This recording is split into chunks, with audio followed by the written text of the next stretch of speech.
ತೆಗೆದುಕೊಳ್ಳುವ ಮೂಲಕ ನಮ್ಮ ಧರ್ಮ ಪ್ರವಚನವನ್ನು ಶುರು ಮಾಡೋಣ.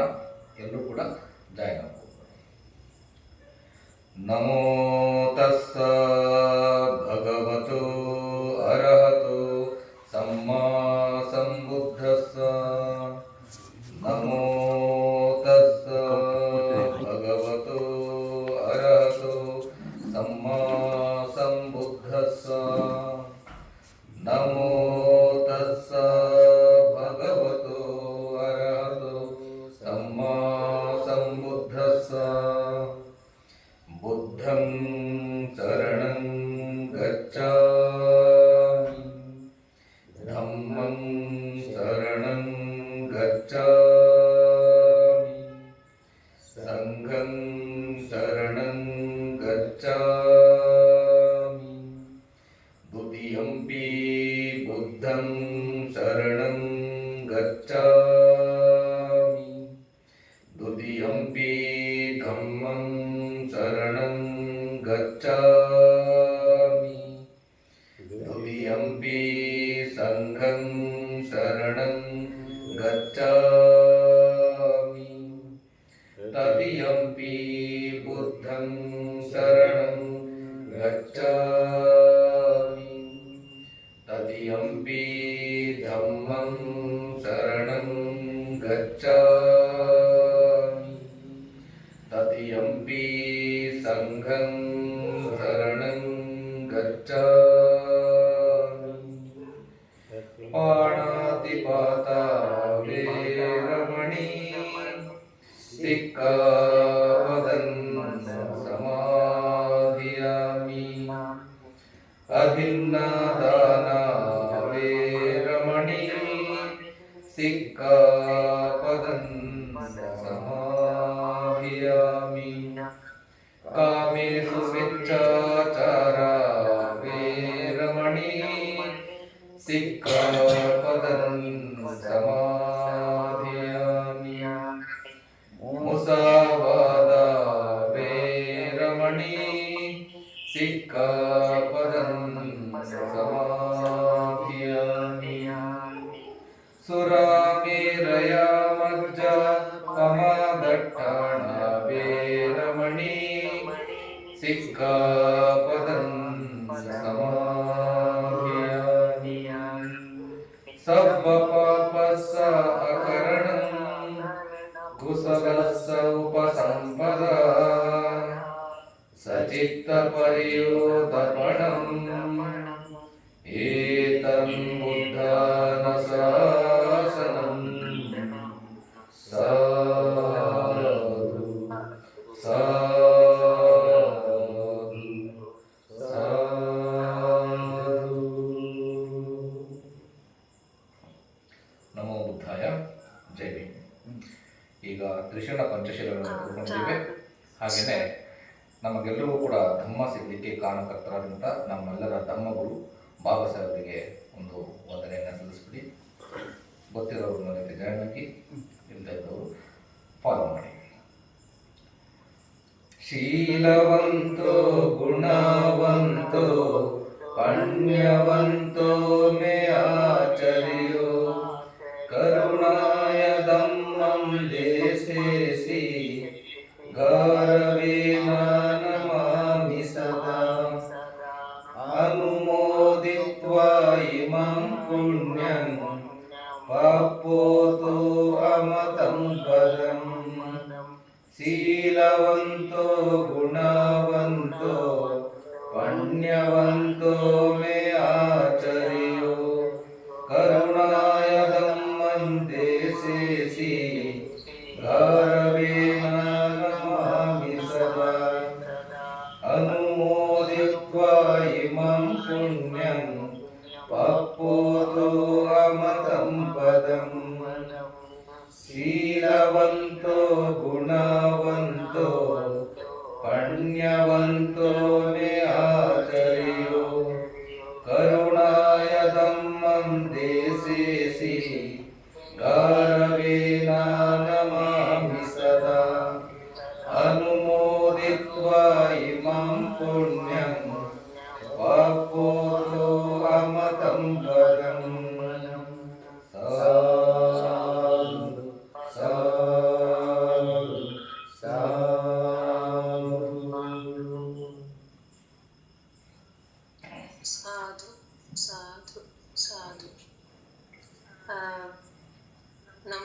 ನಮ್ಮ ಡಾಕ್ಟರ್ ಅಂತ ಸೌರೇ ಬಂದರೆ ವಾರ ವಾರ ಈ ಎಲ್ಲತ್ತಿ ಸರಣ ಪಂಚಶೀಲ ಇವೆಲ್ಲ ಭಾಳ ಚೆನ್ನಾಗಿ ನಮಗೆ ಸಿಗ್ತದೆ ಅವರಿಂದಲೇ.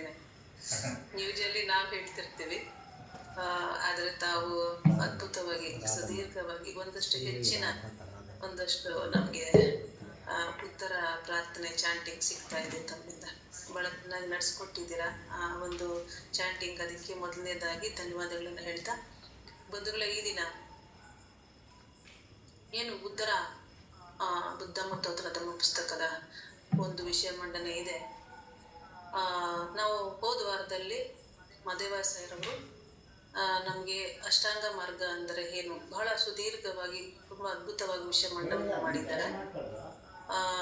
ಈ ವಾರದಲ್ಲಿ ಅದರ ಮುಂದಿನ ಭಾಗ ಮುಂದುವರೆದು ಭಗವಾನ್ ಬುದ್ಧರು ಅಷ್ಟಾಂಗ ಮಾರ್ಗ ಪಂಚಶೀಲಗಳ ಜೊತೆಗೆ ದಶಪಾರಮಿತಗಳು ಅಂತಕ್ಕಂಥದ್ದು ಹೇಗೆ ಪೂರಕವಾಗಿದೆ ಅಂತಕ್ಕಂಥದ್ದು ಬಹಳ ಮುಖ್ಯ ಆಗುತ್ತೆ. ಹಾಗಾದರೆ ಏನು ದಶಪಾರಮಿತಗಳು ಅಂದರೆ ಏನು ಅಂತಕ್ಕಂಥ ವಿಷಯದ ಬಗ್ಗೆ ಈ ದಿನ ನಮ್ಮ ಡಾಕ್ಟರ್ ಜಗನ್ನಾಥ್ ಸರ್ ಮನೆಯಲ್ಲೇ ಅವರು ಟ್ರಸ್ಟನ್ನು ಮಾಡಿಕೊಂಡು ಬೆಸ್ಟ್ ಅನ್ನೋ ಒಂದು ಸಂಸ್ಥೆಯ ಮೂಲಕ ಧಮ್ಮವನ್ನು ಎಲ್ಲ ಕಡೆ ರಾಜ್ಯದಾದ್ಯಂತ ಪ್ರಚಾರ ಮಾಡ್ತಾ ಇದ್ದಾರೆ. ಅವ್ರಿಗೆ ಈ ವೇದಿಕೆ ಪರವಾಗಿ ಧನ್ಯವಾದಗಳನ್ನು ಸಲ್ಲುತ್ತಾ, ಅವರ ಸೇವೆಗೆ ನಂತರ ಈ ವೇದಿಕೆಗೆ ಅವ್ರಿಗೆ BSI ವತಿಯಿಂದ ಮಹಿಳಾ ವಿಂಗ್ ವತಿಯಿಂದ ನಡೆಸ್ತಾ ಇರ್ತಕ್ಕಂಥ ಈ ವೇದಿಕೆಗೆ ಸ್ವಾಗತವನ್ನು ಕೊಡ್ತಾ, ಸರ್ ಈ ದಿನ ತಮಗೆ ಬಂದಿರತಕ್ಕಂಥ ವಿಷಯದ ಬಗ್ಗೆ ತಾವು ವಿಷಯ ಮಂಡನೆಯನ್ನು ಮಾಡ್ಬೋದು ಸರ್.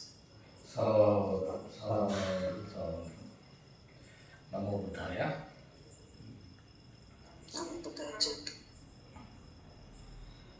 ಬುದ್ಧ ಧಮ್ಮ ಸಂಘ ತ್ರಿಶರಣಗಳಿಗೆ ನಮಿಸುತ್ತಾ, ಪರಮ ಪೂಜ್ಯ ಬೋಧಿಸತ್ವ ಬಾಬಾ ಸಾಹೇಬರ ಪಾದಗಳಿಗೆ ನಮಿಸುತ್ತಾ, ಇಂದಿನ ನನಗೆ ಕೊಟ್ಟಿರ್ತಕ್ಕಂತಹ ಟಾಪಿಕ್ ಪಾರಮಿತಗಳು. ಅದರ ಬಗ್ಗೆ ನಾವು ಸ್ವಲ್ಪ ಧಮ್ಮ ಚರ್ಚೆಯನ್ನು ನಾವು ಮಾಡೋಣ. ಪಾರಮಿತಗಳು ಅಂತಂದರೆ ಏನು? ಮೊದಲನೇದಾಗಿ ಪಾರಮಿತಗಳು ಅಂತಂದರೆ ಏನು ಅಂತಕ್ಕಂಥದ್ದನ್ನು ತಿಳ್ಕೊಳ್ಳೋದು. ಉದಾಹರಣೆ ಧಮ್ಮದಲ್ಲಿ ಬಾಬಾ ಸಾಹೇಬ್ ಕ್ಲಿಯರ್ ಕಟ್ಟಾಗಿ ಮೆನ್ಷನ್ ಮಾಡಿದ್ದಾರೆ. ವರ್ಚ್ಯೂಸನ್ನು ಪಾರಮಿತಗಳು ಅಂತ ಕರೀತಾರೆ. ವರ್ಚ್ಯೂಸ್ ಅಂತಂತಂದರೆ ಸದ್ಗುಣಗಳು. ಯಾವುದು ನಮ್ಮನ್ನು ಪಾರು ಮಾಡುತ್ತೋ ಅಥವಾ ಪರಮತ್ತ ಅಂತಂತಂದರೆ ಅತ್ಯಂತ ಉತ್ಕೃಷ್ಟವಾದ, ಅತ್ಯಂತ ಶ್ರೇಷ್ಠವಾದ. ನಾವು ಧಮ್ಮವನ್ನು ಲೋಕೀಯ ಧರ್ಮ ಮತ್ತು ಪಾರಮಾರ್ಥಿಕ ಧರ್ಮ ಅಂತಂದ್ಬಿಟ್ಟು ಎರಡು ಭಾಗಗಳಾಗಿ ನಾವು ನೋಡ್ತೀವಿ. ಅದರಲ್ಲಿ ಪಾರಮಾರ್ಥಿಕ ಅಂದರೆ ಹೈಯರ್ ಸ್ಟಡೀಸ್, ತುಂಬ ಅತ್ಯಂತ ಶ್ರೇಷ್ಠವಾದ ಗುಣಗಳನ್ನು ನಾವು ನಮ್ಮಲ್ಲಿ ಬೆಳೆಸ್ಕೊಳ್ಳೋದ್ರ ಮೂಲಕ ನಾವು ಬೋಧಿಗೆ ಹತ್ರ ಆಗ್ತೀವಿ. ಪಾರಮಿ ಅಂತಂದರೆ ಯಾವುದು ನಮ್ಮನ್ನು ಪಾರು ಮಾಡುತ್ತೋ, ಯಾವುದರಿಂದ ಪಾರು ಮಾಡುತ್ತೆ? ದುಃಖದಿಂದ ನಮ್ಮನ್ನು ನಿಬ್ಬಾಣದೆಡೆಗೆ ನಮ್ಮನ್ನು ಪಾರು ಮಾಡ್ತಕ್ಕಂಥದ್ದೇ ಈ ಪಾರಮಿ. ಸೊ ಹಾಗಾಗಿ ಪಾರಮಿಗಳನ್ನು ನಾವು ಸಾಕಷ್ಟು ಚೆನ್ನಾಗಿ ತಿಳ್ಕೊಳ್ಬೇಕಾಗ್ತದೆ. ನಾವೆಲ್ಲರೂ ಕೂಡ ದುಃಖದಿಂದ ಮುಕ್ತರಾಗಬೇಕು ಅಂತಂದರೆ ಫಸ್ಟ್ ಸ್ಟೆಪ್ಪು ಪಾರಮಿತಗಳನ್ನು ಕಂಪ್ಲೀಟ್ ಮಾಡಬೇಕಾಗುತ್ತೆ. ಭಗವಾನ್ ಬುದ್ಧರಾಗೋಕ್ಕೂ ಮುಂಚೆ ಅವರು ಎಲ್ಲ ಪಾರಮಿಗಳನ್ನು, ದಶಪಾರಮಿತಗಳು ಅಂತ ಬರ್ತವೆ. ಆ ಪಾರಮಿಗಳನ್ನು ಅವರು 3 ಸುತ್ತಿನಲ್ಲಿ ಕಂಪ್ಲೀಟ್ ಮಾಡ್ತಾರೆ. ಓಕೆ, ಈ ಪಾರಮಿತದಲ್ಲಿ 3 ರೀತಿಯ ಪಾರಮಿತಗಳು ಬರ್ತವೆ. ಮೊದಲನೇದು ಪಾರಮಿತ ಅಂತ ಕರಿಬೋದು. ಎರಡನೇದು ಉಪಪಾರಮಿಗಳು ಮತ್ತು ಮೂರನೆಯದು ಪರಮತ್ತ ಪಾರಮಿ.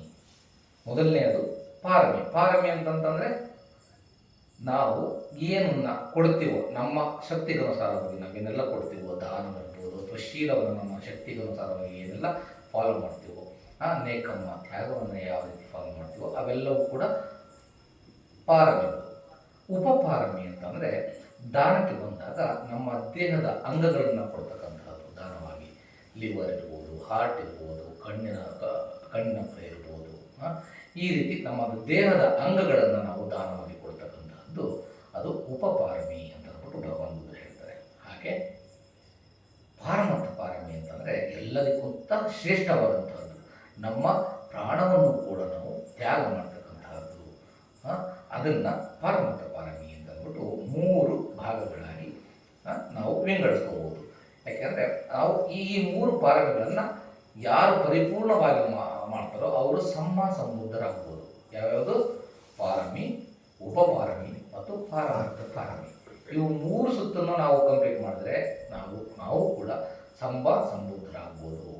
ಯಾರೆಲ್ಲ ಕಂಪ್ಲೀಟ್ ಮಾಡ್ತಾರೆ ಅವರೆಲ್ಲರೂ ಕೂಡ ಸಮಬುದ್ಧರಾಗಬಹುದು.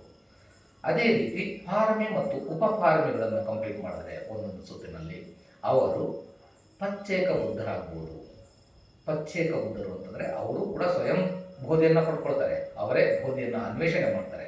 ಆದರೆ ಅವರಿಗೆ ಬೇರೆಯವರಿಗೆ ಧಮ್ಮವನ್ನು ಹೇಳ್ತಕ್ಕಂತಹ ಕೆಪಾಸಿಟಿ ಕಡಿಮೆ ಆಗ್ತದೆ.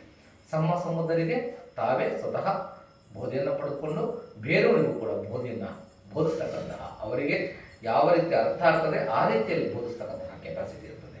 ಅದೇ ರೀತಿ ಪಾರಮಿನ ಒಂದು ಸುತ್ತಿನಲ್ಲಿ ಪೂರ್ಣ ಮಾಡಿದ್ರೆ ನಾವು ಕೂಡ ಆಗಲೂ ಕೂಡ ಬುದ್ಧರಾಗಬಹುದು. ಅವರನ್ನು ಅರಹಂತ ಬುದ್ಧರು ಅಂತ ಹೇಳ್ತಾರೆ. ಇವರಿಗೆ ನೇರವಾಗಿ ಸಮುದ್ರ ಅಂದರೆ ಬೋಧಿಯನ್ನು ಅನ್ವೇಷಣೆ ಮಾಡೋದಕ್ಕೆ ಸಾಧ್ಯ ಇಲ್ಲ. ಇವರು ಭಗವಾನ್ ಬುದ್ಧರ ಬೋಧನೆಗಳನ್ನು ಕೇಳಿ ಅಥವಾ ನೇರವಾಗಿ ಬುದ್ಧರಿಂದ ಕೇಳ್ಬೋದು, ಅಥವಾ ಅವರ ಧಮ್ಮದ ಮೂಲಕ, ಅದರ ಆಚರಣೆಯ ಮೂಲಕ ಅದನ್ನು ಮನಸ್ಸಿನಲ್ಲಿ ಅಳವಡಿಸ್ಕೊಂಡು ಅದನ್ನು ಫಾಲೋ ಮಾಡಿದ್ರೆ ಅವರು ಕೂಡ ಬುದ್ಧರಾಗ್ಬೋದು. ಹಾಗಾಗಿ ಪಾರಮಿಗಳನ್ನು 3 ಸುತ್ತಿನಲ್ಲಿ ನಾವು ಫಾಲೋ ಮಾಡ್ಬೋದು. ಓಕೆ, ಹಾಗಾದರೆ ಈ ಪಾರಮಿಗಳು ಯಾವ್ಯಾವುದು?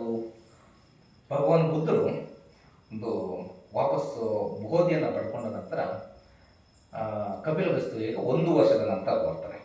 1 ವರ್ಷದ ನಂತರ ಬಂದಾಗ ಅಲ್ಲಿ ಸುಮಾರು ಜನಗಳಿಗೆ ಒಂದು ಅನುಮಾನ ಇರ್ತದೆ.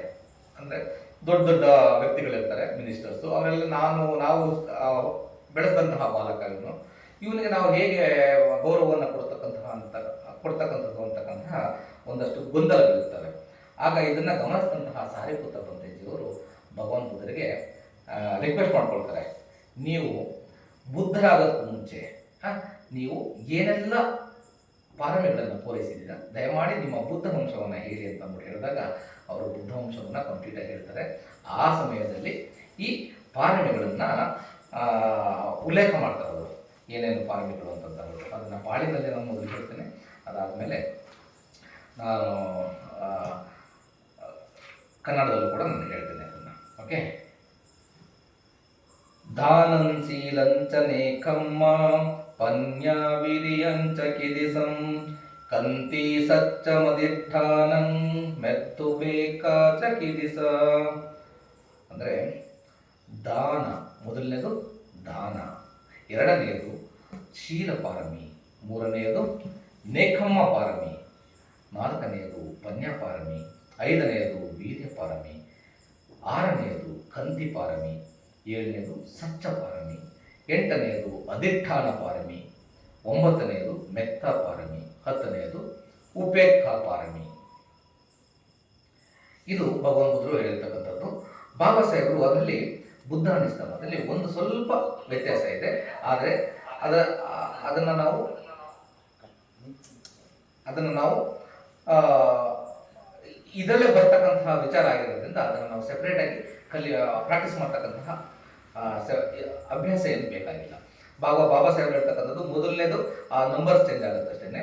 ಶೀಲ ಪಾರಮಿ, ದಾನ ಪಾರಮಿ, ಉಪೇಕ್ಷಾ ಪಾರಮಿ, ನೇಕಮ್ಮ ಪಾರಮಿ, ವೀರ್ಯ ಪಾರಮಿ, ಕಂತಿ ಪಾರಮಿ, ಸಚ್ಚ ಪಾರಮಿ, ಅಧಿಷ್ಠಾನ ಪಾರಮಿ, ಕರುಣ ಪಾರಮಿ, ಮೈತ್ರಿ ಪಾರಮಿ ಅಂತ ಭಗವಂತ ಹೇಳ್ತಾರೆ.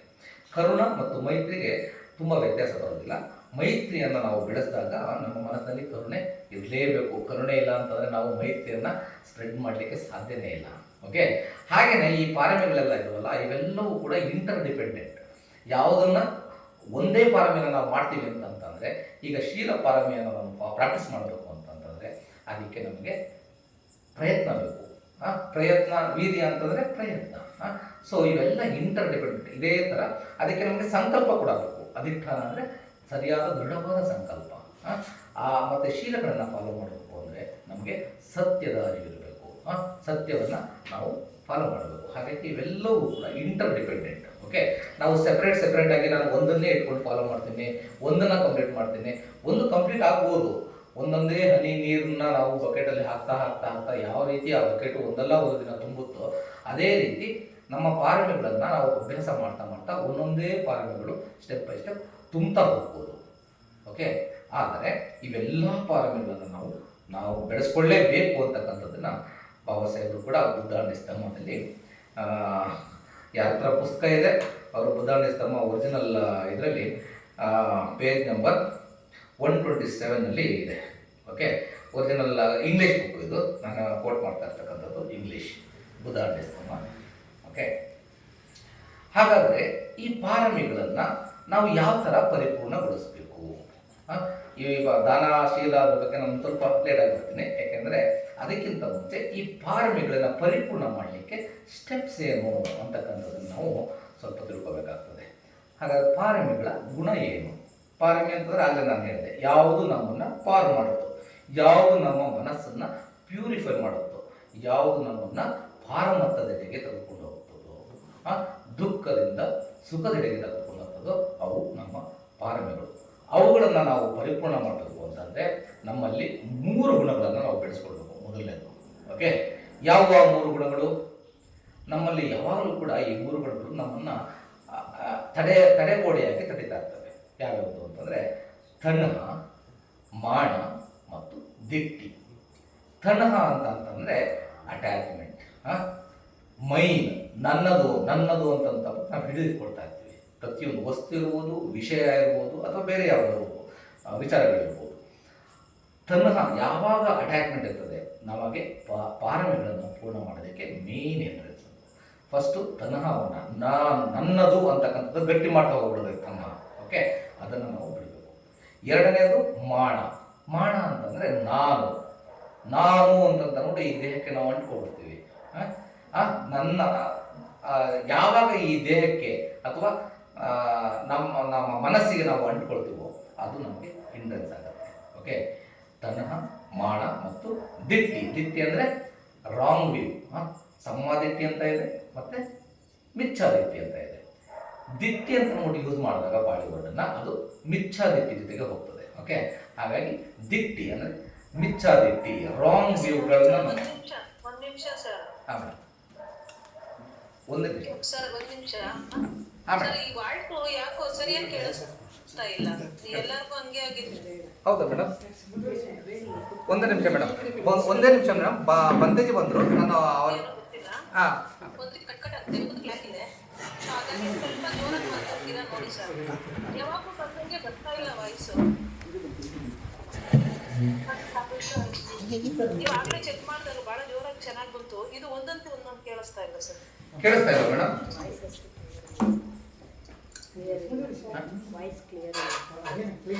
ಅಥವಾ ಇನ್ನು ಸ್ವಲ್ಪ ಜೋರಾಗಿ ಮಾತಾಡ್ತೀರಾ? ಈಗ ಕೇಳಿಸ್ತಾ ಇದೆಯಾ ಮೇಡಮ್? ಸರ್, ಈಗ ಪರವಾಗಿಲ್ಲ. Okay madam. ಇಷ್ಟೊತ್ತೂ ಸ್ವಲ್ಪ ಹಂಗಂಗೆ ಇತ್ತು ಸರ್. ಹೌದಾ, ಮತ್ತೆ ಹೇಳ್ಬೇಕಾ ಅದು? ಸ್ವಲ್ಪ ಜೋರಾಗಿ, ಸ್ವಲ್ಪ ಹತ್ರ ಇಲ್ಲ ಇಲ್ಲ, ಬೇಡ ಬೇಡ ಬೇಡ, ಹೇಳಿ, ಕಂಟಿನ್ಯೂ ಮಾಡಲಾ? ಈಗ ಕೇಳಿಸ್ತಾ ಇದೆಯಾ? ಮೈಕ್ ಜಾಸ್ತಿ ಇದೆ ಸರ್, ಅದರಿಂದ ತೊಂದರೆ ಆಗ್ತಿದೆ ಅಂತ ನೋಡು. ಹೌದ್ರಾ? ಒಂದ್ ಸ್ವಲ್ಪ ಜೋರಾಗಿ ಈಗ ಕೇಳಿಸ್ತಾ ಇದೆ ಸರ್. ಹಾಗೆ ಸ್ವಲ್ಪ ಕಟ್ ಆಗ್ತದೆ ಅಷ್ಟೇ.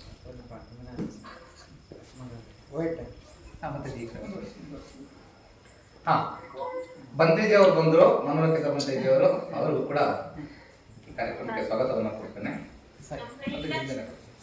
ಒಳ್ಳೇದಾಯ್ತು. ಓಕೆ, ನಾನು ಎಲ್ಲಿಂದ ಕೇಳಿಸಿಲ್ಲ. ಪಾರಮಿಗಳನ್ನು ಪೂರ್ಣ ಮಾಡಬೇಕು, ಪರಿಪೂರ್ಣ ಮಾಡಬೇಕು ಅಂದರೆ ನಮ್ಮಲ್ಲಿ 3 ಫೆಟರ್ಸ್ ಇರುತ್ತೆ. 3 ಫೆಟರ್ಸ್ ಇರುತ್ತೆ. ಅದು ಒಂದು ತನಹ, ಎರಡನೆಯದು ಮಾಣ, ಮೂರನೆಯದು ದಿಟ್ಟಿ. ತನಹ ಅಂತಂದ್ರೆ ಬೇಕು ಬೇಕು ಬೇಕು ಅಂತಕ್ಕಂಥದ್ದು, ಅಟ್ಯಾಚ್ಮೆಂಟ್. ಅದು ಏನನ್ನ ಜಾಸ್ತಿ ಮಾಡುತ್ತೆ ನಮ್ಮಲ್ಲಿ? ತನಹ, ಮೈನ್ ಅಂತಂದ್ರೆ ನನ್ನದು ಅಂತಕ್ಕಂಥದ್ದನ್ನ ಕ್ರಿಯೇಟ್ ಮಾಡುತ್ತೆ. ಯಾವಾಗ ಅದು ನನ್ನದು ಅಂತ ಬಿಟ್ಟಿರ್ತದೋ ನಾನು ಬಿಟ್ಕೊಡ್ಲಿಕ್ಕೆ ತಯಾರಾಗಲ್ಲ. ಮೊದಲನೇದಾಗಿ ಈ ತನಹ ಕಡಿಮೆ ಆಗಬೇಕು, ಹೋಗ್ಬೇಕು. ಎರಡನೆಯದು ಮಾಣ. ಮಾಣ ಅಂತಂದ್ರೆ ನಾನು ನಾನು ಅಂತಕ್ಕಂತಹ ಅಹಂ ಕಡಿಮೆ ಆಗಬೇಕು. ಮೂರನೇದು ದಿಟ್ಟಿ. ದಿಟ್ಟಿ ಅಂದರೆ ಮಿಚ್ಛಾದಿಟ್ಟಿ, ರಾಂಗ್ ವ್ಯೂಸ್. ನಾನು ಅಂದ್ಕೊಂಡಿರ್ತಕ್ಕಂತಹದ್ದೇ ಸರಿ, ನಾನು ಯೋಚನೆ ಮಾಡ್ತಕ್ಕಂಥದ್ದು ಮಾತ್ರ ಸರಿ. ಈ ಥರದ ಆಲೋಚನೆಗಳನ್ನು ನಾವು ಬಿಡಬೇಕು. ಇವು 3 ಬಿಟ್ಟಾಗ ನಾವು ಪಾರಮಿಗಳನ್ನು ಪರಿಪೂರ್ಣ ಮಾಡಲಿಕ್ಕೆ ಯೋಗ್ಯರಾಗ್ತೀವಿ. ಹಾಗಾದರೆ ಈ ಪಾರಮಿಗಳನ್ನ ಪರಿಪೂರ್ಣ ಮಾಡಬೇಕು ಅಂತಂದರೆ ಬೇರೆ ಏನಾದರೂ ಸಪೋರ್ಟ್ ಮಾಡುತ್ತಾ ನಮಗೆ? ಖಂಡಿತವಾಗ್ಲೂ ಕೂಡ ಈ ಪಾರಮಿಗಳನ್ನು ಪರಿಪೂರ್ಣ ಮಾಡಬೇಕು ಅಂದರೆ ಮೊದಲನೇದಾಗಿ ತನಹ, ಮಾಣ, ದಿಟ್ಟಿಯನ್ನು ಬಿಡಬೇಕು. ಬಿಟ್ಟ ನಂತರ ಅದಕ್ಕೆ ನಮಗೆ ಸಪೋರ್ಟ್ ಮಾಡ್ತಕ್ಕಂಥದ್ದು ಏನು ಅಂದರೆ ಮಹಾಕರುಣ ಮತ್ತು ಉಪಾಯ ಕೌಸಲ್ಯ ಅಂತಂದ್ಬಿಟ್ಟು ಹೇಳ್ತಾರೆ ಭಗವಾನ್ಗಳು. ಮಹಾಕರುಣ ಅಂತಂತಂದರೆ ಅದಕ್ಕೆ ಎಲ್ಲೇ ಇಲ್ಲದ, ಯಾವುದೇ ರೀತಿ ಬೌಂಡ್ರಿ ಇಲ್ಲದಂತಹ ಒಂದು ಕರುಣೆಯನ್ನು ನಾವು ಎಲ್ಲ ಜೀವಿಗಳ ಮೇಲೆ ಕೂಡ ಹರಡಿಸ್ಬೇಕು. ಮನುಷ್ಯರಿರ್ಬೋದು, ಸಹಜೀವಿಗಳಿರ್ಬೋದು, ಬೇರೆ ಧರ್ಮದವರಿರ್ಬೋದು, ಅಥವಾ ಬೇರೆ ಜಾತಿಯವರಿರ್ಬೋದು, ಬೇರೆ ಜೀವಿಗಳಿರ್ಬೋದು, ಎಲ್ಲ ಜೀವಿಗಳ ಮೇಲೂ ಕೂಡ ಕರುಣೆಯನ್ನು ನಾವು ಹರಡ್ತಾ ಹೋಗಬೇಕು. ಅದು ನಮ್ಮನ್ನು ಪಾರಮಿತಿಗಳನ್ನು ಪರಿಪೂರ್ಣ ಮಾಡಲಿಕ್ಕೆ ಸಹಾಯ ಮಾಡುತ್ತೆ. ಎರಡನೆಯದು ಉಪಾಯ ಕೌಶಲ್ಯ. ಉಪಾಯ ಕೌಶಲ್ಯ ಅಂತಂತಂದರೆ ಸ್ಕಿಲ್ಫುಲಿ ಡೂಯಿಂಗ್ ದ ವರ್ಕ್ಸ್. ಏನು ಸ್ಕಿಲ್ಫುಲಿ? ನಾವು ಈಗ ಒಂದು ಎಕ್ಸಾಮ್ ತಗೊಂಡಿದ್ದೀವಿ ಅಂತ ಅಂದ್ಕೊಳ್ಳಿ. ಎಕ್ಸಾಮ್ ತಗೊಂಡಿದ್ದೀವಿ ಅಂತಂತಂದರೆ ಅದನ್ನು ಪಾಸ್ ಆಗಬೇಕು ಅಂತಂದರೆ ಏನು ಮಾಡ್ತೀವಿ? ಓದ್ತೀವಿ. ಓದಿದ್ದನ್ನು ನಾವು ಮನನ ಮಾಡ್ತೀವಿ. ಮನನ ಮಾಡಲಿಕ್ಕೆ ಸಾಧ್ಯ ಆಗ್ತಾ ಇಲ್ಲ ಅಂದರೆ ಅದನ್ನು ಬರೆದು ಅಭ್ಯಾಸ ಮಾಡ್ತೀವಿ. ಅದಕ್ಕೂ ಕೂಡ ಸಾಧ್ಯ ಆಗಲಿಲ್ಲ ಅಂದರೆ ನಮ್ಮದೇ ಆದಂತಹ ಒಂದು ವೇನ ಫೈಂಡ್ ಔಟ್ ಮಾಡಿಕೊಂಡು ನಮಗೆ ಯಾವ ರೀತಿ ಈಸಿ ಆಗುತ್ತೆ ಆ ರೀತಿ ನಾವು ಎಕ್ಸಾಮನ್ನು ಪ್ರಿಪೇರ್ ಮಾಡ್ಕೊಳ್ಳಿಕ್ಕೆ ಟ್ರೈ ಮಾಡ್ತೀವಿ. ಓಕೆ, ಯಾವುದೇ ಕೆಲಸ ಆದ್ರೂ ಕೂಡ ಅದು ಸುಲಭವಾಗಿರಲಿ ಅಥವಾ ಕಷ್ಟವಾಗಿರಲಿ ಅದನ್ನು ಸ್ಕಿಲ್ಫುಲ್ಲಾಗಿ ಯಾವಾಗಲೂ ಕೂಡ ಜಾಗೃತ ಭಾವದಿಂದ ಮಾಡ್ತಕ್ಕಂತಹದ್ದು ಉಪಾಯ ಕೌಶಲ್ಯ. ಓಕೆ, ಅದನ್ನು ನಾವು ಅಭ್ಯಾಸ ಮಾಡಿದಾಗ ನಮ್ಮ ಪಾರಮಿತಗಳಿಗೆ ಅನುಕೂಲ ಆಗುತ್ತೆ. ಪಾರಮಿತಗಳನ್ನು ನಾವು ಪರಿಪೂರ್ಣ ಮಾಡಬೇಕು ಅಂತಂದರೆ ಮಹಾಕರುಣ ಮತ್ತು ಉಪಾಯ ಕೌಶಲ್ಯ ತುಂಬ ಹೆಲ್ಪ್ ಆಗ್ತವೆ. ಅದೇ ಥರ ಅದನ್ನು ಪರಿಪೂರ್ಣ ಮಾಡಬೇಕು ಅಂದರೆ ನಮ್ಮಲ್ಲಿರ್ತಕ್ಕಂತಹ ತನ್ನ ಮಾನ ದಿಟ್ಟಿ ಪ್ರಶ್ನೆ. ತನ್ನ ಅಂತಂದರೆ ಅಟ್ಯಾಚ್ಮೆಂಟನ್ನು ಬಿಡಬೇಕು, ನನ್ನದು ಅಂತಕ್ಕಂಥದ್ದನ್ನು ಬಿಡಬೇಕು, ನಾನು ಅಂತಕ್ಕಂಥದ್ದನ್ನು ಬಿಡಬೇಕು. ಇದು ನನ್ನ ವ್ಯೂ, ರಾಂಗ್ ವ್ಯೂಸನ್ನೆಲ್ಲ ನಾವು ಬಿಡಬೇಕು. ಓಕೆ, ಆಗಷ್ಟೇ ನಾವು ಈ ಪಾರಮಿಗಳನ್ನು ಪರಿಪೂರ್ಣ ಮಾಡಲಿಕ್ಕೆ ಎಲಿಜಿಬಿಲಿಟಿನ ಪಡ್ಕೊಳ್ತೀವಿ. ಆಗ ನಮಗೆ ಪಾರಮಿಗಳನ್ನು ಪರಿಪೂರ್ಣ ಮಾಡಲಿಕ್ಕೆ ಒಂದು ದಾರಿ ಸಿಗ್ತದೆ. ಹಾಗಾದರೆ ಈ ಪಾರಮಿಗಳ ಗುಣಗಳೇನು? ಭಗವಾನ್ ಬುದ್ಧರು ಅವ್ರು ಹೇಳಿರ್ತಕ್ಕಂತಹ ಧಮ್ಮವನ್ನು ಯಾವಾಗಲೂ ಕೂಡ ಸುಮ್ಮನೆ ಬ್ಲೈಂಡಾಗಿ ಓದ್ಕೊಳ್ಳಿ ಅಂತ ಹೇಳಿಲ್ಲ.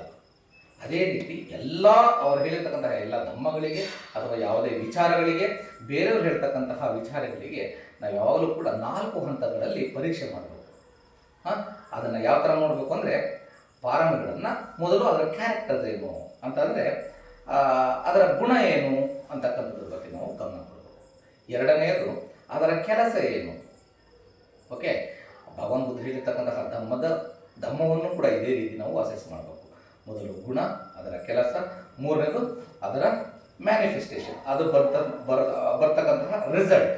ಓಕೆ, ನಾಲ್ಕನೇದು ಆ ರಿಸಲ್ಟ್ ಬರಲಿಕ್ಕೆ ಹತ್ತಿರದ ಕಾರ್ಯಕಾರಣ ಸಂಬಂಧ ಏನು. ಇವಿಷ್ಟು 4 ಗುಣಗಳನ್ನು ನಾವು ಪ್ರತಿ ಹಂತದಲ್ಲೂ ಕೂಡ ನಾವು ಪರೀಕ್ಷೆ ಮಾಡಿ ನಾವು ಅದನ್ನು ಓರೆಗಲ್ಲಿಗೆ ಇಟ್ಟು ನಾವು ನೋಡ್ತಾ ಹೋಗಬೇಕು.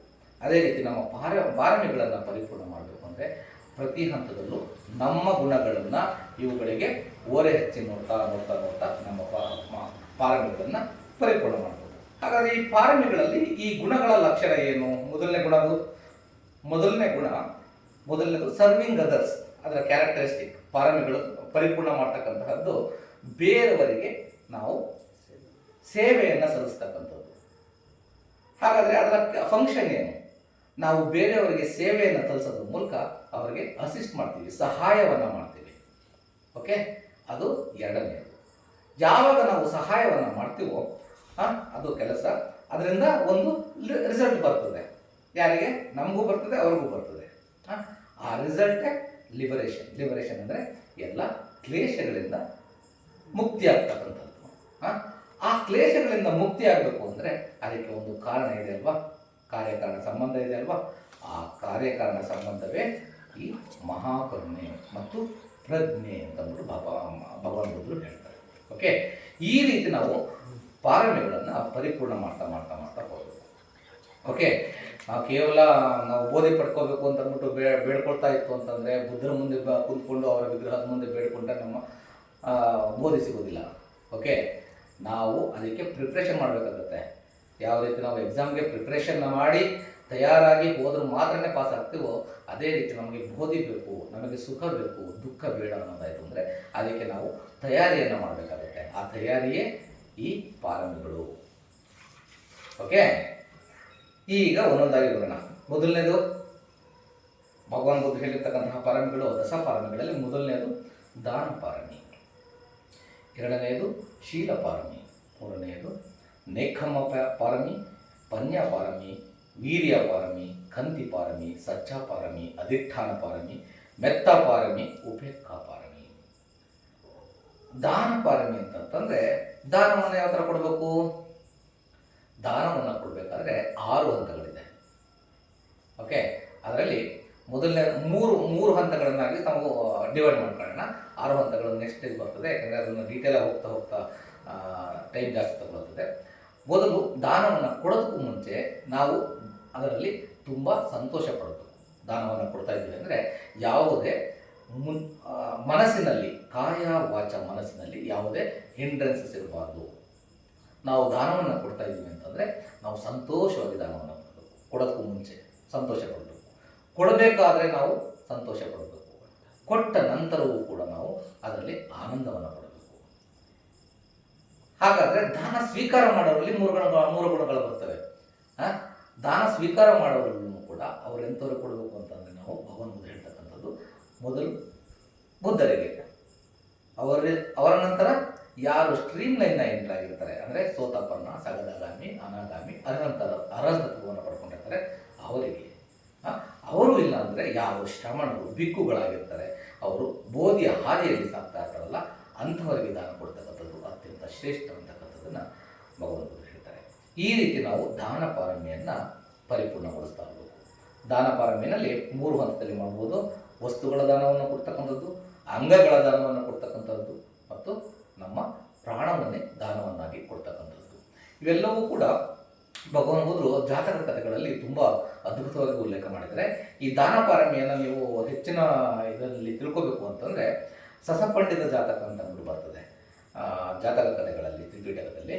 ಅದನ್ನು ಓದಿ ತಿಳ್ಕೊಬೋದು. ಓಕೆ, ಅದ್ರ ಬಗ್ಗೆ ಡೀಟೇಲಾಗಿ ನಾನು ಓದಿಲ್ಲ. ಓಕೆ, ಎರಡನೇದು ಶೀಲಪಾರಮಿ. ಶೀಲಪಾರಮಿ ಬಗ್ಗೆ ನಾವು ಸ್ವಲ್ಪ ಡೀಟೇಲಾಗಿ ತಿಳ್ಕೋಬೇಕಾಗುತ್ತೆ. ಯಾಕೆ? ಶೀಲವಿಲ್ಲದೆ ನಮ್ಮ ಯಾವುದೇ ಕಾರ್ಯಗಳು ಮುಂದೆ ಸಾಗೋದಕ್ಕೆ ಸಾಧ್ಯವೇ ಇಲ್ಲ. ಶೀಲನೇ ಎಲ್ಲದಕ್ಕೂ ಕೂಡ ಬೇಸ್. ಧಮ್ಮದಲ್ಲಿ ನಾವು ಮುಂದೆ ಸಾಗಬೇಕು ಅಂತಂದರೆ ಶೀಲವನ್ನು ಮರೆತರೆ ನಾವು ಧಮ್ಮದಲ್ಲಿ ಪ್ರೋಗ್ರೆಸ್ ಆಗಲಿಕ್ಕೆ ಸಾಧ್ಯ ಇಲ್ಲ. ಓಕೆ, ಹಾಗಾದರೆ ಈ ಶೀಲಗಳು ಏನೇನು? ಶೀಲಗಳು ಭಗವಂತ ಹೇಳಿರ್ತಕ್ಕಂತಹ ಶೀಲಗಳಲ್ಲಿ ಮೊದಲನೇದು 5 ಪಂಚಶೀಲಗಳಿದೆ. ಪಂಚಶೀಲಗಳು ಎಲ್ಲರಿಗೂ ಕೂಡ ಅನ್ವಯಿಸ್ತಕ್ಕಂಥದ್ದು. ಎಲ್ಲ ಉಪಾಸಕರಿಗೆ, ಉಪಾಸಕಿಯರಿಗೆ ಮತ್ತು ಬಿಕ್ಕುಗಳಿಗೆ ಎಲ್ಲರಿಗೂ ಕೂಡ ಅನ್ವಯಿಸ್ತಕ್ಕಂಥದ್ದು. ಅದೇ ರೀತಿ ಬಿಕ್ಕುಗಳಿಗೆ 227 ಶೀಲಗಳು ಸೆಪ್ರೇಟ್, ಪಾತಿಮುಖ ಶೀಲಗಳು ಅಂತ ಬರ್ತದೆ. ಬಿಕ್ಕುಣಿಯರಿಗೆ 310 ಶೀಲಗಳು ಬರ್ತದೆ. ಓಕೆ, ಆದರೆ ಈ ಪಂಚಶೀಲಗಳಿದೆಯಲ್ಲ, ಇದನ್ನು ಯಾರು ಫಾಲೋ ಮಾಡೋದಿಲ್ವೋ ಅವರು ಯಾವುದೇ ಕಾರಣಕ್ಕೂ ಕೂಡ ಧರ್ಮದಲ್ಲಿ ಪ್ರೋಗ್ರೆಸ್ ಆಗಲಿಕ್ಕೆ ಸಾಧ್ಯ ಇಲ್ಲ. ಯಾಕೆ ಅಂತಂದರೆ ಈ ಶೀಲಪಾರಮಿನಲ್ಲಿ ಎಲ್ಲವೂ ಬಂದ್ಬಿಡ್ತದೆ, ಹೆಚ್ಚಿನ ಭಾಗ. ಮೊದಲನೇದು ಪಂಚಶೀಲ ತಗೊಂಡ್ವಿ ಅಲ್ವಾ? ಇವಾಗ ನಾವು ಏನು ಪಂಚಶೀಲ? ಮೊದಲನೇದು ಪ್ರಾಣಾತಿಪಾತ ವೀರಮಣಿ ಸಿಕ್ಕಾಪದನ್ ಸಮಾಧಿಯಾಣಿ. ನಾನು ಪ್ರಾಣವನ್ನು ಹತ್ಯೆ ಮಾಡುವುದಿಲ್ಲ, ಯಾವುದೇ ಜೀವಿಯನ್ನು ಹತ್ಯೆ ಮಾಡುವುದಿಲ್ಲ. ಅಷ್ಟಕ್ಕೆ ಸಾಕಾಗುತ್ತಾ? ಭಗವಾನ್ ಬುದ್ಧರು ಶೀಲಪಾರಮಿಯನ್ನು ಹೇಳಬೇಕಾದ್ರೆ 2 ಹಂತಗಳಲ್ಲಿ ಹೇಳ್ತಾರೆ. ಒಂದು ವಾರಿತ್ರಶೀಲ, ಎರಡನೇದು ಚಾರಿತ್ರಶೀಲ. ಅದನ್ನು ಬುದ್ಧ ಖಂಡಿತ ಮೊದಲು ಕೂಡ ಬಾಬಾ ಸಾಹೇಬರು ಉಲ್ಲೇಖ ಮಾಡ್ತಾರೆ. ಅದನ್ನು ಸೆಪ್ರೇಟಾಗಿ ಉಲ್ಲೇಖ ಮಾಡಿಲ್ಲ. ಅವ್ರು ಏನು ಕೋಟ್ ಮಾಡ್ತಾರೆ ಅಂತಕ್ಕಂಥದ್ದನ್ನು ನಾನು ನಿಮಗೆ ಹೇಳ್ಬಿಡ್ತೀನಿ ಬೇಕಾದ್ರೆ. ಶೀಲದಲ್ಲಿ ಶೀಲ is moral temperament, the disposition not to do the evil and disposition to do good, to be ashamed of doing wrong, to avoid to do evil for fear of punishment is ಶೀಲ ಅಂತ ಅಂದ್ಬಿಟ್ಟು ಭಗವಾನರು ಹೇಳ್ತಾರೆ. ಅಂತಂದರೆ ಬಾಬಾ ಸಾಹೇಬರು ಬುದ್ಧ ಧರ್ಮದಲ್ಲಿ ಉಲ್ಲೇಖ ಮಾಡಿದ್ದಾರೆ. ಅದು ವಾರಿತ್ರ ಮತ್ತು ಚಾರಿತ್ರಶೀಲ. ವಾರಿತ್ರ ಶೀಲದಲ್ಲಿ ಯಾವುದನ್ನ ನಾವು ಮಾಡಬಾರದು, ಪ್ರಾಣಹತ್ಯೆಯನ್ನು ನಾವು ಮಾಡಬಾರ್ದು. ಅದಕ್ಕೆ ಚಾರಿತ್ರ ನಾವು ಏನನ್ನು ಬೆಳೆಸ್ಕೋಬೇಕು. ಹಾಗಾದ್ರೆ ನಾವೇನು ಮಾಡಬೇಕು? ಪ್ರಾಣಹತ್ಯೆಯನ್ನು ಮಾಡೋದ್ರ ಬದಲು ನಾವೇನು ಮಾಡಬೇಕು ಅಂದರೆ ಜೀವವನ್ನು ಉಳಿಸ್ತಕ್ಕಂತಹ ಕೆಲಸವನ್ನು ನಾವು ಮಾಡಬೇಕು. ಅದೇ ರೀತಿ ಅದಿನ್ನದಾನ ವೀರಮಣಿ ಸಿಕ್ಕಾಪದನ್ ಸಮಾಧಿಯಾಮಿ. ಅದಿನ್ನದಾನ ಅಂತಂದರೆ ನನ್ನದಲ್ಲದ ವಸ್ತುಗಳನ್ನು ನಾನು ತೆಗೆದುಕೊಳ್ಬಾರ್ದು. ಪರ್ಮಿಷನ್ ಇದ್ದರೆ ಯಾವುದೇ ವಸ್ತುಗಳನ್ನು, ನಮ್ಮದಲ್ಲೇ ಇರ್ತಕ್ಕಂಥ ವಸ್ತುಗಳನ್ನು ನಾವು ಕೊಡಬಾರ್ದು. ಅದರ ಬದಲು ನಾವು ದಾನವನ್ನು ಕೊಡ್ತಕ್ಕಂಥದ್ದು ಅಭ್ಯಾಸ ಮಾಡಬೇಕು. ಅದು ಚಾರಿತ್ರಶೀಲ. ವಾರಿತ್ರಶೀಲ ಕಳ್ತನ ಮಾಡಬೇಕು. ಓಕೆ, ಮೂರನೇದು ಕಾಮೇಸು ಮಿಚ್ಚಾಚಾರ ವೇರಮಣಿ ಸಿಕ್ಕಾಪದನ್ ಸಮಾಧಿಯಾಮಿ. ನಾವು ವ್ಯಭಿಚಾರವನ್ನು ಮಾಡಬಾರದು, ಅದರ ಬದಲು ಕೌಟುಂಬಿಕ ಜೀವನದಲ್ಲಿ ನೈತಿಕತೆಯನ್ನು ನಾವು ಹೆಚ್ಚಿನವಾಗ ಅದರಲ್ಲಿ ಯಾವುದೇ ರೀತಿ ಹಿಂಡ್ರನ್ಸ್ ಇಲ್ಲದ ಹಾಗೆ, ಯಾವುದೇ ರೀತಿ ಅಡೆತಡೆಗಳಿಲ್ಲದ ಹಾಗೆ, ಯಾವುದೇ ರೀತಿ ಮುಚ್ಚುಮರೆ ಇಲ್ಲದ ಹಾಗೆ, ಒಬ್ಬರಿಗೊಬ್ಬರು ಪರಸ್ಪರ ಹೊಂದಾಣಿಕೆಯಿಂದ ಯಾವುದೇ ರೀತಿ ಮೋಸ ಮಾಡದ ಹಾಗೆ ನಾವು ನೈತಿಕ ಜೀವನವನ್ನು ನಾವು ಫಾಲೋ ಮಾಡಬೇಕು. ಅದು ಮೂರನೇದು. ನಾಲ್ಕನೇದು ಮುಸಾವಾದ ವೇರಮಣಿ ಸಿಕ್ಕಾಪದನ್ ಸಮಾಧಿಯಾಮಿ. ಮುಸಾವಾದ ವೇರಮಣಿ ಅಂತಂದರೆ ನಾನು ಅದರಲ್ಲಿ 4 ಬರ್ತದೆ. ಮೊದಲನೇದು ಸುಳ್ಳನ್ನು ಹೇಳೋದಿಲ್ಲ, ಎರಡನೇದು ಚಾಡಿಯನ್ನು ಹೇಳೋದಿಲ್ಲ, ಮೂರನೇದು ಕೆಟ್ಟ ಕೆಟ್ಟ ಬೈಗುಳಗಳನ್ನು ನಾನು ಶಬ್ದಗಳನ್ನು ಉಪಯೋಗಿಸೋದಿಲ್ಲ, ನಾಲ್ಕನೇದು ಕಾಡು ಹರಟೆಯನ್ನು ನಾನು ಹೊಡೆಯೋದಿಲ್ಲ. ಅಂದರೆ ಉಪಯೋಗಕ್ಕೆ ಬರದೇ ಇರತಕ್ಕಂತಹ ಒಂದು ಹರಟೆಯ ವಿಚಾರಗಳನ್ನು ನಾನು ಮಾಡೋದಿಲ್ಲ. ಅದರ ಬದಲು ನಾವು ಇವು ವಾರಿತಶೀಲ. ಅದರ ಬದಲು ಚಾರಿತಶೀಲ ಏನು? ನಾನು ಸತ್ಯವನ್ನೇ ನುಡಿಯುತ್ತೇನೆ. ಎರಡನೆಯದು, ನಾನು ಚಾಡಿ ಹೇಳೋದ್ರ ಬದಲು ಇಬ್ಬರನ್ನ ಸೇರಿಸ್ತಕ್ಕಂತಹ ಕೆಲಸಗಳನ್ನು ನಾನು ಅಂತಹ ನುಡಿಗಳನ್ನು ನುಡಿಯುತ್ತೇನೆ. ಮತ್ತು ಕೆಟ್ಟ ಕೆಟ್ಟ ಪದಗಳನ್ನು ಉಪಯೋಗಿಸೋದ್ರ ಬದಲು ನಾನು ತುಂಬ ಮೃದುವಾದಂತಹ ಪದಗಳನ್ನು ಉಪಯೋಗಿಸ್ತೇನೆ. ಯಾರ ಮನಸ್ಸಿಗೂ ಘಾಸಿಯಾಗದ ಮೃದುವಾದ ಪದಗಳನ್ನು ನಾನು ಉಪಯೋಗಿಸ್ತೇನೆ. ನಾಲ್ಕನೇದು ಕಾಡು ಹರಟೆ, ಸುಮ್ಮನೆ ಉಪಯೋಗಕ್ಕೆ ಬಾಧ್ಯ ಇರತಕ್ಕಂತಹ ವಿಚಾರಗಳನ್ನು ನಾನು ಮಾತಾಡದೆ ಎಲ್ಲರಿಗೂ ಕೂಡ ಉಪಯೋಗ, ನನಗೂ ಕೂಡ ಉಪಯೋಗ ಆಗಬೇಕು, ಅದರಿಂದ ಪರರಿಗೂ ಕೂಡ ಉಪಯೋಗ ಆಗಬೇಕು, ಆ ಥರದ ಮಾತುಗಳನ್ನು ನಾನು ಆಡ್ತೇನೆ. ಅಂದರೆ ಧರ್ಮ ಚರ್ಚೆಯನ್ನು ನಾನು ಧರ್ಮ ಸವನವನ್ನು ನಾನು ಮಾಡ್ತೇನೆ. ಓಕೆ, ಇದು ಮುಸಾವಾದ ವೀರಮಣಿ ಸಿಕ್ಕಾಪದ ಸಮಾಧಿಯಾಮಿ. ಐದನೆಯದು ಸುರಾಮೇರೆಯ ಮಜ್ಜ ಪಮಾದಟ್ಟಾಣ ವೀರಮಣಿ ಸಿಕ್ಕಾಪದ ಸಮಾಧಿಯಾಮಿ. ಅಂದರೆ ನಾನು ನನ್ನ ಮನಸ್ಸನ್ನು ಘಾಸಿಗೊಳಿಸ್ತಕ್ಕಂತಹ, ನನ್ನ ಮನಸ್ಸನ್ನು ಅಮಲಿನಲ್ಲಿರ್ತಕ್ಕಂತಹ, ನನ್ನ ಮನಸ್ಸನ್ನು ನನಗೆ ಗೊತ್ತಾಗದಾಗೆ ಬೇರೆ ಸ್ಥಿತಿಗೆ ತೆಗೆದುಕೊಂಡು ಹೋಗ್ತಕ್ಕಂತಹ ಯಾವುದೇ ಮಾದಕ ವಸ್ತುಗಳನ್ನು ನಾನು ಸೇವನೆ ಮಾಡೋದಿಲ್ಲ. ಅದರ ಬದಲು ನಾನು ನನ್ನ ಮನಸ್ಸನ್ನು ಸದೃಢವಾಗಿ, ನನ್ನ ದೇಹವನ್ನು ಮತ್ತು ಮನಸ್ಸನ್ನು ತುಂಬ ಸದೃಢವಾಗಿ ಇರ್ತಕ್ಕಂತಹ ಆರೋಗ್ಯಕರವಾದ ಆಹಾರವನ್ನು ನಾನು ಸೇವನೆ ಮಾಡ್ತೇನೆ. ಯಾಕೆ? ನಾವು ಹಾಗೇ ಇದ್ದರೂ ಕೂಡ ನಮ್ಮ ಮನಸ್ಸನ್ನು ನಾವು ಕಂಟ್ರೋಲ್ ಮಾಡೋದಕ್ಕಾಗೋದಿಲ್ಲ. ಅಂಥದ್ರಲ್ಲಿ ಅದರ ಮೇಲೆ ನಾವು ನಮ್ಮ ಮನಸ್ಸನ್ನು ನಿಯಂತ್ರಣಕ್ಕೆ ಬರದೇ ಇರತಕ್ಕಂತಹ ವಸ್ತುಗಳನ್ನು ನಾವು ಯಾವಾಗ ಸೇವನೆ ಮಾಡ್ತೀವೋ ನಮ್ಮ ಮನಸ್ಸು ಇನ್ನೂ ಹುಚ್ಚು ಕುದುರೆ ಥರ ಓಡ್ತಾ ಇರುತ್ತೆ. ಹಾಗಾಗಿ ನಾವು ಅದನ್ನು ಬಿಟ್ಟು ನಾವು ನಮ್ಮ ಮನಸ್ಸನ್ನು ಕಾಯ್ಕೊಳ್ಬೇಕು ಅಂತಂದರೆ ಆರೋಗ್ಯಕರವಾದ ಆಹಾರವನ್ನು ನಾವು ಸೇವನೆ ಮಾಡಬೇಕು. ಓಕೆ, ಇದು ಪಂಚಶೀಲಗಳು. ಇದು ನಮಗಷ್ಟೇ ಹೇಳಿಲ್ಲ, ಎಲ್ಲರಿಗೂ, ಎಲ್ಲ ಜೀವಿಗಳು ಕೂಡ ಈ ಪಂಚಶೀಲಗಳನ್ನು ಫಾಲೋ ಮಾಡಬೇಕಾಗುತ್ತೆ. ಈ ಶೀಲಗಳನ್ನು ಸುಮ್ಮನೆ ಫಾಲೋ ಮಾಡಿದ ತಕ್ಷಣಕ್ಕೆ ಸರಿಯಾಗ್ಬಿಡ್ತದ ಅಂತ ಅಂದ್ಬಿಟ್ಟು ನಿಮ್ಗೆ ಅನ್ನಿಸ್ಬೋದು. ಭಗವಾನ್ ಬುದ್ಧರು ಒಂದು ಕಡೆ ಉಲ್ಲೇಖ ಮಾಡ್ತಾರೆ, ಒಂದು ದಿನ ಯಾರಾದರೂ ಒಬ್ಬ ವ್ಯಕ್ತಿ ಶೀಲವನ್ನು ಫಾಲೋ ಮಾಡಿದ್ರೆ ಅದು 100 ಜನ್ಮಗಳವರೆಗೆ ಶೀಲವಿಲ್ಲದ ಜೀವನವನ್ನು ಫಾಲೋ ಮಾಡೋದಕ್ಕಿಂತ ಒಂದು ದಿನ ಶೀಲವನ್ನು ಫಾಲೋ ಮಾಡಿ ಸತ್ತಂತಹ ವ್ಯಕ್ತಿ ಇನ್ನೂ ಶ್ರೇಷ್ಠ ಅಂತಕ್ಕಂಥದ್ದನ್ನು ಭಗವಾನ್ ಬುದ್ಧರು ಹೇಳ್ತಾರೆ. ಹಾಗಾದರೆ ಶೀಲದಿಂದ ಏನೆಲ್ಲ ಬೆನಿಫಿಟ್ಸ್ ಇದೆ ಅದನ್ನು ಡೀಟೇಲಾಗಿ ಹೋಗಲ್ಲ, ಶಾರ್ಟಾಗಿ ಹೇಳ್ತೀನಿ. ನಾವು ಒಳ್ಳೆಯದನ್ನು ಮಾಡ್ತಾ ಇದ್ದೀವಿ ಅಂತಕ್ಕಂತಹ ಒಂದು ಸ್ಯಾಟಿಸ್ಫ್ಯಾಕ್ಷನ್ ಫಸ್ಟ್ ನಮ್ಗೆ ಬರ್ತದೆ. ಓಕೆ, ಶೀಲಗಳನ್ನು ಯಾವಾಗ ಸ್ಟ್ರಾಂಗಾಗಿ ಫಾಲೋ ಮಾಡ್ತೀವಿ ನಾವು, ಆಗ ನಮ್ಮ ಮನಸ್ಸು ತುಂಬ ಪ್ರಶಾಂತವಾಗಿರ್ತದೆ, ಜಾಗೃತವಾಗಿರ್ತದೆ. ಯಾಕೆಂದರೆ ಪ್ರತಿ ಹಂತದಲ್ಲೂ ಕೂಡ ನಾವು ಕೆಟ್ಟದನ್ನು ಮಾಡೋದಕ್ಕೆ ಅವಾಯ್ಡ್ ಮಾಡ್ತೀವಿ ನಾವು. ಸೊ ಹಾಗಾಗಿ ನಮ್ಮ ಮನಸ್ಸು ಜಾಗೃತ ಭಾವದಿಂದ ಇರ್ತದೆ, ಒಳ್ಳೆಯದನ್ನೇ ಮಾಡುತ್ತೆ. ಮತ್ತು ಪಾಪ ಕರ್ಮಗಳನ್ನು ನಾವು ಮಾಡೋದಿಲ್ಲ ಅಂತಕ್ಕಂತಹ ಒಂದು ಭಾವನೆ ನಮ್ಮಲ್ಲಿ ಹೆಚ್ಚು ಸಂತೋಷವನ್ನು ಕೊಡ್ತದೆ. ಮತ್ತು ಶೀಲವನ್ನು ಫಾಲೋ ಮಾಡಿದಾಗ ನಮಗೆ ಅಕ್ಕಪಕ್ಕ ಇರತಕ್ಕಂತಹ ಎಲ್ಲ ಜನಗಳು ಕೂಡ ನಮಗೆ ಬೆಲೆಯನ್ನು ಕೊಡ್ತಾರೆ, ರೆಕಗ್ನೈಸ್ ಮಾಡ್ತಾರೆ. ನಮಗೆ ಅರಿವಿಲ್ಲದ ಹಾಗೆ ನಮ್ಮ ವೈದಿಕರು ಕೂಡ ನಮ್ಮನ್ನು ಇಷ್ಟಪಡಲಿಕ್ಕೆ ಸ್ಟಾರ್ಟ್ ಮಾಡ್ತಾರೆ. ಹಾಗೆಯೇ ಶೀಲವನ್ನು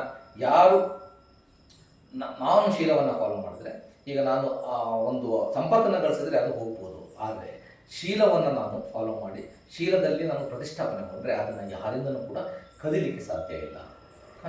ಈ ಥರದ ಅನೇಕ ಒಂದು 10-12 ಶೀಲಗಳ ಒಂದು ಅಡ್ವಾಂಟೇಜಸ್ನ ಭಗವಂತರು ಹೇಳ್ತಾರೆ. ಓಕೆ, ಇದು ಎರಡನೇ ಶೀಲ, ಎರಡನೇ ಪಾರಮಿ. ಓಕೆ, ಮೊದಲನೇದು ದಾನ ಪಾರಮಿ, ಎರಡನೇದು ಶೀಲ ಪಾರಮಿ, ಮೂರನೇದು ನೇಖಮ್ಮ ಪಾರಮಿ. ನೇಖಮ್ಮ ಅಂದರೆ ತ್ಯಾಗ ಮಾಡ್ತಕ್ಕಂಥದ್ದು. ತ್ಯಾಗ ಅಂತಂತಂದರೆ ಏನು?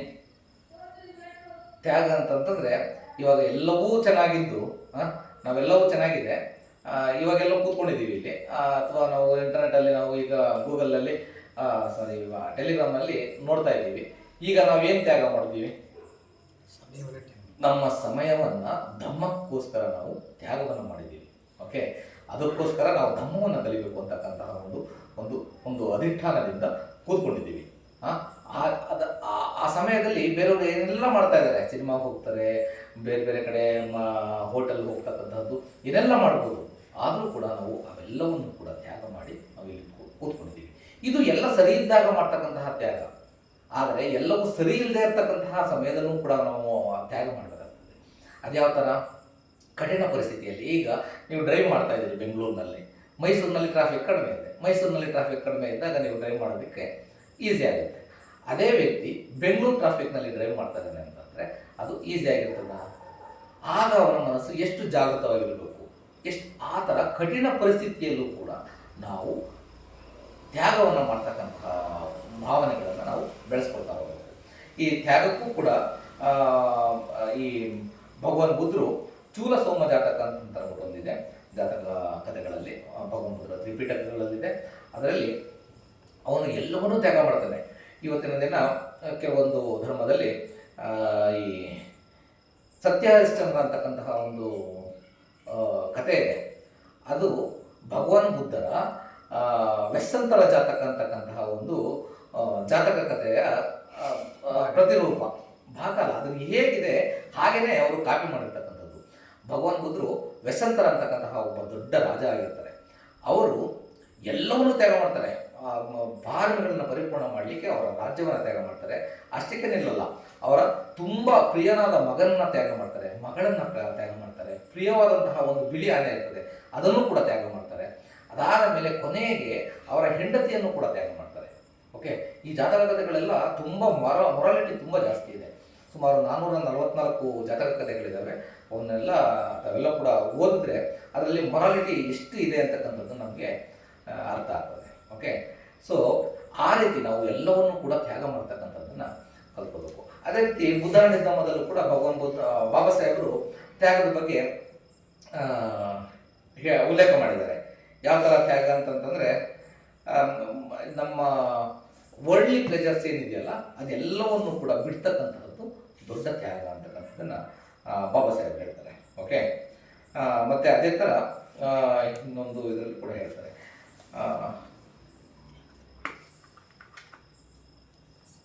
ಓಕೆ, ಇನ್ನೊಂದು ಕಡೆಯೂ ಕೂಡ ಒಂದು ಉಲ್ಲೇಖ ಬರ್ತದೆ. ನಾವು ಕೇವಲ ತ್ಯಾಗವನ್ನು ಮಾಡ್ತಕ್ಕಂಥದ್ದು ಅಂತಂದರೆ ನಮ್ಮ ಜೀವವನ್ನು ಕೂಡ ತ್ಯಾಗ ಮಾಡ್ತಕ್ಕಂತಹ ಒಂದು ಪರಿಸ್ಥಿತಿ ಬಂದಾಗ ಒಳ್ಳೆಯದಕ್ಕೆ ನಾವು ಜೀವವನ್ನು ಕೂಡ ತ್ಯಾಗ ಮಾಡಬೇಕು ಅಂತಕ್ಕಂಥದ್ದು ನಮ್ಮ ಬುದ್ಧಾರಣ್ಯ ಧರ್ಮದಲ್ಲಿ ಒಂದು ಕಡೆ ಉಲ್ಲೇಖ ಮಾಡ್ತಾರೆ. ಓಕೆ, ಅದು ನೇಕಮ್ಮ ಪಾರಮಿ. ಓಕೆ, ಅದೇ ರೀತಿ ಪನ್ಯಾಪಾರಮಿ. ಪನ್ಯಾಪಾರಮಿ ಅಂತಂತಂದರೆ, ಪನ್ಯ ಅಂತಂದರೆ ಪ್ರಜ್ಞೆ. ಪ್ರಜ್ಞೆ ಪಾರಮಿಯನ್ನು ಹೇಗೆ ಬೆಳೆಸ್ಕೊಳ್ಳೋದು? ಪ್ರಜ್ಞೆ ಅಂತಂದ್ರೆ ಏನು? ಹಾಗಾದರೆ ಪ್ರಜ್ಞೆ ಅಂತಂದರೆ ನಾವೆಲ್ಲ ತಿಳ್ಕೊಂಡಿದ್ದೀವಲ್ಲ, ಇಂಟೆಲೆಕ್ಚುಯಲ್ಸ್ ಅಂತ ಅಂದ್ಬಿಟ್ಟು, ಅದು ಪ್ರಜ್ಞೆ ಅಲ್ಲ. ನಾವು ಹೊರಗಿನ ವಿಚಾರಗಳನ್ನೆಲ್ಲ ತಿಳ್ಕೊಳ್ತಾ ಇದ್ದೀವಿ, ಅವನ್ನು ನಾವು ಒಳಗಡೆ ತಗೊಳ್ತಾ ಇದ್ದೀವಿ. ಆದರೆ ಅವು ಸತ್ಯಕ್ಕನುಸಾರವಾಗಿದ್ದಾವ? ನಾವು ಏನೆಲ್ಲ ಓದ್ತೀವಿ, ಏನೆಲ್ಲ ನೋಡ್ತೀವಿ, ಅವೆಲ್ಲವನ್ನು ಕೂಡ ನಾವು ಅರ್ದು ಕುಡಿದು ಸಲಾಮಲ್ಕ ಮಾಡಿಕೊಂಡು ಅದನ್ನು ರೀಪ್ರೊಡ್ಯೂಸ್ ಮಾಡ್ತಕ್ಕಂಥದ್ದು ಬುದ್ಧಿವಂತಿಕೆ, ಅದು ಇಂಟೆಲೆಕ್ಚುಯಲ್.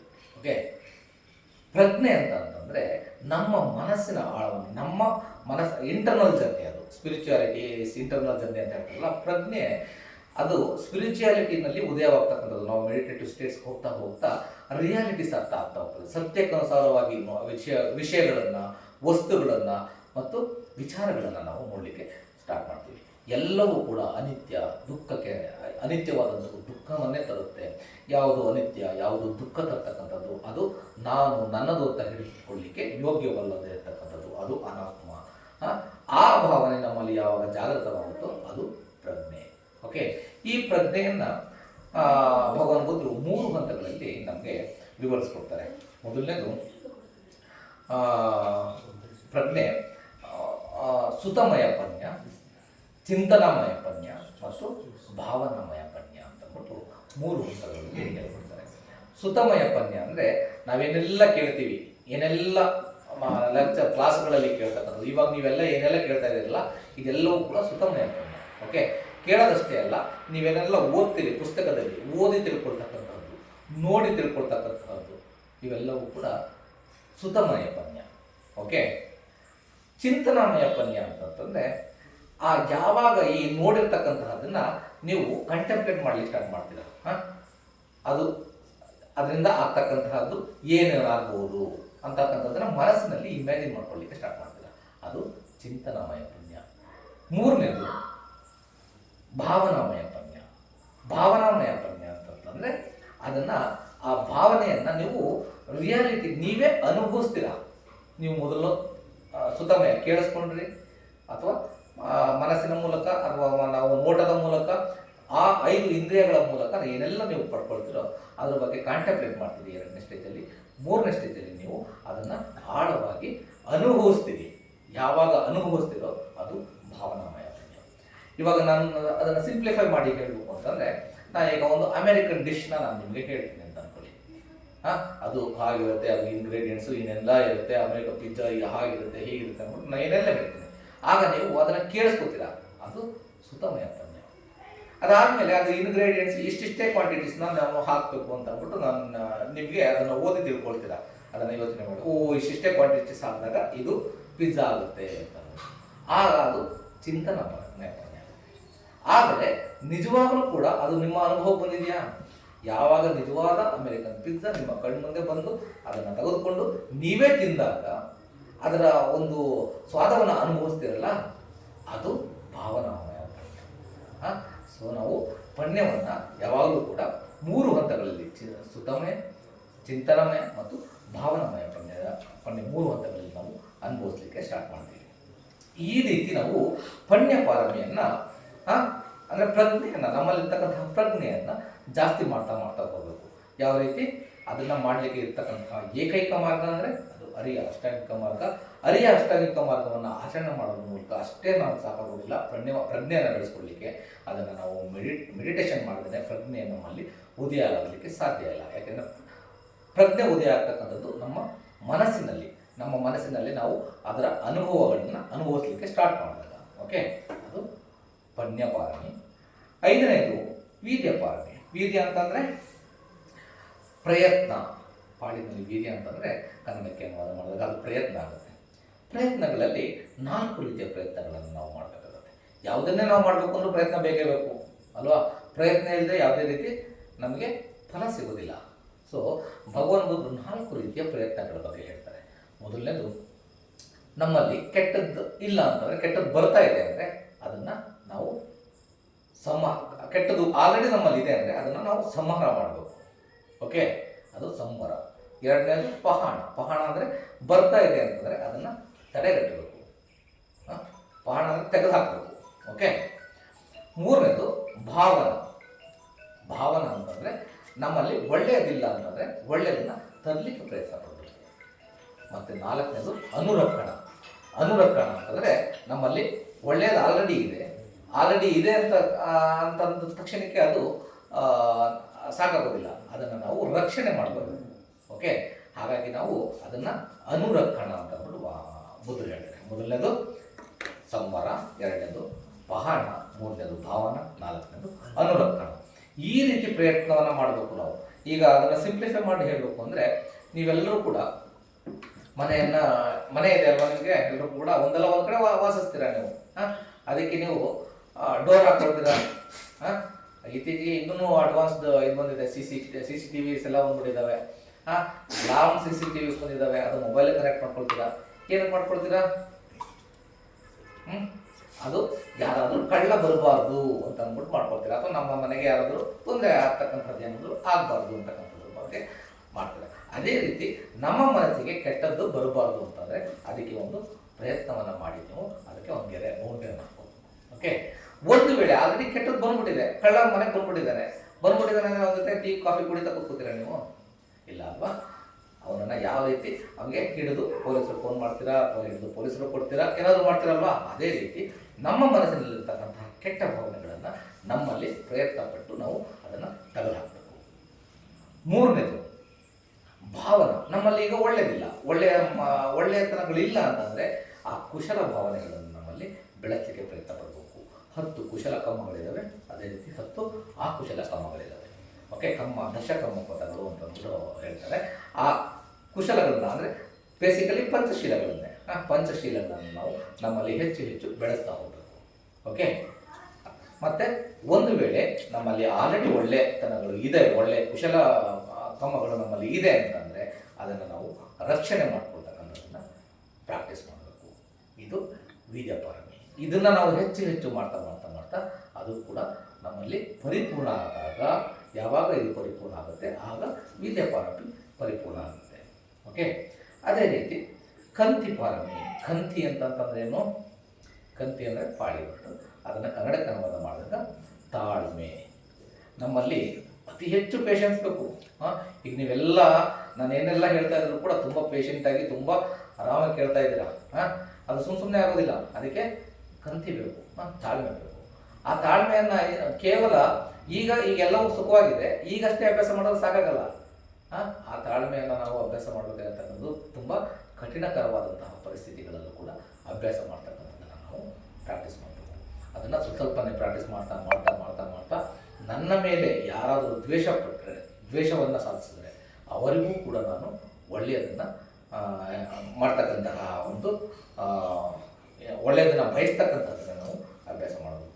ಅದಕ್ಕೇ ಭಗವಾನ್ ಬುದ್ಧರು ಧಮ್ಮಪದದ 5ನೇ ಒಂದು ಸೂತ್ರದಲ್ಲಿ ಗಾಥೆಯಲ್ಲಿ ಹೇಳ್ತಾರೆ, ಎನ್ನುವುದು ದ್ವೇಷವನ್ನು ನಾವು ದ್ವೇಷದಿಂದ ಸಾಯಿಸಲಿಕ್ಕೆ ಸಾಧ್ಯ ಇಲ್ಲ. ದ್ವೇಷವನ್ನು ನಾವು ಒಂದು ವೈರತ್ವವನ್ನು ನಾವು ದ್ವೇಷದಿಂದ ಸಾಧಿಸಲಿಕ್ಕೆ ಸಾಧ್ಯ ಇಲ್ಲ. ದ್ವೇಷವನ್ನು ಯಾವಾಗಲೂ ಕೂಡ ಮೈತ್ರಿಯಿಂದ ಕರುಣೆಯಿಂದ ಮಾತ್ರನೇ ನಾವು ಕೊಲ್ಲಲಿಕ್ಕೆ ಸಾಧ್ಯ. 5ನೇ ಗಾಥವನ್ನು ನಿಮಗೆ ಒಂದು ಪಾಡಿ ವರ್ಡ್ಸ್ ತುಂಬ ಅದ್ಭುತವಾಗಿದ್ದಾವೆ. ಪಾಡಿನ ಕಲಿಬೇಕು, ನಾನು ಕಲಿತಾ ಇದ್ದೀನಿ. ಅದಕ್ಕೆ ನೀವು ಕಲೀಲಿ ಅನ್ನೋ ಒಂದು ಇನ್ಸ್ಪಿರೇಷನಿಂದ ನಾವು ಒಂದು ಗಾಥವನ್ನು ಓದ್ತೀನಿ. ನಹಿ ವೇರೆ ನವೇರಾನಿ ಸಮ್ಮಂತಿದ ಕುದಾಚನಂ ಅವೇರೇನಾಚ ಸಮ್ಮಂತಿ ಏಸಧಮ್ಮೋ ಸನಂತನೋ. ಅಂದರೆ ಯಾವಾಗಲೂ ಕೂಡ ವೈರತ್ವದಿಂದ ಎಂದು ಶಮನವಾಗುವುದಿಲ್ಲ. ಅದು ಆ ವೈರದಿಂದ ಮಾತ್ರ, ಅಂದರೆ ಪ್ರೀತಿ ಕರುಣೆ ಮೈತ್ರಿಯಿಂದ ಮಾತ್ರ ಅದು ಶಮನವಾಗ್ತದೆ. ಇದೇ ನಿಜವಾಗಲೂ ಕೂಡ ಸನಾತನವಾದದ್ದು. ಸೊ ಹಾಗಾಗಿ ನಾವು ಯಾವಾಗ ನಮ್ಮಲ್ಲಿ ತಾಳ್ಮೆ ಜಾಸ್ತಿ ಆಗುತ್ತೆ ಆಗ ಈ ದ್ವೇಷ ಅಂತಕ್ಕಂಥದ್ರಿಂದ ನಾವು ಒಂದು ವೈರತ್ವವನ್ನು ನಾಶ ಮಾಡೋಕ್ಕಾಗೋದಿಲ್ಲ ಅಂತಕ್ಕಂತಹ ಸತ್ಯದ ಅರಿವು ನಮಗಾಗ್ತದೆ.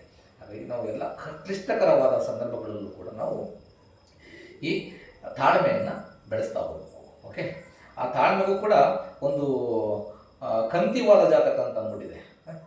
ಆ ಜಾತಕ ಕಥೆಗಳೆಲ್ಲ ತ್ರಿಪಿಟಕಗಳಲ್ಲಿದೆ, ಇವಾಗ ನಿಮ್ಗೆ ಅವೈಲೇಬಲು ಕೂಡ ಇದೆ. ಅದರಲ್ಲಿ ನೀವು ಓದಿ, ಅದು ಡೀಟೇಲ್ ಹೋಗಲ್ಲ, ಯಾಕಂದರೆ ಇನ್ನು ಸುಮಾರು ಟಾಪಿಕ್ಸ್ ಇದೆ, ಸಮಯ ಹೋಗ್ತಾ ಇದೆ, ಒಂದು ಸ್ವಲ್ಪ ಫಾಸ್ಟಾಗಿ ಮಾಡ್ತೀನಿ. ಮತ್ತು 7ನೇದು ಸಚ್ಚ ಪಾರಮಿ. ಸಚ್ಚ ಅಂತಂದರೆ ಸತ್ಯ. ಎಂತಹ ಕಠಿಣ ಪರಿಸ್ಥಿತಿಯಲ್ಲಿದ್ದರೂ ಕೂಡ ನಾವು ಸತ್ಯವನ್ನೇ ಹೇಳ್ತಕ್ಕಂಥದ್ದನ್ನು ಅಭ್ಯಾಸ ಮಾಡಬೇಕು. ಎಂತಹ ಕಠಿಣ ಪರಿಸ್ಥಿತಿಯಲ್ಲಿದ್ದರೂ ಕೂಡ ಒಂದು ವೇಳೆ ಆ ಸತ್ಯದಿಂದ ಎದುರುಗಡೆ ಇರ್ತಕ್ಕಂಥವ್ರಿಗೆ ತೊಂದರೆ ಆಗ್ತಾ ಇದೆ ಅಂತಂದರೆ ಆಗ ನೀವು ಆರ್ಯ ಮೌನವನ್ನು ಕಾಪಾಡ್ಕೋಬೇಕು. ಆರ್ಯ ಮೌನ ಅಂತಂತಂದರೆ ಅದನ್ನು ನೀವು ಹೇಳಿ, ಆ ಸತ್ಯ ಗೊತ್ತು ನಿಮಗೆ, ಆದರೆ ನೀವು ಇರೋದ್ರ ಮೂಲಕ ನಿಮ್ಮ ಶೀಲವನ್ನು ಬಿಡಬಾರದು. ಸತ್ಯವನ್ನು ನೀವು ಸಾಧ್ಯವಾದಷ್ಟು ಎಷ್ಟೇ ಕಠಿಣ ಸಂದರ್ಭಗಳಲ್ಲಿದ್ದರೂ ಕೂಡ ಸತ್ಯವನ್ನೇ ಹೇಳಬೇಕು. ಸತ್ಯವನ್ನು ಹೇಳೋದ್ರಿಂದ ಬೇರೆಯವರಿಗೆ ತೊಂದರೆ ಆಗ್ತಾ ಇದೆ ಅಥವಾ ಅದರಿಂದ ನಿಮಗೂ ಕೂಡ ತೊಂದರೆ ಆಗುತ್ತೆ ಅಂತಂದರೆ ಆರ್ಯ ಮೌನವನ್ನು ಕಾಪಾಡ್ಕೋಬೇಕು. ಓಕೆ, ಅದು ಸಚ್ಚ ಪಾರಮಿ. ಮಹಾಸುತ ಸೋಮಜಾತಕ ಅಂತ ಬರ್ತದೆ, ಅದನ್ನು ಕೂಡ ಅಭ್ಯಾಸ ಮಾಡಿ. 8ನೇದು ಅಧಿಷ್ಠಾನ ಪಾರಮಿ. ಅಧಿಷ್ಠಾನ ಅಂತಂದರೆ ದೃಢವಾದ ಸಂಕಲ್ಪ. ದೃಢವಾದ ಸಂಕಲ್ಪ ಅಂತಂದರೆ ಯಾವ ರೀತಿ ಇರಬೇಕು? ಭಗವಾನ್ ಬುದ್ಧರು ಮನೆ ಬಿಟ್ರಲ್ಲ, ಮಹಾನಿಷ್ಕ್ರಮಣ ಇದು ಅಂತ ಹೇಳ್ತಾರೆ, ನಿಷ್ಕ್ರಮಣ ಅಂತ ಅಂದ್ಬಿಟ್ಟು ಮನೆಯ ತ್ಯಾಗವನ್ನು, ಅವರು ರಾಜಕುಮಾರ ಅಲ್ಲ, ಅವರಿಗೆ ಪಟ್ಟಾಭಿಷೇಕ ಆಗಿತ್ತು, ಅವರು ರಾಜ. ಆದರೆ ಅವರು ತಂದೆ ಇರೋ ಕಾರಣ ಅವರು ರಾಜ್ಯವನ್ನು ವಹಿಸ್ಕೊಳ್ಳೋದಿಲ್ಲ. ನೀವಿರೋವರಿಗೆ ನೀವೇ ರಾಜ್ಯಭಾರವನ್ನು ಮಾಡಿ ಅಂತ ಹೇಳ್ತಾರೆ. ಅವರು ಚಳಿಗಾಲಕ್ಕೊಂದರ ಮನೆ, ಮಳೆಗಾಲಕ್ಕೊಂದರ ಮನೆ ಮತ್ತು ಬೇಸಿಗೆ ಕಾಲಕ್ಕೊಂದರ ಮನೆ ಇರ್ತದೆ. ಅವರಿಗೆ ಅಷ್ಟು ಸುಂದರವಾದ ಹೆಂಡತಿ ಇರ್ತಾರೆ. ಅವತ್ತೇ ಹೊಡೆದಂತಹ ಮುದ್ದಾದ ಮಗು ಇರುತ್ತೆ. ಎಲ್ಲವನ್ನೂ ಕೂಡ ತ್ಯಾಗ ಮಾಡ್ತಾರೆ ಅವರು. ಎಲ್ಲವನ್ನು ಕೂಡ ತ್ಯಾಗ ಮಾಡಿ ಮನೆ ಬಿಟ್ಟು ಹೋಗ್ತಾರೆ. ಎಂತಹ ದೃಢವಾದ ಸಂಕಲ್ಪ! ಏನಕ್ಕೆ ಹೋಗ್ತಾರೆ? ಏನಕ್ಕೆ ಹೋಗ್ತಾರೆ ಅಂದರೆ ಸತ್ಯದ ಹುಡುಕಾಟದಲ್ಲಿ. ಅವರ ಮಗ ಹುಟ್ಟಿದಾಗ ಅವರಿಗೆ ಎಲ್ಲರಿಗೂ ಕೂಡ ಸಂತೋಷ ಆಗ್ತದಲ್ವ. ಆದರೆ ಸಿದ್ಧಾರ್ಥ ಗೌತಮರಿಗೆ ಯೋಚನೆ ಜಾಸ್ತಿ ಆಗುತ್ತೆ. ಅಯ್ಯೋ, ಇವನು ಈಗಲೂ ಕೂಡ ದುಃಖಕ್ಕೆ ಸಿಗಾಕೊಂಡಲ್ಲ ನನ್ನ ಮಗ, ಇವನು ಮುದಿತನಕ್ಕೆ ಒಳಗಾಗ್ತಾನೆ, ಇವನು ಕೂಡ ರೋಗಕ್ಕೆ ತುತ್ತಾಗ್ತಾನೆ. ಇವೆಲ್ಲದರಿಂದ ನಾನು ಯಾವ್ದಾದ್ರು ಒಂದು ಪರಿಹಾರವನ್ನು ಕಂಡುಹಿಡಿಯಲೇಬೇಕು ಅಂತಕ್ಕಂತಹ ಒಂದು ದೃಢವಾದ ಸಂಕಲ್ಪವನ್ನು ಮಾಡಿ ಅವತ್ತೊಂದಿನೇ ಅವರು ಮನೆಯನ್ನು ಬಿಡ್ತಾರೆ. ಮನೆಯನ್ನು ಬಿಟ್ಟು 6 ವರ್ಷ ಕಠಿಣ ಸತ್ಯದ ಹುಡುಕಾಟದಲ್ಲಿ ಹೋಗಿ ಕೊನೆಗೆ ಅವರ ಎಂಟರ್ಟೈನ್ಮೆಂಟ್ ಹಿಂದಿನ ದಿನ ಎಂತಹ ದೃಢವಾದ ಸಂಕಲ್ಪ ಮಾಡ್ತಾರೆ ಅಂದರೆ, ನನ್ನ ತಲೆ ಸಿಡಿದು ಹೋಳಾಗಲಿ, ನನ್ನ ರಕ್ತ ಸೀದು ಹೋಗಲಿ, ನನ್ನ ಮಾಂಸಖಂಡಗಳೆಲ್ಲವೂ ಪುಡಿ ಪುಡಿಯಾಗಲಿ, ಮೂಳೆಗಳೆಲ್ಲವೂ ಪುಡಿ ಪುಡಿಯಾಗಲಿ, ಆದರೂ ಕೂಡ ನಾನು ಈ ಸ್ಥಳವನ್ನು ಬಿಟ್ಟು ಎದ್ದೇಳೋದಿಲ್ಲ ಅಂತಕ್ಕಂತಹ ಒಂದು ದೃಢವಾದ ಸಂಕಲ್ಪವನ್ನು ಮಾಡಿ ಬೋಧಿ ವೃಕ್ಷದ ಕೆಳಗೆ ಕೂತ್ಕೊಂಡು ಅವರು ಧ್ಯಾನವನ್ನು ಮಾಡಿ ಸತ್ಯದ ಹುಡುಕಾಟದಲ್ಲಿ ವಿಜಯಿಯಾಗ್ತಾರೆ. ಅವತ್ತಿನ ದಿನ ಅವರು ಎಂಟರ್ಟೈನ್ ಆಗ್ತಾರೆ. ಆ ರೀತಿ ದೃಢವಾದ ಸಂಕಲ್ಪವನ್ನು ಮಾಡಬೇಕು. ನಾವು ಧಮ್ಮದ ಹಾದಿಯಲ್ಲಿ ಬರಬೇಕು ಅಂತಂದರೆ ದೃಢವಾದ ಸಂಕಲ್ಪ ಆಗಬೇಕು. ಧಮ್ಮ ಹೇಗಿದೆ ನಾನು ಹಾಗೆ ಪ್ರಾಕ್ಟೀಸ್ ಮಾಡ್ತೀನಿ. ಧಮ್ಮವನ್ನು ಬಿಟ್ಟು, ಧಮ್ಮ ಅಂದರೆ ಸತ್ಯ, ಸತ್ಯವನ್ನು ಬಿಟ್ಟು ನಾನು ಬೇರೆಲ್ಲೂ ಕೂಡ ಹೋಗೋದಿಲ್ಲ. ಸತ್ಯವೇ ನನಗೆ ಆಶ್ರಯ, ಬುದ್ಧರೇ ನನಗೆ ಆಶ್ರಯ ಅಂತಕ್ಕಂಥದ್ದನ್ನು ನಾವು ಕಂಪ್ಲೀಟಾಗಿ ಒಪ್ಪಿಕೊಂಡು ಆ ಸತ್ಯದ ಮಾರ್ಗದಲ್ಲಿ ನಿಲ್ಲಲಿಕ್ಕೆ ದೃಢವಾದ ಸಂಕಲ್ಪವನ್ನು ಮಾಡಬೇಕು. ಕೇವಲ ದೃಢವಾದ ಸಂಕಲ್ಪ ನನ್ನ ಒಂದು ಅಕಾಡೆಮಿಕ್ ಅಚೀವ್ಮೆಂಟ್ಸ್ಗೆ ಅಥವಾ ನನ್ನ ಮನೆ ಕಟ್ಟಬೇಕು ಅವಕ್ಕೂ ಕೂಡ ಸಂಕಲ್ಪ ಬೇಕು, ಇಲ್ಲ ಅಂತ ಅಂದ್ಬಿಟ್ಟಲ್ಲ. ಇವೆಲ್ಲವೂ ನಾರ್ಮಲ್ ಸಂಕಲ್ಪಗಳು. ಅವು ಅಟ್ಯಾಚ್ಮೆಂಟ್ಸ್, ನಮ್ಮಲ್ಲಿ ಬಂಧನಗಳಕ್ಕೆ ಸಿಗ್ತಕ್ಕಂತಹ ಸಂಕಲ್ಪಗಳು. ಆದರೆ ನಮ್ಮ ಸಂಕಲ್ಪ ಏನಾಗಿರಬೇಕು? ನಮ್ಮ ಸಂಕಲ್ಪದ ಉದ್ದೇಶ ಬೋಧಿಯಾಗಿರಬೇಕು. ಅದು ಸುಖದ ಹಾದಿ, ನಿಬ್ಬಾಣ, ಎಲ್ಲ ದ್ವೇಷವಿಲ್ಲದ, ಮೋಹವಿಲ್ಲದ ಮತ್ತು ರಾಗವಿಲ್ಲದಂತಹ ಒಂದು ಸ್ಥಿತಿಯನ್ನು ತಲುಪ್ತಕ್ಕಂಥದ್ದು ನಮ್ಮ ಉದ್ದೇಶ ಆಗಿರಬೇಕು. ಧಮ್ಮದ ಮಾರ್ಗದಲ್ಲಿ ನಡೆಯುವವರ ಉದ್ದೇಶ ಎಲ್ಲ ದುಃಖಗಳಿಂದ ಮುಕ್ತಿ, ಅದು ಸುಖಕರವಾದ ಒಂದು ಸ್ಥಿತಿ. ಆ ಬುದ್ಧತ್ವವನ್ನು ಪಡ್ಕೊಳ್ತಕ್ಕಂತಹ ಒಂದು ಸ್ಟ್ರಾಂಗ್ ಡಿಟರ್ಮಿನೇಷನ್, ಅಧಿಷ್ಠಾನ ನಮ್ಮಲ್ಲಿ ಬೆಳೆಸ್ತಾ ಹೋಗಬೇಕು. ಅದನ್ನು ಬೆಳೆಸ್ತಾ ಅದನ್ನು ಪರಿಪೂರ್ಣ ಮಾಡಿದಾಗ ಆ ಅಧಿಷ್ಠಾನ ಪಾರಮಿ ಪೂರ್ಣ ಆಗುತ್ತೆ. ಹಾಗೆಯೇ 9ನೇದು ಮೆತ್ತ ಪಾರಮಿ. ಮೆತ್ತ ಪಾರಮಿ ಅಂದರೆ ಪ್ರತಿದಿನ ನಾವು ಮೆಡಿಟೇಷನ್ ಮಾಡ್ತೀವಲ್ವಾ, ಪ್ರತಿದಿನ ಬೆಳಗ್ಗೆ ಎದ್ದಾಗ ಮತ್ತು ಮಲಗೋದಕ್ಕೂ ಮುಂಚೆ 2 ಸಮಯದಲ್ಲಿ ನೀವು ಮೈತ್ರಿಯನ್ನು ಎಲ್ಲರಿಗೂ ಕೊಡಬೇಕು. ಮೊದಲು ನಿಮ್ಮಿಂದ ಸ್ಟಾರ್ಟ್ ಮಾಡಬೇಕು, ನಾನು ಸಂತೋಷವಾಗಿರಲಿ. ನಂತರ ನಿಮ್ಮ ಹಿರಿಯರು, ತಾಯಿ, ತಂದೆ, ಗಂಡ, ಹೆಂಡತಿ, ಮಕ್ಕಳು, ಮತ್ತು ನಿಮ್ಮ ಬಂಧುಗಳು, ಅಣ್ಣ, ತಮ್ಮ, ಅವರ ಕುಟುಂಬದವರು, ನೆರೆಹೊರೆಯವರು, ಸ್ನೇಹಿತರು, ಮತ್ತು ನಮ್ಮ ಊರಿನವರು, ನೆರೆಹೊರೆಯ ಊರಿನವರು, ರಾಜ್ಯದವರು, ದೇಶದವರು, ಗಡಿಯನ್ನು ಮೀರಿ ನನ್ನ ನೆರೆಹೊರೆಯ ರಾಷ್ಟ್ರದವರು, ಇಡೀ ಪ್ರಪಂಚದಲ್ಲಿರ್ತಕ್ಕಂತಹ ಎಲ್ಲ ಜನಗಳು, ಅವರು ಯಾವುದೇ ಜಾತಿಯವರಿರಲಿ, ಯಾವುದೇ ಧರ್ಮದವರಿರಲಿ, ನಿಮಗೆ ತೊಂದರೆ ಮಾಡಿರೋರಿರಲಿ, ತೊಂದರೆ ಮಾಡದೇ ಇರೋರಿರಲಿ, ಯಾವ ಕಪ್ಪುಗಿರಲಿ, ಬಿಳಿಗಿರಲಿ, ಉದ್ದ ಇರಲಿ, ಗಿಡ್ಡ ಇರಲಿ, ಯಾರಾದರೂ ದ್ವೇಷ ಮಾಡ್ತಕ್ಕಂಥವರಿರಲಿ, ಕರುಣೆ ಮೈತ್ರಿಯನ್ನು ಕೊಡ್ತಕ್ಕಂಥವರಿರಲಿ, ಎಲ್ಲರಿಗೂ ಕೂಡ ಸಮಾನವಾದ ಮೈತ್ರಿಯನ್ನು ನೀವು ಕೊಡಬೇಕು. ಆ ಮೈತ್ರಿಯನ್ನು ಕೊಡೋದ್ರ ಮೂಲಕ ನೀವು ನಿಮ್ಮ ಮನಸ್ಸಿನ ಕ್ಲೇಶಗಳನ್ನು ಕಡಿಮೆ ಮಾಡ್ತಾ ಹೋಗ್ತೀರ. ಮೈತ್ರಿ ಅಂದರೆ ಬೇರೆಯವರು ಸಂತೋಷವಾಗಿರಲಿ, ನಾನು ಸಂತೋಷವಾಗಿರಲಿ, ನಾನು ಎಷ್ಟು ಇರಲಿಕ್ಕೆ ಸಾಧ್ಯನೋ ಅದೇ ರೀತಿ ಬೇರೆಯವರು ಕೂಡ ಸಂತೋಷವಾಗಿರಲಿ, ಸುಖ ಎಲ್ಲರೂ ಕೂಡ ಸುಖವಾಗಿರಲಿ, ದುಃಖಗಳಿಂದ, ಶಾರೀರಿಕ ಹಾಗೂ ಮಾನಸಿಕ ದುಃಖಗಳಿಂದ ಮುಕ್ತರಾಗಿರಲಿ. ಹಾಗೆ ಶೀಲ, ಸಮಾಧಿ, ಪ್ರಜ್ಞೆಯ ಮಾರ್ಗದಲ್ಲಿ ಬೆಳೆದು ನಿಬ್ಬಾಣದ ಸುಖವನ್ನು, ಬೋಧಿಯ ಸುಖವನ್ನು ಎಲ್ಲರೂ ಕೂಡ ಅನುಭವಿಸುವ ಒಂದಾಗಲಿ ಅಂತಕ್ಕಂತಹ ಒಂದು ಮೈತ್ರಿಯನ್ನು ಎಲ್ಲರಿಗೂ ಕೂಡ ಪಸರಿಸ್ತಾ ಹೋಗಬೇಕು. ಅದನ್ನು ಪ್ರತಿದಿನ ಬೆಳಿಗ್ಗೆ 10 ನಿಮಿಷ, ಸಂಜೆ 10 ನಿಮಿಷ ನೀವು ಮಲಗೋದಕ್ಕೂ ಮುಂಚೆ ಮಾಡ್ತಾ ಆ ಮೈತ್ರಿ ಪಾರಮಿ ನಿಮಗೆ ಆಟೋಮೆಟಿಕಲಿ ನಿಮಗೆ ಅದು ಒಂದು ನಮ್ಮ ಜೀವನದ ಒಂದು ಅವಿಭಾಜ್ಯ ಅಂಗ ಆಗಿಬಿಡ್ತದೆ. ಎಲ್ಲರನ್ನೂ ಕೂಡ ನಾವು ಒಳ್ಳೆತನದಲ್ಲೇ ನೋಡಲಿಕ್ಕೆ ಸ್ಟಾರ್ಟ್ ಮಾಡ್ತೀವಿ, ಯಾರನ್ನು ಕೂಡ ನಾವು ದ್ವೇಷ ಮಾಡೋದಿಲ್ಲ. ಹಾಗಾಗಿ ಮೈತ್ರಿ ಭಾವನೆಯನ್ನು ನಾವು ಜಾಸ್ತಿ ಮಾಡ್ತಾ ಹೋಗಬೇಕು. ಅದು ಮೆತ್ತ ಪಾರಮಿ. ಹಾಗೆ ಕೊನೆಯದು ಉಪೇಕ್ಷ ಪಾರಮಿ. ಉಪೇಕ್ಷ ಪಾರಮಿ ಅಂತಂದರೆ ನಾವು ಎಲ್ಲವನ್ನು ಕೂಡ ಸರಿಸಮಾನವಾಗಿ ನೋಡ್ತಕ್ಕಂಥದ್ದು. ಸರಿಸಮಾನವಾಗಿ ಅಂತಂದರೆ ಏನು? ಅದು ದ್ವೇಷ ಇರಲಿ, ಅಸೂಯೆ ಇರಲಿ, ಅಥವಾ ಕೆಟ್ಟ ಪರಿಸ್ಥಿತಿ ಇರಲಿ, ಒಳ್ಳೆಯ ಪರಿಸ್ಥಿತಿ ಇರಲಿ, ನಾನು ತುಂಬ ಶ್ರೀಮಂತ ಆದಾಗ ಹಿಗ್ಗದಾಗಿರಲಿ, ಅಥವಾ ತುಂಬ ಕಠಿಣ ಪರಿಸ್ಥಿತಿಯಲ್ಲಿ ಸಿಕ್ಕಾಕೊಂಡಾಗ ಅದರಿಂದ ಕುಗ್ಗಲಾಗಿರಲಿ ಮಾಡಬಾರ್ದು. ಎಲ್ಲವೂ ಕೂಡ ಅನಿತ್ಯವಾಗಿವೆ. ನಮ್ಮ ಶ್ರೀಮಂತಿಕೆಯು ಅನಿತ್ಯ, ನಮ್ಮ ಕಷ್ಟಗಳು ಕೂಡ ಅನಿತ್ಯ. ಅವನ್ನು ಮೀರಿ ಬರ್ತದೆ. ಅವು ನಿಯಮಕ್ಕನುಸಾರವಾಗಿ ನಮ್ಮ ನಿಯಮಕ್ಕನುಸಾರವಾಗಿ ಎಲ್ಲವೂ ಕೂಡ ಅನಿತ್ಯವಾಗಿವೆ. ಓಕೆ, ಅನಿತ್ಯವಾದದ್ದು ದುಃಖವನ್ನು ತರ್ತದೆ. ಯಾವುದು ದುಃಖವನ್ನು ತರ್ತದೆ ಅದಕ್ಕೆ ನಾನು ನನ್ನದು ಅಂತಕ್ಕಂಥದ್ದನ್ನ ಅಂಟ್ಕೋಬಾರ್ದು. ಯಾವಾಗ ಅಂಟ್ಕೊಳ್ತೀವಿ ಆಗ ನಮಗೆ ಉಪೇಕ್ಷ ಭಾವನೆ ಬರೋದಿಲ್ಲ. ಯಾವಾಗ ನಾವು ಅನಿತ್ಯ ಭಾವನೆಯನ್ನು ನಾವು ಜಾಸ್ತಿ ಮಾಡ್ತಾ ಹೋಗ್ತೀವಿ. ಈಗ ನೋಡಿ, ನಾವು ಒಂದಲ್ಲ ಒಂದು ದಿನ ಸಾವನ್ನು ನಾವು ಬಂದೇ ಬರುತ್ತೆ ಅಂತಕ್ಕಂಥದ್ದು ನಮ್ಗೆ ಗೊತ್ತು. ಆದರೂ ಕೂಡ ನಾವು ಬರದೇ ಇಲ್ಲ ಅನ್ನೋ ರೀತಿ, ನಾವು ಸಾವೇ ಇಲ್ಲ ಅನ್ನೋ ರೀತಿ ನಾವು ಜೀವಿಸ್ತಾ ಇರ್ತೀವಿ.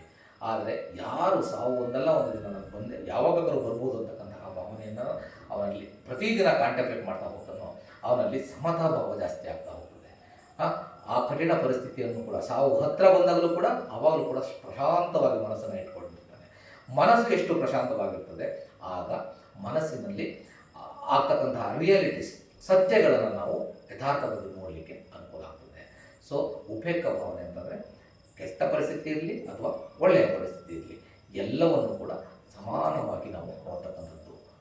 ಅದನ್ನು ನಾವು ಬೆಳೆಸ್ತಾ ಈ ಪಾರಮಿಯನ್ನು ಪೂರ್ಣ ಮಾಡಿದ್ರೆ ಆಗ ನಾವು ಈ 10 ಪಾರಮಿಗಳನ್ನು ಯಾವಾಗ ಪರಿಪೂರ್ಣ ಮಾಡ್ತೀವೋ ಆಗ ನಾವು ಬೋಧಿಯನ್ನು ಪಡ್ಕೊಳ್ಳೋದಕ್ಕೆ ಎಲಿಜಿಬಿಲಿಟಿಯನ್ನು ಪಡ್ಕೊಳ್ತೀವಿ. ಯಾವ ರೀತಿ 1ನೇ ಕ್ಲಾಸಿಂದ 10ನೇ ಕ್ಲಾಸ್ವರೆಗೂ ನೀವು ಓದಿದ್ರೆ ಮಾತ್ರನೇ 10ನೇ ಕ್ಲಾಸ್ದು ಎಕ್ಸಾಮನ್ನ ಕೊಡ್ತಾರೆ ಅಲ್ವಾ? ಹಾಗೆ ನೀವು 1ನೇ ತರಗತಿಯಿಂದ 10ನೇ ತರಗತಿವರೆಗೂ ಹೋಗಬೇಕು ಅಂದರೆ 1, 2, 3, 4, 5, 6 ಈ ಥರ ಒಂದಾದ್ಮೇಲೆ ಒಂದು ಪಾಸ್ ಮಾಡ್ತಾ 10ನೇ ತರಗತಿವರೆಗೆ ರೀಚ್ ಆಗ್ತೀರ. ಅದನ್ನು ಪಾಸ್ ಆಗಬೇಕು ಅಂದರೆ ಆ 10 ಪಾರಮಿಗಳು ಕಂಪ್ಲೀಟ್ ಮಾಡಿದ್ರೆ ಮಾತ್ರ ನೀವು ಯಾವ ಥರ ತೆರಗಡೆ ಹೋಗ್ತೀರೋ ಅದೇ ಥರ ನಾವು ಬೋಧಿಯೇ ನಮ್ಮ ಗುರಿಯಾಗಿರೋದ್ರಿಂದ ಬೋಧಿಯನ್ನು ನಾವು ಪಡ್ಕೋಬೇಕು ಅಂತಂದರೆ ಈ ಪಾರಮಿಗಳನ್ನು ನಾವು ಪರಿಪೂರ್ಣ ಮಾಡಬೇಕು. ಆ ಮಾರ್ಗದಲ್ಲಿ ನಾವು ನಡಿಬೇಕು. ಇದು ಬಾಬಾ ಸಾಹೇಬ್ರ ಆಶಯ ಕೂಡ ಆಗಿತ್ತು. ಬಾಬಾ ಸಾಹೇಬ್ರನ್ನು ನಾವು ಉದಾಹರಣೆಗೆ ತೆಗೆದುಕೊಂಡ್ರೆ ಇಷ್ಟೂ ಗುಣಗಳನ್ನು ನೀವು ಬಾಬಾ ಸಾಹೇಬ್ರಲ್ಲಿ ಕಂಡ್ಕೊಳ್ಬೋದು ಅಲ್ವಾ? ಅವರು ಅತ್ಯಂತ ದೊಡ್ಡ ಶೀಲವಂತ, ಹೌದಲ್ವಾ? ಒಪ್ಕೊಳ್ತೀರಲ್ವಾ? ಅದೇ ರೀತಿ ದಾನ, ಅವರು ಎಲ್ಲವನ್ನೂ ದಾನ ಮಾಡಿಬಿಟ್ರು. ಪಾಪ ಅವ್ರು ತೀರ್ಕೊಂಡಾಗ ಅವರನ್ನು ಆ ದೇಹವನ್ನು ದೆಹಲಿಯಿಂದ ಮುಂಬೈಗೆ ತರಲಿಕ್ಕೆ ಅವ್ರ ಹತ್ರ ಹಣ ಇರಲಿಲ್ಲ. ಎಲ್ಲರೂ ಡೊನೇಟ್ ಮಾಡಿ ಒಬ್ಬರು ಶ್ರೀನಿವಾಸ್ ಅವ್ರ ಹೆಸರು ಮರ್ತ್ಕೊಂಡಿದ್ದೀನಿ, ಅವ್ರು ಕಾರನ್ನ ಮಾರ್ತಾರೆ. ಅವ್ರು ಕಾರ್ ಮಾರಿದ್ರು ಕೂಡ ಅವತ್ತಿನ ಕಾಲಘಟ್ಟದಲ್ಲಿ 2,000 ಹೋಗಿರ್ತದೆ ಆ ಕಾರು ಆದರೂ ಕೂಡ ಹಣ ಹೊಂದ್ಸೋಕ್ಕಾಗೋದಿಲ್ಲ. ಎಲ್ಲವನ್ನೂ ತ್ಯಾಗ ಮಾಡಿದ್ರು. ಯಾರಿಗಾಗಿ ತ್ಯಾಗ ಮಾಡಿದ್ರು? ಯಾರಿಗಾಗಿ ದಾನ ಮಾಡಿದ್ರು? ಅವ್ರು ಬೇಕು ಅಂತಂದಿದ್ರೆ ಎಷ್ಟು ಬೇಕಾದ್ರೂ ಹಣ ಮಾಡ್ಬೋದಿತ್ತು. ಅವತ್ತಿನ ಕಾಲಘಟ್ಟದಲ್ಲಿ ಇವತ್ತಿನ ಕಾಲಘಟ್ಟದಲ್ಲಿ ಕೂಡ ಅವ್ರಿಗಿಂತ ಶ್ರೇಷ್ಠ ಜ್ಞಾನಿ ಯಾರೂ ಇಲ್ಲ, ವಿಶ್ವಜ್ಞಾನಿ ಅವರು.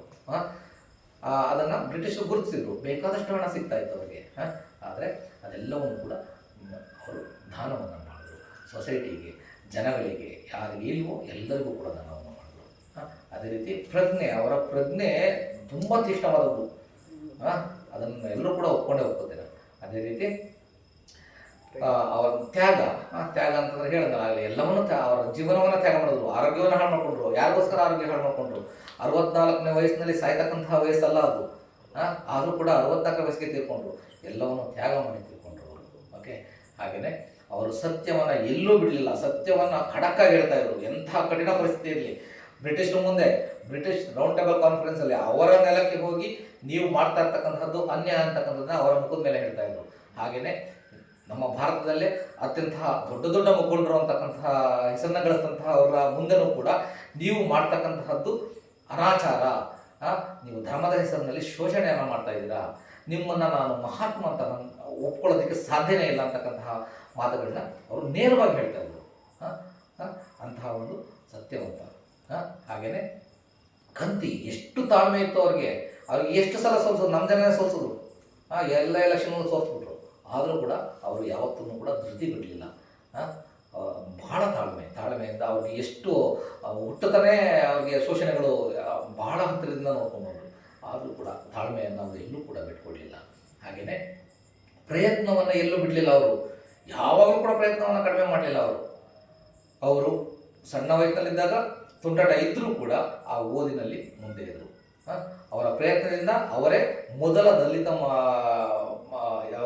ಮೆಟ್ರಿಕ್ಯುಲೇಷನ್ ಪಾಸ್ ಮಾಡಿದಂತಹ ಮೊದಲ ದಲಿತ ಆವತ್ತಿನ ಕಾಲಘಟ್ಟದಲ್ಲಿ. ಅದಾದಮೇಲೆ ಮೊದಲ ದಲಿತ ವಿದೇಶಕ್ಕೆ ಹೋದಂತಹದ್ದು, ಅಲ್ಲಿ ಕಲಿತು ಬಂದಂತಹದ್ದು. ಅವರ ಪ್ರಯತ್ನದಲ್ಲಿ ಎಲ್ಲೂ ಕೂಡ ಕಡಿಮೆ ಮಾಡಲಿಲ್ಲ. ಅವರು ಪ್ರಯತ್ನ, ಅವರ ಸ್ಕಾಲರ್ಶಿಪ್ ಕಟ್ಟಾದಾಗ ವಾಪಸ್ ಇಂಡಿಯಾಗೆ ಬರ್ತಾರೆ, ಮತ್ತೆ ಹೋಗ್ತಾರೆ. ಅವರು ಮತ್ತೆ 1922ರಲ್ಲಿ ಮತ್ತೆ ಹೋಗಿ ಅವರು ಲಂಡನ್ ಸ್ಕೂಲ್ ಆಫ್ ಎಕನಾಮಿಕ್ಸಲ್ಲಿ ಮುಗಿಸ್ಕೊಂಡು ಬರ್ತಾರೆ. ಮತ್ತೆ ಬ್ಯಾರಿಸ್ಟರ್ ಲಾ ಎರಡನ್ನೂ ಕೂಡ ಕಂಪ್ಲೀಟ್ ಮಾಡ್ಕೊಂಡು ಬರ್ತಾರೆ. ಅವರ ಪ್ರಯತ್ನಕ್ಕೆ ಯಾವತ್ತೂ ಕೂಡ ಕೊನೆಯಿಲ್ಲ. ಎಷ್ಟು ಸಲ ಸೋತರೂ ಕೂಡ ಮತ್ತೆ ಪ್ರಯತ್ನ ಪಡ್ತಾರೆ ಅವರು. ನಮ್ಮ ವೋಟಿಂಗ್ ರೈಟ್ಸ್ನ ತಂದು ಕೊಟ್ಟಾಗ ಅದನ್ನು ಸೋತರೂ ಕೂಡ ಅವರು ಅವ್ರದ್ದೇ ಆದ ಇಂಡಿಪೆಂಡೆಂಟ್ ಲೇಬರ್ ಪಾರ್ಟಿಯನ್ನು ಕಟ್ತಾರೆ. ಅದರಲ್ಲಿ 18 ಸೀಟನ್ನು, ಬಾಂಬೆ ಪ್ರೆಸಿಡೆನ್ಸಿಯಲ್ಲಿ 18 ಸೀಟ್ನ ಗೆಲ್ತಾರೆ. ಅದಾದ ನಂತರ ಮತ್ತೆ ಸೋಲ್ತಾರೆ. ಮತ್ತೆ ಆ ಸಂವಿಧಾನ ಇದಕ್ಕೆ ಸಭೆಗೆ ಅವರನ್ನು ಎಲೆಕ್ಟ್ ಮಾಡೋದಕ್ಕೆ ಏನೆಲ್ಲ ಕುತಂತ್ರಗಳು ನಡೀತವೆ, ಆದರೂ ಕೂಡ ಅವರು ಪ್ರಯತ್ನವನ್ನು ಬಿಡೋದಿಲ್ಲ. ಎಲ್ಲ ಹಂತದಲ್ಲೂ ಕೂಡ ಪ್ರಯತ್ನ ಪಡ್ತಾರೆ ಅವರು. ಆ ರೀತಿಯ ನಮ್ಮ ಪ್ರಯತ್ನಗಳನ್ನು ನಾವು ಬೆಳೆಸ್ತಾ ಹೋಗಬೇಕು. ಮತ್ತು ಕಂತಿನ ತಾಳ್ಮೆ ಹೇಳಿದೆ ಆಗಲೇ, ಮತ್ತು ಸತ್ಯವನ್ನು ಹೇಳಿದೆ. ಅವರ ಅಧಿಷ್ಠಾನ, ಅವರ ಒಂದು ಗುರಿ ಸಾಧನೆಯ ಬಗ್ಗೆ ಅವರ ಒಂದು ದೃಢವಾದ ಸಂಕಲ್ಪ ಇತ್ತಲ್ಲ, ಎಷ್ಟು ಸ್ಟ್ರಾಂಗ್ ಇತ್ತು ಅಂತಂತಂದರೆ, ಅವರು ಅವರ ಹೆಂಡತಿಯನ್ನು ಕಳ್ಕೊಂಡಾಗ, ಅವರ ಮಗನನ್ನು ಕಳ್ಕೊಂಡಾಗ, ಆಗಲೂ ಕೂಡ ಅವರ ಒಂದು ವಿಷನ್ ಏನಿತ್ತು ಅದೇ ಅವರು, ನನ್ನ ಒಬ್ಬ ಮಗ ಹೋದ್ರೇನು, ನನ್ನ ಕೋಟ್ಯಾಂತರ ನನ್ನ ಮಕ್ಕಳಿಗೆ ಅನ್ಯಾಯ ಆಗ್ಬಿಡುತ್ತೆ, ನಾನು ಪ್ರಯತ್ನ ಪಡಲಿಲ್ಲ ಅಂದ್ಬಿಟ್ಟು ಆಗಲೂ ಮಗನ ಮುಖ ನೋಡೋದಿಲ್ಲ. ಆ ಹೆಂಡತಿ ತಿಳ್ಕೊಂಡಾಗಲೂ ಕೂಡ ಅವರು ಕುಗ್ಗೋದಿಲ್ಲ. ಅವರು ತುಂಬ ಸ್ಟ್ರಾಂಗ್ ಡಿಟರ್ಮಿನೇಷನ್ ಇತ್ತು. ಹಾಗೆ ಅವರು ಮೈತ್ರಿ ಎಷ್ಟು ಪವರ್ಫುಲ್ ಆಗಿತ್ತು ಅಂತಂದರೆ, ಇಷ್ಟೆಲ್ಲ ತೊಂದರೆ ಕೊಟ್ಟರು ಕೂಡ ಅವರು ಎಲ್ಲರಿಗೂ ಕೂಡ ಸಮಾನವಾದಂತಹ ಒಂದು ಸಂವಿಧಾನವನ್ನು ರಚನೆ ಮಾಡಿಕೊಟ್ರು. ಎಲ್ಲ ಕಮ್ಯುನಿಟಿಯವ್ರಿಗೂ ಕೂಡ, ಯಾರು ಅವರನ್ನು ಎಲ್ಲ ಹಂತದಲ್ಲೂ ತುಳಿಲಿಕ್ಕೆ ಪ್ರಯತ್ನ ಪಟ್ಟರು ಅಂಥವ್ರಿಗೂ ಕೂಡ, ನಿಮಗೂ ಕೂಡ ಒಳ್ಳೆಯದಾಗಲಿ ಅಂತಕ್ಕಂತಹ ಒಂದು ಭಾವನೆಯಿಂದ ಎಲ್ಲರಿಗೂ ಕೂಡ ಎಲ್ಲರೂ ಒಪ್ಪುವಂತಹ, ಎಲ್ಲರಿಗೂ ಸಮಾನವಾದಂತಹ ಒಂದು ಸಂವಿಧಾನವನ್ನು ಬರೆದು ಇದು ವಿಶ್ವದಲ್ಲೇ ಅತ್ಯಂತ ಉನ್ನತವಾದ ಒಂದು ಸಂವಿಧಾನ ಅಂತಕ್ಕಂತಹ ಕೀರ್ತಿಯನ್ನು ತಂದುಬಿಟ್ರು. ಹಾಗೆಯೇ ಅವರ ಉಪೇಕ್ಷ ಅಂತಂದರೆ, ಅವರು ಯಾವಾಗಲೂ ಕೂಡ ಅವರು ದುಡ್ಡಿಲ್ಲದೆ ಅವರು ಕೂಗಲಿಲ್ಲ, ದುಡ್ಡಿದ್ದಾಗಲೂ ಹಿಗ್ಲಿಲ್ಲ. ಹಣ ಬಂದಾಗ ಅವರು ಪೀಪಲ್ ಎಜುಕೇಷನ್ ಸೊಸೈಟಿಗೆ ಹಾಕಿದ್ರು, ಹಣ ಬಂದಾಗ ಅವರು ಧಮ್ಮದ ಒಂದು ಕಾರ್ಯಗಳಿಗೆ ವಿನಿಯೋಗ ಮಾಡಿದ್ರು. ಹಣ ಏನೆಲ್ಲ ಬಂತು ಯಾವುದನ್ನು ಕೂಡ ತಮ್ಮ ಸ್ವಂತಕ್ಕೆ ಅಂತ ಅಂದ್ಬಿಟ್ಟು ಉಪಯೋಗಿಸ್ಕೊಳ್ಳಿಲ್ಲ. ಮತ್ತು ಎಲ್ಲವನ್ನು ಕೂಡ ಅವರು ಉಪೇಕ್ಷಭಾವದಿಂದ, ಅವರು ಲೇಬರ್ ಮಿನಿಸ್ಟರ್ ಆಗಿದ್ದಾಗಲೂ ಕೂಡ ಅವರ ವಿಷನ್ ಬಗ್ಗೆ ಅವ್ರಿಗೆ ಕರೆಕ್ಟ್ ಏನು ಮಾಡಬೇಕು ಅಂತಕ್ಕಂತಹ ಒಂದು ಕ್ಲಾರಿಟಿ ಇತ್ತು. ಸೊ ಆಗ ಅವರು ಹಿಗ್ಲಿಲ್ಲ, ಹಣ ಅದರಿಂದ ಹೋಗಲಿಲ್ಲ, ದುರಾಸೆಯಿಂದ ಹೋಗಲಿಲ್ಲ. ಅದೇ ರೀತಿ ಅವರಿಗೆ ಅಧಿಕಾರ ಇಲ್ಲದೇ ಇದ್ದಾಗಲೂ ಕೂಡ ಅವರು ಕುಗ್ಗಲಿಲ್ಲ. ಧಮ್ಮವನ್ನು ನಾನು ಜನಗಳಿಗೆ ಕೊಡ್ತೀನಿ ಅಂತಕ್ಕಂತಹ ಒಂದು ಅಧಿಷ್ಠಾನವನ್ನು ಮಾಡಿ ಉಪೇಕ್ಷ ಭಾವದಿಂದ ಅವರು ಬೆಳ್ಕೊಳ್ತಾ ಬರ್ತಾರೆ. ಈ 10 ಪಾರಮಿಗಳನ್ನು ಬಾಬಾ ಸಾಹೇಬರಲ್ಲಿ ನಾವು ಕಾಣಲಿಕ್ಕೆ ಸಾಧ್ಯ ಇದೆ. ಸೊ ಹಾಗಾಗಿ ಒಂದಲ್ಲ ಒಂದು ದಿನ ಅವರು ಭಗವಾನ್ ಬುದ್ಧರಾಗಿ ಬರ್ತಾರೆ ಅಂತಕ್ಕಂತಹ ಒಂದು ಆಶಯವನ್ನು ವ್ಯಕ್ತಪಡಿಸ್ತಾ, ಹಾಗಾಗಿ ನಾವು ಅವ್ರನ್ನ ಬೋಧಿಸತ್ವರು ಅಂತ ಹೇಳ್ತೀವಿ. ಬೋಧಿಸತ್ವ ಅಂತಂದರೆ ಒಂದಲ್ಲ ಒಂದು ದಿನ, ಮುಂದೆ ಒಂದು ದಿನ ಬೋಧಿಯ ಹಾದಿಯಲ್ಲಿರ್ತಕ್ಕಂಥವ್ರು, ನಡೀತಾ ಇರ್ತಕ್ಕಂಥವ್ರು ಬೋಧಿಯನ್ನು ಪಡಿತಾರೆ. ಸೊ ಹಾಗಾಗಿ ಬುದ್ಧರಿಗೆ ಮತ್ತು ಬುದ್ಧರ ಒಂದು ವಿಚಾರಗಳಿರ್ತಾವಲ್ಲ, ಅವ್ರಿಗೆ ಮತ್ತು ಬೋಧಿಸತ್ವರಿಗೆ ವಿಚಾರಗಳಲ್ಲಿ ವ್ಯತ್ಯಾಸ ಇರೋದಿಲ್ಲ. ಸೊ ಹಾಗಾಗಿ ಸಾಧ್ಯವಾದಷ್ಟು ಬೇಗ ಅವರು ಬುದ್ಧರಾಗಿ ಬರಲಿ ಅಂತಕ್ಕಂಥ ಒಂದು ಆಶಯವನ್ನು ವ್ಯಕ್ತಪಡಿಸ್ತಾ ಇವತ್ತಿನ ದಶಪಾರಮಿತಗಳನ್ನು ನಾನು ಇಲ್ಲಿಗೆ ಸಮಾಪ್ತಿ ಮಾಡ್ತೇನೆ. ಭವತು ಸಬ್ಬ ಮಂಗಳಂ ರಕ್ಕಂತು ಸಬ್ಬ ದೇವತಾ ಸಬ್ಬ ಬುದ್ಧಾನುಭಾವೇನ ಸಬ್ಬ ಧಮ್ಮಾನುಭಾವೇನ ಸಬ್ಬ ಸಂಘಾನುಭಾವೇನ ಸದಾ ಸುಖೀ ಭವಂತು ತೇ. ಸಾಧು ಸಾಧು ಸಾಧು. ಏನಾದರೂ ಅನುಮಾನಗಳಿದೆ ಕೇಳ್ಬೋದು.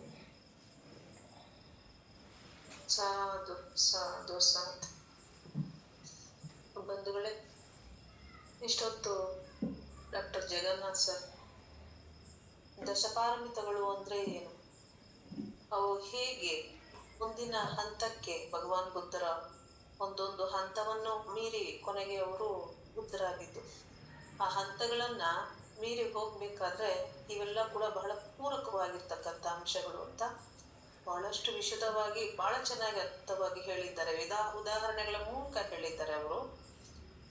ಹಾಗಾಗಿ ಮೊದಲನೇದಾಗಿ ಅವ್ರಿಗೆ ಇದಕ್ಕೆ ಒಂದು ಪರವಾಗಿ ಅವ್ರಿಗೆ ಧನ್ಯವಾದಗಳನ್ನು ಅರ್ಪಿಸುತ್ತಾ, ಈಗ ಇದಕ್ಕೆ ಸಂಬಂಧಿಸಿದಂತೆ ಏನಾದ್ರೂ ಪ್ರಶ್ನೆಗಳಿದ್ರೆ ಕೇಳಿ ಬಂದವಳೆ. ಅವರು ಪಾಲಿ ಭಾಷೆಯ ಪದಗಳನ್ನ ಬಳಸಿದರೆ ಉಪೇಕ್ಷ, ನಿಖಾಮ ಎಲ್ಲ ಬರ್ತದೆ ಇದರಲ್ಲಿ. ಸೊ ತಮ್ಗೇನಾದ್ರೂ ಅದಕ್ಕೆ ಸಂಬಂಧಿಸಿದಂತೆ ಡೌಟ್ಸ್ ಇದ್ರೆ ಕೇಳ್ಬೋದು, ಕೇಳಿ. ಜೈ ಭೀಮ್, ನಮೋ ಬುದ್ಧಾಯ ಸರ್. ಡಾಕ್ಟರ್ ಜಗನ್ನಾಥ್ ನಮೋ ಬುದ್ಧಾಯ ಸರ್. ಜೈ ಭೀಮ್, ಹೇಳಿ ಸರ್. ಮದ್ದೂರಿಂದ ಮಾತಾಡ್ತೀನಿ, ಮಾಧವಯ್ಯ ಅಂದ್ಬಿಟ್ಟು ಸರ್. ನಮೋದಯ, ಹೇಳಿ ಸರ್. ನಿಮ್ಮ ಬಗ್ಗೆ ನಾನು ಭಾಳ ನಿಮ್ಮ ಕ್ಲಾಸ್ನ ನಾನು ಇದೇ ಮೊದಲನೇ ಬಾರಿ ಕೇಳ್ತಾ ಇದ್ದೀನಿ. ಆದರೆ ನೀವು ಮನೆಯೇ ದೈವಾರ ಮಾಡ್ಕೊಂಡು ವೀಕ್ಲಿ ನೀವು ತರೋದು ನನಗೆ ಭಾಳ ಸಂತೋಷ, ಖುಷಿ ಬರ್ತದೆ. ನಾನು ಒಂದು ಬಾರಿ ಬರಬೇಕು ಅಂತ ಪ್ರಯತ್ನ ಮಾಡಿದ್ದೀನಿ. ಸಂತೋಷ ಸರ್, ಧನ್ಯವಾದಗಳು. ಇವತ್ತು ನೀವು ಒಳ್ಳೆ ಕ್ಲಾಸನ್ನ ಮಾಡಿದ್ದೀರಿ ದಶಪಾರಮಿಗಳಲ್ಲಿ. ಅದರಲ್ಲಿ ಶೀಲ ಅಂದ್ರೆ ಸತ್ಯದ ಅರಿವು ಇರಬೇಕು ಶೀಲ ಅಂತ ಅಂದ್ರೆ ತಿಳಿಸಿದ್ರಿ. ಸರಿ ಸರ್, ಶೀಲ ಕಾಪಾಡಬೇಕು ನಾವು. ಆದ್ರೆ ಶೀಲವ ನಾವು ಮುರಿದ್ರೆ 100 ಅಥವಾ 3 ಜನ್ಮಗಳು ಸಹ ಒಂದು ಕಾಡ್ತದೆ ಅನ್ನೋ ವಿಚಾರವನ್ನ ತಿಳಿಸಿದ್ರಿ. ಕಾಡದಲ್ಲ ಅದು.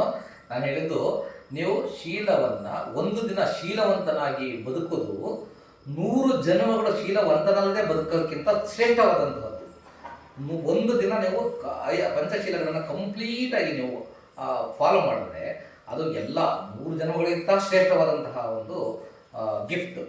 ಆ ಒಂದು ದಿನ ಅದಕ್ಕಿಂತ ಶ್ರೇಷ್ಠ. ಈ ಜನ್ಮ ಅಂದ್ರಲ್ಲ, ಅದಕ್ಕೆ ನನಗೆ ಸ್ವಲ್ಪ ಕನ್ಫ್ಯೂಸ್ ಆಯ್ತು ಸರ್. ಅದಕ್ಕೆ ಹಾಂ ಸರ್, ಜನ್ಮಗಳ ಬಗ್ಗೆ ಅದು ಇನ್ನೊಂದು ಕ್ಲಾಸಲ್ಲಿ ಹೇಳೋಣ ಸರ್. ಅದು ಬೇರೆ ಬೇರೆ ಇದಿದೆ. ಬುದ್ಧಾಂಡ ಧಮ್ಮದಲ್ಲೂ ಕೂಡ ರೀಬರ್ತ್ ಬಗ್ಗೆ ಒಂದು ಚಾಪ್ಟರ್ ಇದೆ. ಅದನ್ನು ಓದಿದ್ರೆ ತುಂಬ ಸಿಂಪಲಾಗಿ ಭಗವಾನ್ ಅದನ್ನು ಎಕ್ಸ್ಪ್ಲೇನ್ ಮಾಡ್ತಾರೆ ಬಾಬಾ ಸಾಹೇಬರು. ರೀಬರ್ತ್ ಅಂತಂದರೆ ನಾವು ಅಂದ್ಕೊಂಡಿರೋ ಹಂಗೆ, ಅಂದರೆ ಬೇರೆಯವ್ರು ಅಂದ್ಕೊಂಡಿರೋ ಹಂಗೆ ನಾನೇ ಹುಟ್ಟಿ ಬರ್ತಕ್ಕಂತಹ ಒಂದು ಕಾನ್ಸೆಪ್ಟ್ ಅಲ್ಲ. ನಾವು ತೀರ್ಕೊಂಡಾಗ ನಮ್ಮಲ್ಲಿರ್ತಕ್ಕಂತಹ ಈ ಧಾತುಗಳಿರ್ತಾವಲ್ಲ, ಅವೆಲ್ಲವೂ ಕೂಡ ಪಂಚಭೂತಗಳಲ್ಲಿ ಲೀನವಾಗ್ತವೆ. 4 ಧಾತುಗಳು: ಪಟಾವಿ, ಆಪೋ, ತೇಜೋ, ವಾಯು. ಅಂದರೆ ಘನ, ಆಪೋ ಅಂದರೆ ನೀರಿನ ಅಂಶ, ಗಾಳಿಯ ಅಂಶ ಮತ್ತು ಬೆಂಕಿಯ ಅಂಶ. ಇಷ್ಟು ಸೇರಿದ್ರೆ ಒಂದು ಯಾವುದೇ ವಸ್ತುಗಳಾಗಲಿ, ಯಾವುದೇ ಕಣ್ಣು ಕಾಣ್ತಕ್ಕಂತಹ ವಸ್ತುಗಳು ಇಷ್ಟರಿಂದನೇ ಆಗಿರ್ತಕ್ಕಂಥದ್ದು. ನಮ್ಮ ಬಾಡಿ ಕೂಡ ಅದರಿಂದನೇ ಆಗಿರ್ತಕ್ಕಂಥದ್ದು. ಬಾಡಿಗೆ ಇನ್ನೊಂದು ಎಕ್ಸ್ಟ್ರಾ ಇದೆ, ಅದೇನು ಅಂದರೆ ಅದು ಮನಸ್ಸು. ಓಕೆ, ಮನಸ್ಸು ಮತ್ತು ಈ ರೂಪದಿಂದ ಆಗಿದೆ.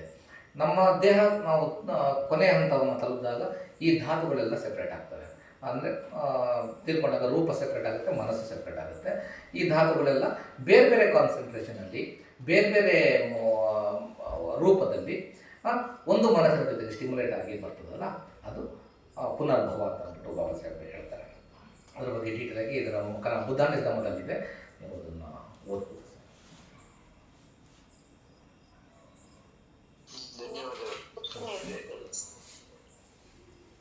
ಹೌದು, ಪುನರ್ಜನ್ಮದ ಬಗ್ಗೆ, ಪುನರ್ಜನ್ಮದ ಬಗ್ಗೆ ಬಾಬಾ ಸಾಹೇಬ್ ಎಕ್ಸ್ಪ್ಲೇನ್ ಮಾಡಿದ್ದಾರೆ ಬುದ್ಧಾಂಡಿ ಸ್ತಂಭದಲ್ಲಿ. ಅವರ ವಿವರಣೆಯೇ ಸ್ವಲ್ಪ ವಿಭಿನ್ನವಾಗಿದೆ. ಈಗೇನು ಎಲ್ಲರೂ ಈ ವೈದಿಕ ಧರ್ಮದಲ್ಲಿ ಇದ್ದಂಗೆ ಏನೋ ಕರ್ಮ ಮಾಡಿರ್ತಾರೆ, ಮತ್ತೆ ಅದರಿಂದ ಇನ್ನೊಂದು ಜನ್ಮ ಪಡೀತಾರೆ, ಮತ್ತೆ ಬಡವರಾಗಿ ಹುಟ್ಟುತ್ತಾರೆ ಅದನ್ನೋದಲ್ಲದೆ ಇದು ವಿಭಿನ್ನವಾಗಿದೆ, ಪ್ರತ್ಯೇಕವಾಗಿದೆ. ಅದನ್ನು ಇನ್ನೊಂದು ದಿನ ಸರ್ ಹೇಳಿದ್ದಾರೆ, ಅದಕ್ಕೆ ಅವಕಾಶ ಕೊಡೋಣ. ಈಗ ಮುಂದಿನ ಪ್ರಶ್ನೆ ಕೇಳಿ ಬಂದವರು ಯಾರಾದ್ರು?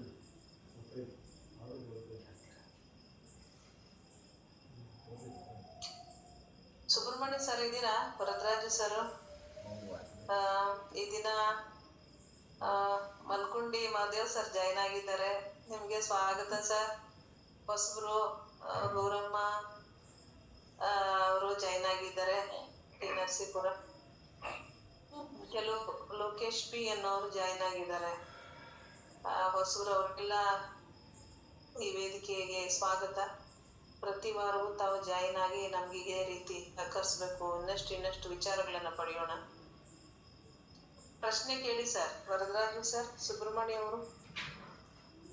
ಜೈ ಭೀಮ್ ಸರ್, ಡಾಕ್ಟರ್ ಚಿಕ್ಟಾರ್ ಸರ್. ನಮೋದಯ, ಜೈ ಭೀಮ್. ಹೇಳಿ ಸರ್. ವರದರಾಜು ಸರ್. ಸರ್, ಹೇಳಿ ಸರ್.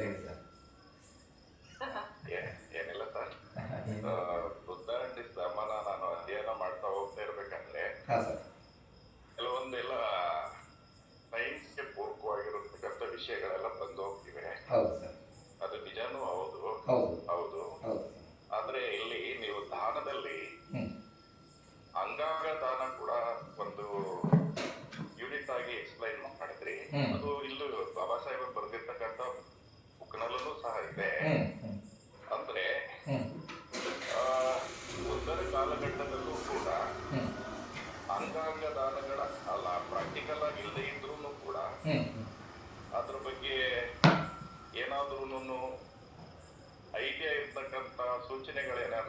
ಸರ್.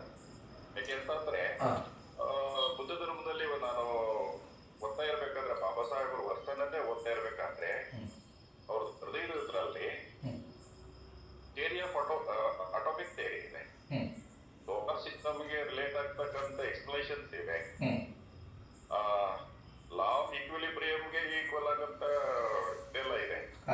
ಹಾಗಾಗ್ಬಿಟ್ಟು ತಾವು ಡಾಕ್ಟರ್ ಆಗಿರೋದ್ರಿಂದ ನಮ್ಮ ಪ್ರಸ್ತುತಿನಲ್ಲೇನೆ ಅಂಗಾಂಗ ದಾನದ ವಿಷಯ ಬಂದಿರೋದ್ರಿಂದ ಇದನ್ನ ತಾವು ಯಾವ ರೀತಿ ಹೇಳ್ಬೋದು ಅಂತ ನಾನು ಹೇಳಲಿಕ್ಕೆ ಇಷ್ಟಪಡ್ತೀನಿ. ಓಕೆ, ನಾವು ಒಳ್ಳೆಯ ಕ್ವಶನ್ ಸರ್. ಆ್ಯಕ್ಚುಲಿ ನಾವು ಬುದ್ಧರ ಕಾಲಘಟ್ಟದಲ್ಲಿ ಅಂಗಾಂಗ ದಾನಗಳ ಬಗ್ಗೆ ತ್ರಿಪೀಠಗಳಲ್ಲಿ ಈ ಜಾತಕ ಕಥೆಗಳಲ್ಲಿ ಮಾತ್ರ ಉಲ್ಲೇಖ ಬರ್ತದೆ. ಆದರೆ ಅವತ್ತಿನ ಕಾಲಘಟ್ಟದಲ್ಲಿ ಅತ್ಯಂತ ಉನ್ನತವಾದಂತಹ ಮೆಡಿಕಲ್ ಎಜುಕೇಷನ್ ಪಡ್ಕೊಂಡಿದ್ದಂತಹದ್ದು ಜೀವಕ ಅವರು. ಜೀವಕ ಅವರು ಶ್ರೇಷ್ಠವಾದಂತಹ ಡಾಕ್ಟರ್ ಆಗಿರ್ತಾರೆ. ಅವರು ಬುದ್ಧರಿಗೆ ಸೇವೆಗಳನ್ನು ಸಲ್ಲಿಸ್ತಾ ಇರ್ತಾರೆ. ಅವ್ರನ್ನ ನ್ಯೂರೋ ಸರ್ಜನ್ ಅಂತ ಅಂದ್ಬಿಟ್ಟು ಕೂಡ ಅವತ್ತಿನ ಕಾಲಘಟ್ಟದಲ್ಲಿ ಹೇಳ್ತಾ ಇದ್ರು, ತ್ರಿಪೀಠಗಳಲ್ಲಿ ಉಲ್ಲೇಖ ಬರುತ್ತದು. ಸೊ ಅವರು ಆಪರೇಷನ್ಸ್ ಮಾಡಿರೋದ್ರ ಬಗ್ಗೆ, ಅವರು ಅಂಗಗಳನ್ನು ಚೇಂಜ್ ಮಾಡಿರೋದ್ರ ಬಗ್ಗೆ ಉಲ್ಲೇಖ ಇಲ್ಲ. ಆದರೆ ಒಬ್ಬ ವೈದ್ಯರಾಗಿ ಅವರು ಏನೆಲ್ಲ ಚಿಕಿತ್ಸೆಯನ್ನು ಕೊಡಬಹುದು, ಏನೆಲ್ಲ ಸಹಾಯವನ್ನು ಜನಗಳಿಗೆ ಮಾಡ್ಬೋದು, ಅದನ್ನೆಲ್ಲ ತುಂಬ ಪ್ರಬುದ್ಧವಾಗಿ ತುಂಬ ಉನ್ನತ ಮಟ್ಟದಲ್ಲಿ ಮಾಡಿದ್ದಾರೆ ಅಂತಕ್ಕಂತಹ ಉಲ್ಲೇಖಗಳಿದೆ. ಸೊ ನಾವು ಈ ಅಂಗಾಂಗ ದಾನಗಳ ಬಗ್ಗೆನೇ ಬೇಕು ಅಂತಂತಂದರೆ ಅದನ್ನು ಈ ಜಾತಕ ಕಥೆಗಳಲ್ಲಿ ಬರ್ತದೆ. ಜಾತಕ ಕಥೆಗಳಲ್ಲಿ ಅದು ಬುದ್ಧರು ಹೇಳಿರ್ತಕ್ಕಂತಹ ಜಾತಕ ಕಥೆಗಳಲ್ಲಿ ಸುಮಾರು ಉಲ್ಲೇಖಗಳು ಬರ್ತವೆ. ಅದು ಸಸಪಂಡಿತ ಜಾತಕದಲ್ಲಿ ಒಂದು ಕಡೆ ಬರ್ತದೆ. ಸಸಪಂಡಿತ ಜಾತಕದಲ್ಲಿ ಅದು ಏನು ಬರ್ತದೆ ಅಂತಂದರೆ ಅದು ಎಕ್ಸಾಕ್ಟ್ ಇದನ್ನು ನಾನು ಮಾಡ್ತೀನಿ, ಒಂದು ನಿಮಿಷ ನಾನು ಮಾಡ್ಕೊಳ್ಳಿಕ್ಕೆ ಪ್ರಯತ್ನ ಪಡ್ತೀನಿ. ಸಸಪಂಡಿತ ಜಾತಕ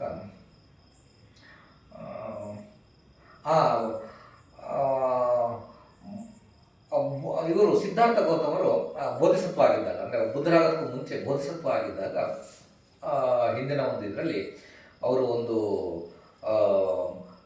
ಹಿಂದೆ ಬಂದಂತಹ ಪದುಮುತ್ತರ ಅಥವಾ ಯಾವುದೋ ಒಂದು ಬುದ್ಧರ ಸಮಯದಲ್ಲಿ ಅವರು ಒಂದು ಮೊಲ ಆಗಿರ್ತಾರೆ.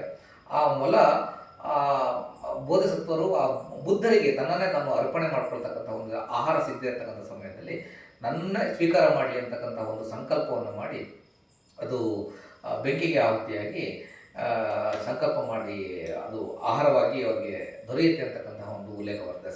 ಸಸಪಂಡಿತ ಜಾತಕ ಅಂದ್ಬಿಟ್ಟು, ನಾನು ಎಕ್ಸಾಕ್ಟಾಗಿ ಮಾಡ್ಕೊಂಡಿದ್ದೀನಿ, ನಂಬರ್ಸ್ ಎಲ್ಲ ತ್ರಿಪೀಠಕಗಳಲ್ಲಿದೆ, ತ್ರಿಪೀಠಕದ ಜಾತಕ ಕಥೆಗಳಲ್ಲಿದೆ. ಅದು ಆ ಜಾತಕ ಕಥೆಗಳಲ್ಲಿ ಮೊರಾಲಿಟಿ, ಬೇಸಿಕಲಿ ನಾವು ಅಲ್ಲಿ ತಗೊಳ್ಬೇಕಾಗಿರ್ತಕ್ಕಂಥದ್ದು ಅದರ ಸತ್ಯಾಂಶ ಏನು, ಅದರ ಮೊರಲ್ ಏನು, ಅದರ ಹಿಂದೆ ಇರ್ತಕ್ಕಂತಹ ಮೊರಾಲಿಟಿ ಏನು, ಅದನ್ನು ಏಕೆ ಭಗವಾನ್ ಬುದ್ಧರು ಹೇಳಿದ್ದಾರೆ ಅಂದರೆ ಆ ಮಾರಲ್ನ ನಾವು ಫಾಲೋ ಮಾಡಬೇಕು ಅನ್ನೋ ಉದ್ದೇಶದಿಂದ ಹೇಳಿದ್ದಾರೆ.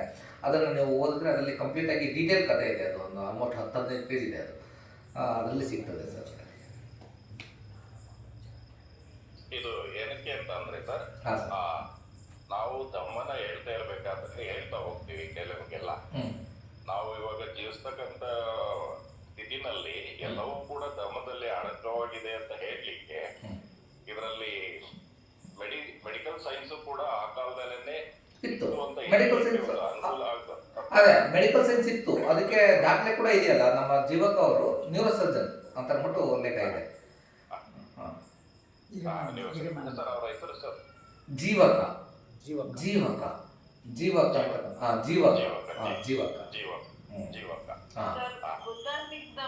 ಬರುತ್ತೆ ಸರ್ ಅದರಲ್ಲಿ.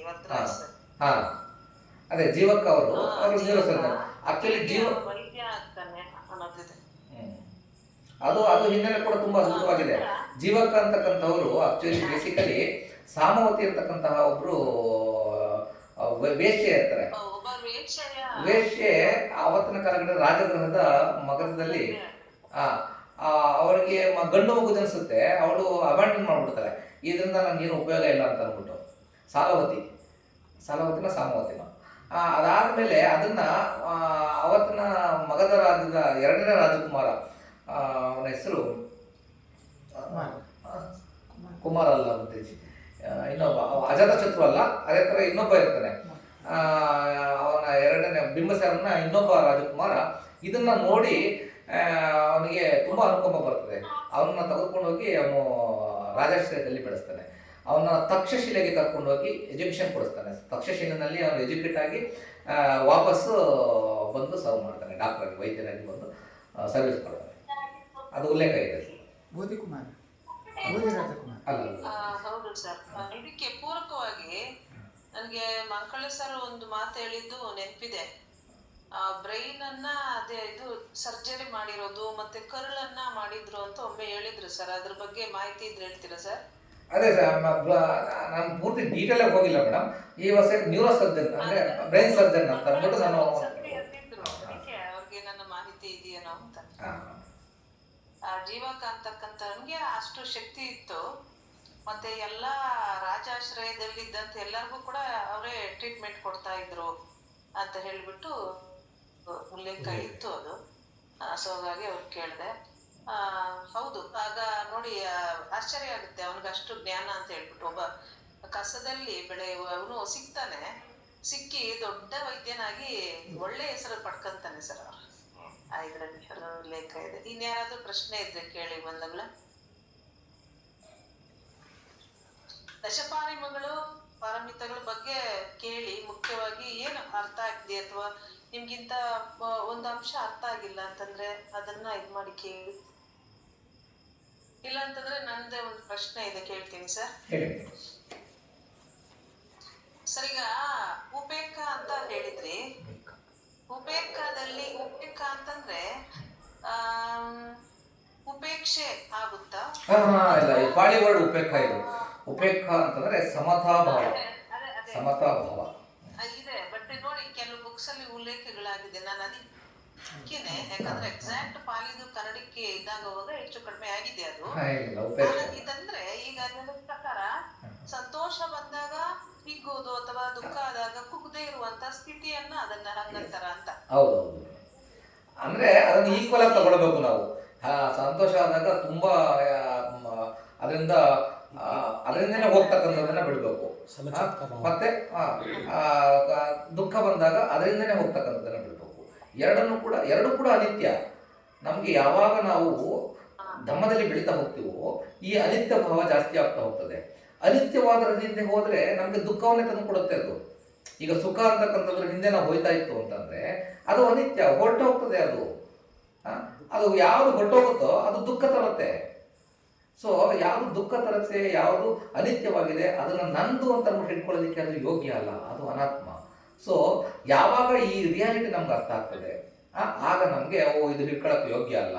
ಬರ್ತಾ ಇದೆ, fine, let me observe that. ಅದನ್ನು ನೋಡ್ತೀನಿ, ಸಮತಾಭಾವದಿಂದ ಖುಷಿಯಾಗಿ ಮಾಡ್ತೀನಿ. ದುಃಖ ಬರ್ತಾ ಇದೆ, ಅದು ಕೂಡ ಹೋಗುತ್ತೆ. ಅದೇನು ಪರ್ಮನೆಂಟ್ ಅಲ್ಲ, ಅದು ಕೂಡ ಹೋಗ್ತದೆ. ಅದನ್ನು ನಾವು ಸಮತಾಭಾವದಿಂದ ಸಮಚಿತ್ತತೆಯಿಂದ ನೋಡ್ತಕ್ಕಂಥದ್ದು. ಸಮಚಿತ್ತ, ಸಮಚಿತ್ತ, ಸಮಚಿತ್ತ, ಚಿತ್ತ, ಸಮಚಿತ್ತ, ಮಧ್ಯಮ ಮಾರ್ಗದಲ್ಲಿ. ಹೌದು, ಮಧ್ಯಮ. ಅದು ಬಂದ್ರೆ ಇದು ಆಗುತ್ತೆ.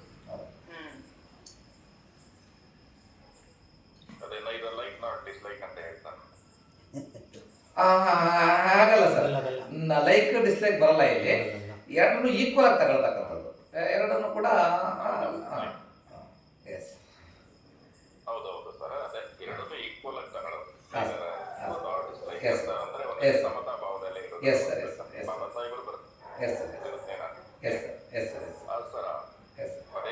ಪದೇ ಎರಡು ಕ್ವಶನ್ ಕೇಳ್ತೀನಿ. ಇಲ್ಲ, ಬೇಜಾರಿಲ್ಲ, ದಯವಿಟ್ಟು ಕೇಳಿ ಸರ್. ಹಾಗೆಲ್ಲ ಒಳ್ಳೆ ಚರ್ಚೆಗಳಿಗೆ ಪ್ರಸಿದ್ಧಿ ಆಗಿದೆ. ನಮ್ಗೆ ಚರ್ಚೆಗಳು ಬೇಕು, ಪ್ರಶ್ನೆಗಳು ಕೇಳಬೇಕು, ಡೌಟ್ಸ್ ಕ್ಲಿಯರ್ ಆಗ್ಬೇಕು. ಮೆಡಿಟೇಷನ್ ಹೋಗ್ತಿದ್ದಾಗ್ಲೂ ಪಾಪ ಡಾಕ್ಟರ್ಗೆ ಪ್ರಶ್ನೆಗಳು ಕೇಳ್ತಾ ಇರ್ತಿದ್ದೆ ಸರ್. ಡೌಟ್ ಇರೋದು ಕೇಳಿದ್ರೆ ತಪ್ಪೇನಿದೆ ಸರ್? ನಾವು ಡಾಕ್ಟರ್ ಪ್ರೊಫೆಷನ್ ಅಲ್ಲಿ ನಾವು ಅಮ್ಮನ ಪ್ರಾಕ್ಟೀಸ್ ಮಾಡ್ಲಿಕ್ಕೆ ತುಂಬಾ ಅನುಕೂಲ ಇದೆ. ಎಲ್ಲ ಹಂತದಲ್ಲೂ ನೀವು ನಾನಂತೂ ನೋಡ್ಲೇ ಇರ್ತೀನಿ. ಮೆಡಿಸಿನ್ ಡಾಕ್ಟರ್ಗಳು ಏನಿದ್ದಾರೆ ಧರ್ಮದಲ್ಲಿ ಇದ್ದಾರೆ, ಅವರು ಧರ್ಮ ಅನುಸರಿಸದೇ ಇದ್ರು ಅವರು ಧರ್ಮದಲ್ಲಿ ಇದ್ದಾರೆ ಇಲ್ಲೇ ನೋಡಕ್ ಬರ್ತದೆ. ಈ ಕೆಲವೊಂದು ಪ್ರೊಫೆಷನ್ಗಳು ಚೇಂಜ್ ಆಗ್ತಾ ಹೋದಾಗ ಧರ್ಮನನ್ನ ಆಚರಿಸ್ಲಿಕ್ಕೆ ಕಷ್ಟ ಆಗ್ಬೋದು ಅಂತ ನನ್ನ ಭಾವನೆ. ಇಲ್ಲ ಸರ್, ಧರ್ಮವನ್ನು ಆಚರಣೆ ಮಾಡಲಿಕ್ಕೆ ಕಷ್ಟ ಅಂತಕ್ಕಂತಹದ್ದು ಇದೆಯಲ್ಲ, ಅದು ಮಾನಸಿಕ ಸ್ಥಿತಿ ಅಷ್ಟೇ. ಯಾವುದೇ ವೃತ್ತಿ ಇರಲಿ, ವೃತ್ತಿ ಇರಲಿ, ಯಾವುದೇ ಪರಿಸ್ಥಿತಿ ಇರಲಿ, ಅದು ನಮ್ಮನ್ನು ನಾವು ಪೂರಕವಾಗಿ ಮಾಡ್ಕೊಳ್ತಕ್ಕಂತಹ ಇದು ನಮ್ಮ ಮನಸ್ಸಿನಲ್ಲಿದೆ. ಅದಕ್ಕೆ ಭಗವಾನ್ ಬುದ್ಧರು ಏನು ಹೇಳ್ತಾರೆ ಅಂದರೆ, mind is everything, what you think you will become. Okay, ಮನಸ್ಸೇ ಎಲ್ಲದಕ್ಕೂ ಮುಂದು. ಧಮ್ಮಪದದಲ್ಲಿ ಮೊದಲೇ ಗಾಥೆನೇ ಮನಸ್ಸಿನ ಬಗ್ಗೆ ಹೇಳ್ತಾರೆ. ಮೊದಲ ಧಮ್ಮಪದದಲ್ಲಿ 2 ಗಾಥೆಗಳಿದೆ ಅಲ್ಲ, ಅದು ಮನಸ್ಸಿಗೆ ಸಂಬಂಧಪಟ್ಟದ್ದು. ಸೊ ಎಲ್ಲದಕ್ಕೂ ಮನಸ್ಸೇ ಮುಂದು. ನಾವು ಏನೇ ಕ್ರಿಯೇಟ್ ಮಾಡಿದ್ರು ಕೂಡ ಅದು ನಮ್ಮ ಮನಸ್ಸಿನಿಂದನೇ ಕ್ರಿಯೇಟ್ ಆಗ್ತದೆ. ಸೊ ನಮ್ಮ ಮನಸ್ಸನ್ನು ನಾವು ನೋಡ್ತಾ ಹೋಗ್ಬೇಕು. ನಮ್ಮ ಮನಸ್ಸಿನ ಪುಸ್ತಕವನ್ನು ನಾವು ಎಷ್ಟು ಹೆಚ್ಚು ನೋಡ್ತಾ ಹೋಗ್ತೀವಿ, ಹೆಚ್ಚು ಓದ್ತಾ ಹೋಗ್ತೀವಿ, ಆಗ ರಿಯಾಲಿಟೀಸ್ ಅರ್ಥ ಆಗ್ತದೆ. ಬಟ್ ಅದು ಪರಿಸ್ಥಿತಿಗಳು ನಾವು ಹೇಳಿದ್ನಲ್ಲ, ಕೆಟ್ಟ ಪರಿಸ್ಥಿತಿ ಇದ್ದಾಗ ನಾವು ಕುಗ್ಗೋದು, ಒಂದು ಒಳ್ಳೆ ಪರಿಸ್ಥಿತಿ ಇದ್ದಾಗ ಹೀಗ್ತಕ್ಕಂಥದ್ದು, ಅದೆರಡು ಕೂಡ ಡೇಂಜರಸ್. ಅದನ್ನ ಮಾಡಬಾರ್ದು. ಅಲ್ಲ, ಅದು ಇದರಲ್ಲಿ ಸರ್, ವಾಟ್ ಅಬೌಟ್ ಬುಚ್ಚರ್ ಸರ್? ಒಬ್ಬ ಬುಚ್ಚರ್ ಇರ್ತಾನೆ ಅನ್ಕೊಂಡ್ರೆ, ಅಲ್ಲ ಯಾವಾಗಾದ್ರೂ ಸ್ವಲ್ಪ ನನ್ನ ಧರ್ಮನ ಕಳ್ಕೊಳ್ಬೇಕಾಗ್ತದ ಅವನು. ಹೌದು, ಅಂದ್ರೆ ಅವನು ಇವಾಗ ಅವನು ಇಂಟೆನ್ಷನಲಿ ಸಾಯಿಸ್ತಾ ಇದ್ದಾನೆ ಅಂತಂದ್ರೆ definitely he will suffer. Okay, if it is unintentional, ಇವಾಗ ಬುಚ್ಚರ್ ಯಾವುದು ಎಲ್ಲೋ ಕೊಲೆ ಮಾಡಿ ತಂದು ಕೊಟ್ಟಿರ್ತಾರೆ, ಅವನು ಕಟ್ ಮಾಡ್ತಾ ಇರ್ತಾನೆ ಅಂತ ಅಂದ್ಬಿಟ್ಟು ಅನ್ಕೊಳ್ಳುವ. ಆಗ ಅವನಲ್ಲೂ ಕೂಡ ನೀವು ಧಮ್ಮವನ್ನು ಕಾಣ್ಬೋದು. ಯಾವ ಥರ ಅಂದರೆ, ಅವನು ಕಣ್ಣು ಮುಚ್ಕೊಂಡು ಹೊಡಿತಾನೆ. ಅವನ ಸತಿ, ಅವನ ಜಾಗೃತ ಭಾವ ಎಷ್ಟು ಇರ್ತದೆ ಅಂತಂದರೆ, ಇಲ್ಲಿ ಹೊಡೆದ್ರೆ ಇಷ್ಟು ಕಟ್ಟಾಗುತ್ತೆ ಅಂತ ಅಂದ್ಬಿಟ್ಟು ಅಷ್ಟೊಂದು ಪರ್ಫೆಕ್ಟ್ ಆಗಿರ್ತದೆ ಅವನು. ಆ ಸ್ಥಿತಿನಲ್ಲಿ ಅವನ ಜಾಗೃತ ಭಾವ ಅಷ್ಟು ಶಾರ್ಪ್ ಆಗಿರ್ತದೆ. ಸೊ ಹಾಗಾಗಿ ಆ ಸಮಯದಲ್ಲೂ ಕೂಡ ಅವನು ಧಮ್ಮವನ್ನು ಪ್ರಾಕ್ಟೀಸ್ ಮಾಡ್ಬೋದು. ಭಗವಾನ್ ಬುದ್ಧರ ಕಾಲಘಟ್ಟದಲ್ಲಿ ಒಬ್ಬ ಬುಚ್ಚರ್ ಇರ್ತಾನೆ. ಬುಚ್ಚರ್ ಆಗೋದಕ್ಕೂ ಮುಂಚೆ ಅವನು ಏನೋ ಒಬ್ಬ ದೊಡ್ಡ 500 ಜನಗಳ ಕಳ್ಳರ ಹೊಸದಾಗಿ ಜಾಯ್ನ್ ಆಗಿರ್ತಾನೆ. 500 ಜನ ದರೋಡೆಕೋರರು ಇರ್ತಾರೆ. ಅವರ ಗ್ಯಾಂಗ್ನಲ್ಲಿ ಹೊಸದಾಗಿ ಜಾಯ್ನ್ ಆಗಿರ್ತಾನೆ. ರಾಜ ಅವ್ರನ್ನ ಹಿಡಿದುಬಿಟ್ಟು ಜನಗಳಿಗೆ ತೊಂದರೆ ಆಗ್ತಾ ಇರ್ತದೆ ಅಂತ ಅಂದ್ಬಿಟ್ಟು ಹಿಡಿದುಬಿಟ್ಟು ಮರಣದಂಡೆಯನ್ನು ವಿಧಿಸ್ತಾನೆ.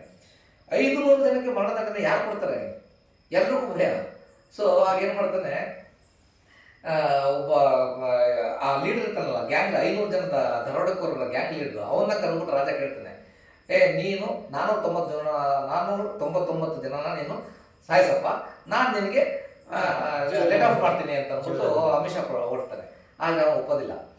ನಾನೇ ಸಾಕಿದ್ದೀನಿ ಇಷ್ಟು ಜನನ, ನಾನು ಹೆಂಗೆ ಅವ್ರನ್ನ ಕೊಲೆ ಮಾಡಲಿ ಅಂತಕ್ಕಂತಹ ಒಂದು ಇದನ್ನ ಎಕ್ಸ್ಪ್ರೆಸ್ ಮಾಡ್ತಾನೆ. ಹಾಗಾಗಿ 499 ಜನನೂ ಕೇಳ್ಕೊಬರ್ತಾನೆ ಅವನು, ಮೇಲಿಂದ ಕೆಳಗಡೆವರೆಗೆ. ಯಾರು ಒಪ್ಪಲ್ಲ. ಇವನು ಕೊನೆಯವನು ಆಗಷ್ಟೇ ಜಾಯ್ನ್ ಆಗಿರ್ತಾನೆ. ಅವ್ನಿಗೆ ಅಟ್ಯಾಚ್ಮೆಂಟ್ ಇರಲ್ಲ ಅವನ ಮೇಲೆ, ಯಾರ ಮೇಲೂ ಕೂಡ. ಅವನು ನಾನು ಬಿಟ್ಬಿಡ್ತೀನಿ ಅಂದ್ರೆ ನಾನು ಕೊಂದಾಕ್ಬಿಡ್ತೀನಿ ಅವ್ರನ್ನೆಲ್ಲ ಅಂತ ಅಂದ್ಬಿಟ್ಟು ಅವ್ರನ್ನ ಅಷ್ಟು ಜನನೂ ಕೂಡ ಸಾಯಿಸ್ತಾನೆ.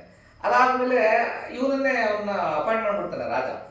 ನೀನೇ ಈ ಮರಣದಂಡನೆ ಕೆಲಸವನ್ನು ನೀನೇ ನಿಭಾಯಿಸಿ ಇನ್ಮೇಲೆ ಅಂತ ಅಂದ್ಬಿಟ್ಟು ಅಪಾಯಿಂಟ್ ಮಾಡ್ಬಿಡ್ತಾನೆ. ಅವ್ರಿಗೆ 55 ವರ್ಷ 60 ವರ್ಷ ಆವತ್ತಿನ ಕಾಲಘಟ್ಟದಲ್ಲಿ ಏನು ರಿಟೈರ್ಮೆಂಟ್ ಏಜ್ ಇತ್ತು, ಆವಾಗ ರಿಟೈರ್ಡ್ ಆಗ್ತಾನೆ ಅವನು. ರಿಟೈರ್ಡ್ ಆದ್ಮೇಲೆ ಮನೆ ಕಳಿಸ್ತಾನೆ ಅವ್ರಿಗೆ. ಆವತ್ತಿನ ದಿನ ಮನೆಯಲ್ಲಿ ಹಬ್ಬದ ಊಟವನ್ನು ಮಾಡಿರ್ತಾನೆ ಮನೆಯಲ್ಲಿ, ಅಂದರೆ ರಿಟೈರ್ಡ್ ಆಗಿ ಬಂದಿರ್ತಾನಲ್ಲ ಅಂತ ಅಂದ್ಬಿಟ್ಟು. ಅವತ್ತಿನ ದಿನ ಅವನು ಆ ಊಟವನ್ನು ಅವನ ಮುಂದೆ ತಂದು ಕೊಡ್ತಾ ಇರ್ತಾರೆ ಅವ್ರ ಮನೆಯವರು. ಆಗ ಕೂಡ ಅವನ ಮನಸ್ಸು ಬಹಳ ಚಂಚಲವಾಗಿರ್ತದೆ. ಆಗ ಸಾರಿಪುತ್ತ ಬಂತೇಜಿಯವರು, ಭಗವಾನ್ ಬುದ್ಧರ ಶ್ರೇಷ್ಠ ಶಿಷ್ಯ, ಅಗ್ಗಸ ಅವರು ಪಿಂಡಪಾತಕ್ಕೆ ಬರ್ತಾರೆ. ಪಿಂಡಪಾತ ಅಂದರೆ ಆಹಾರದಾನ ಸ್ವೀಕಾರ ಮಾಡಲಿಕ್ಕೆ. ಅವ್ರನ್ನ ನೋಡಿದಾಗ ಇವನಿಗೆ ಅವರ ಮುಖವನ್ನು ನೋಡಿ ತುಂಬ ಆಶ್ಚರ್ಯ ಆಗ್ತದೆ. ಎಷ್ಟು ಪ್ರಶಾಂತವಾಗಿದೆಯಲ್ಲ ಇವ್ರ ಮುಖ, ನಾನು ಇಷ್ಟೊಂದು ತಳಮಳದಲ್ಲಿದ್ದೀನಿ, ಇಷ್ಟೊಂದು ಪ್ರಶಾಂತವಾಗಿದೆಯಲ್ಲ ಅವ್ರ ಮುಖ ಅಂತ ಅಂದ್ಬಿಟ್ಟು ಅವ್ರನ್ನ ಒಳಗಡೆ ಕರೆದು ಇವನಿಗೆ ಕೊಟ್ಟಂತಹ ಆಹಾರವನ್ನು ಅವ್ರಿಗೆ ದಾನವಾಗಿ ಕೊಡ್ತಾನೆ. ಅವ್ರಿಗೆ ಅವರು ತುಂಬ ಪ್ರಶಾಂತವಾಗಿದೆ ಅದನ್ನು ತಿಂತಾ ಇರ್ತಾರೆ. ಅದನ್ನು ನೋಡ್ತಾ ಇರ್ತಾನೆ. ಆದರೆ ಇವನಿಗೆ ತುಂಬ ತಳಮಳ ಆಗ್ತಾ ಇರ್ತದೆ.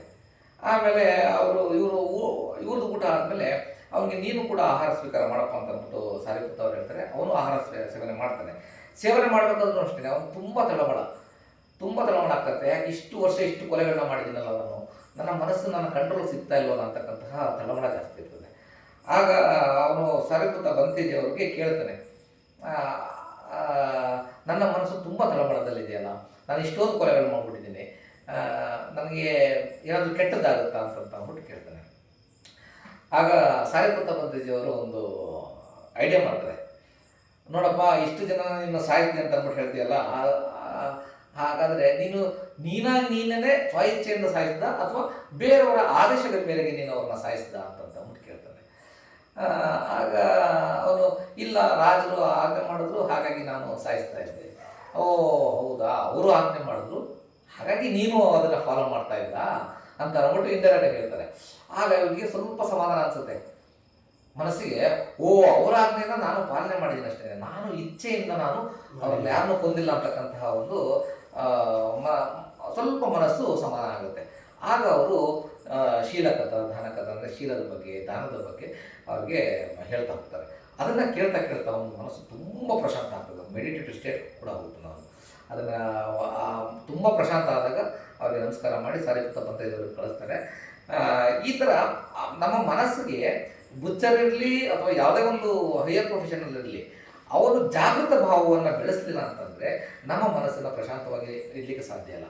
ಯಾವಾಗ ನಮ್ಮ ಮನಸ್ಸನ್ನು ಪ್ರಶಾಂತವಾಗಿ ಇರಲಿಕ್ಕೆ ಸಾಧ್ಯ ಅಲ್ವೋ ಆಗ ನಮ್ಮಲ್ಲಿ ಸತ್ಯದ ಅನುಭವಗಳು ಬರಲಿಕ್ಕೆ ಸಾಧ್ಯ ಇಲ್ಲ. ಯಾಕೆಂದರೆ ಮನಸ್ಸಿನಿಂದಲೇ ನಾವು ರಿಯಾಲಿಟೀಸ್ನ ಅರ್ಥ ಮಾಡ್ಕೊಳ್ಬೇಕು.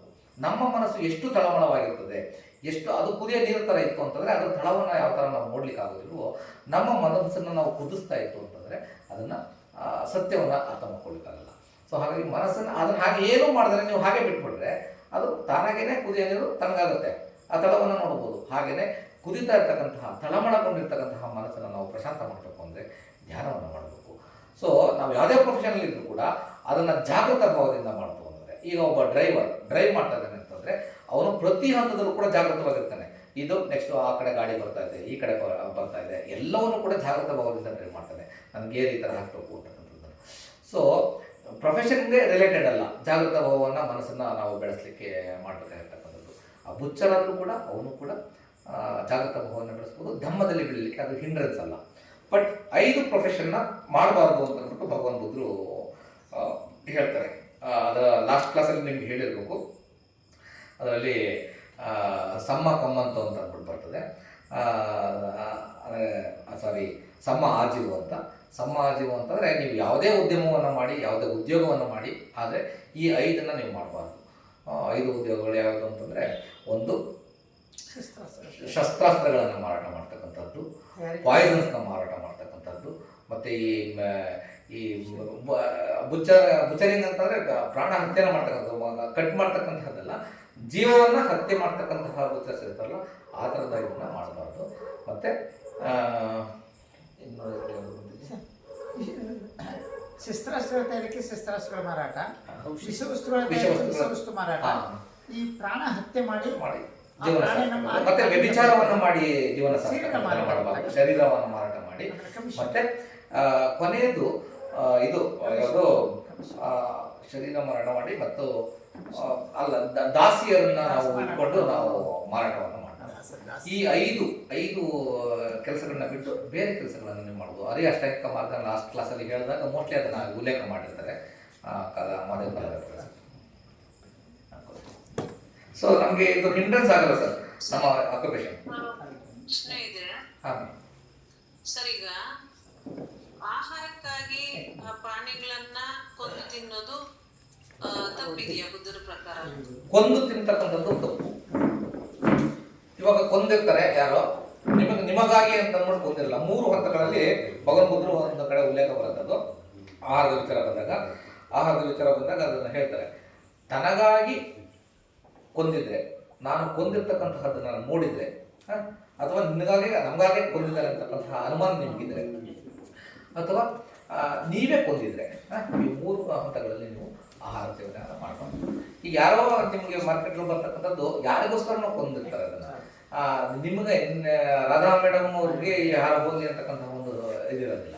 ಅವ್ರಿಗೆ ಬಿಸ್ನೆಸ್ ಆಗಬೇಕು, ಅದನ್ನು ಕೊಂದಿರ್ತಾರೆ. ಅವ್ರಿಗೆ ಅದು ಖಂಡಿತವಾಗ್ಲೂ ಅಫೆಕ್ಟ್ ಆಗ್ತದೆ. ಆದರೆ ನೀವು ಕೊಂಡು ಬರಬೇಕಾದ್ರೆ ಅದು ಸತ್ತಿರ್ತಕ್ಕಂತಹ ಒಂದು ಮಾಂಸದ ತುಂಡನ್ನು ತೆಗೆದುಕೊಳ್ಬಹುದು.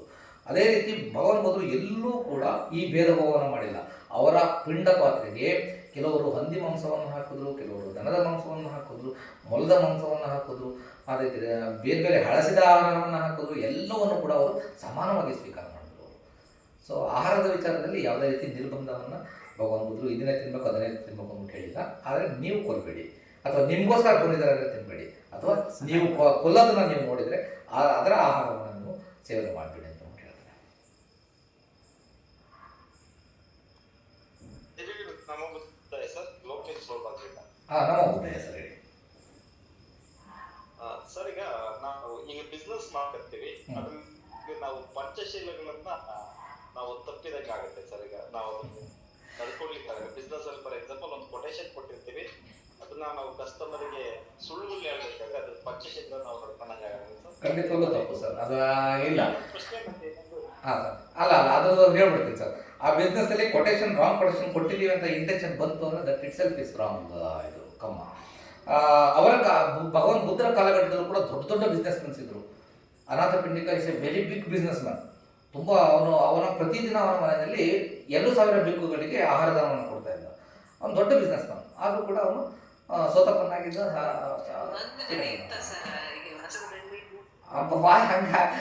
ನಡೆಸಬೇಕು ಬೇಡ, ನಡೆಯುತ್ತಾ ಇಲ್ಲ ಅನ್ನೋದು ಕ್ವಶನ್ ಅಲ್ಲ, ನಾವು ನಡ್ಕೋಬೇಕು ಅಂತಕ್ಕಂಥದ್ದು ಕ್ವಶನ್. ಧರ್ಮದಲ್ಲಿ ನಾವು ಥರ ಇರಬೇಕು ಅಂತಕ್ಕಂಥದ್ದು.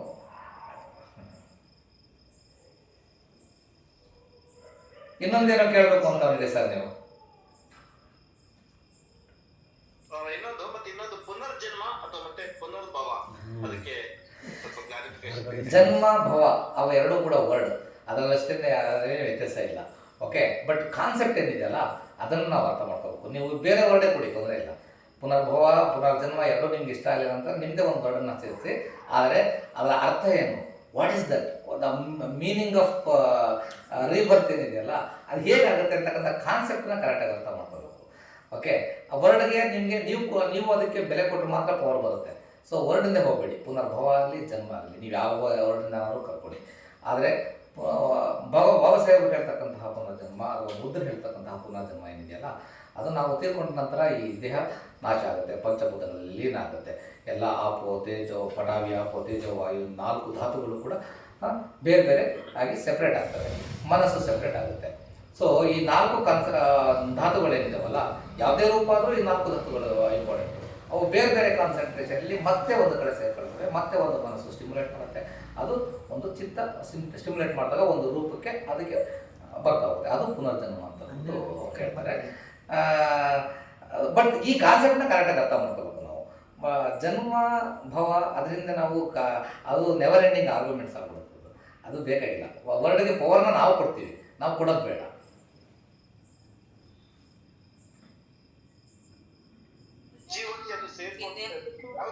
ಮತ್ತೊಂದು ಜೀವಕ್ಕೆ ಸೇರ್ಕೊಳ್ಳುತ್ತಂದ್ರೆ ಸರ್ ಯಾವ ಜೀವಕ್ಕೆ ಸೇರ್ಕೊಳ್ಳೋದಿಲ್ಲ. ಅದು ಬೇರೆ ಬೇರೆ ಕಾನ್ಸಂಟ್ರೇಷನ್ ಅಲ್ಲಿ ಈ 4 ಧಾತುಗಳಿಂದವಲ್ಲ ಬೇರೆ ಬೇರೆ ಕಾನ್ಸಂಟ್ರೇಷನ್ ಅಲ್ಲಿ ಬಂದಾಗ ಅದನ್ನ ಮನಸ್ಸು ಚಿತ್ತಗಳ ಬಗ್ಗೆ ಅಭಿಧರ್ಮದ ಬಗ್ಗೆ ಸ್ವಲ್ಪ ನೀವು ತಿಳ್ಕೊಂಡಿದ್ರೆ, ಚಿತ್ತ ಚೇತಸಿಕಗಳು ಅಂತ ಬುದ್ಧ ಹೇಳ್ತಾರೆ. ಅದರಲ್ಲಿ 89 ಚಿತ್ತಗಳಿದ್ದಾವೆ, 52 ಚೇತಸಿಕಗಳಿದ್ದಾವೆ.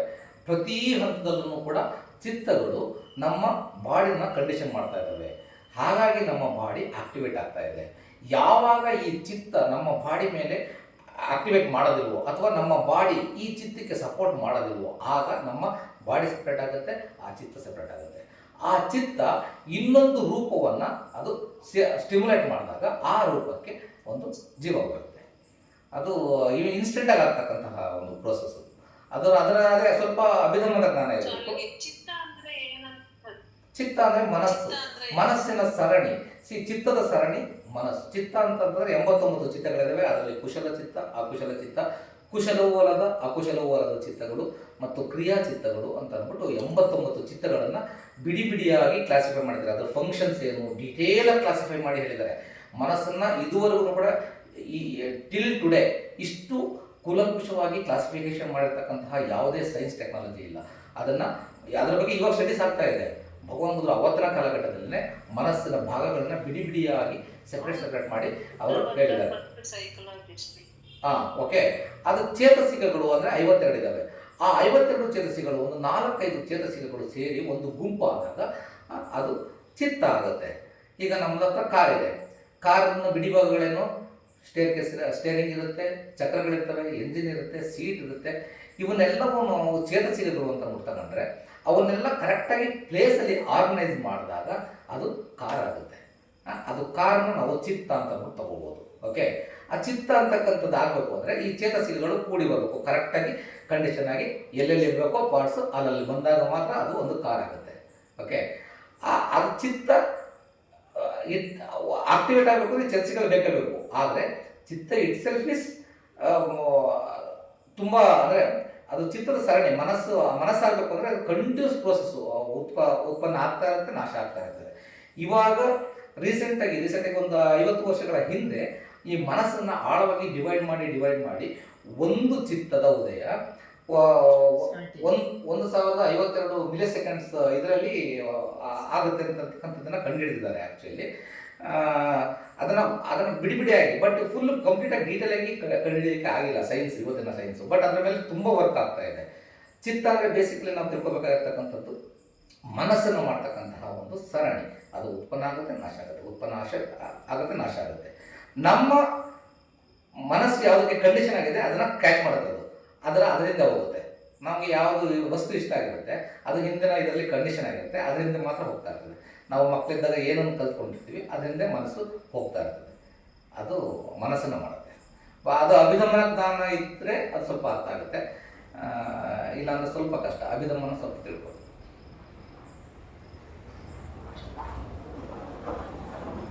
Okay sir, thank you sir. ಇನ್ಯಾವುದಾದ್ರು ಪ್ರಶ್ನೆ ಕೇಳಿ, 9:45 ಆಗಿದೆ. Thank you sir. ತಮ್ಮ ಮಾಹಿತಿಗಾಗಿ ಧನ್ಯವಾದಗಳು. ನಮ್ಮ ಉದಯ ಜೈ ಸರ್.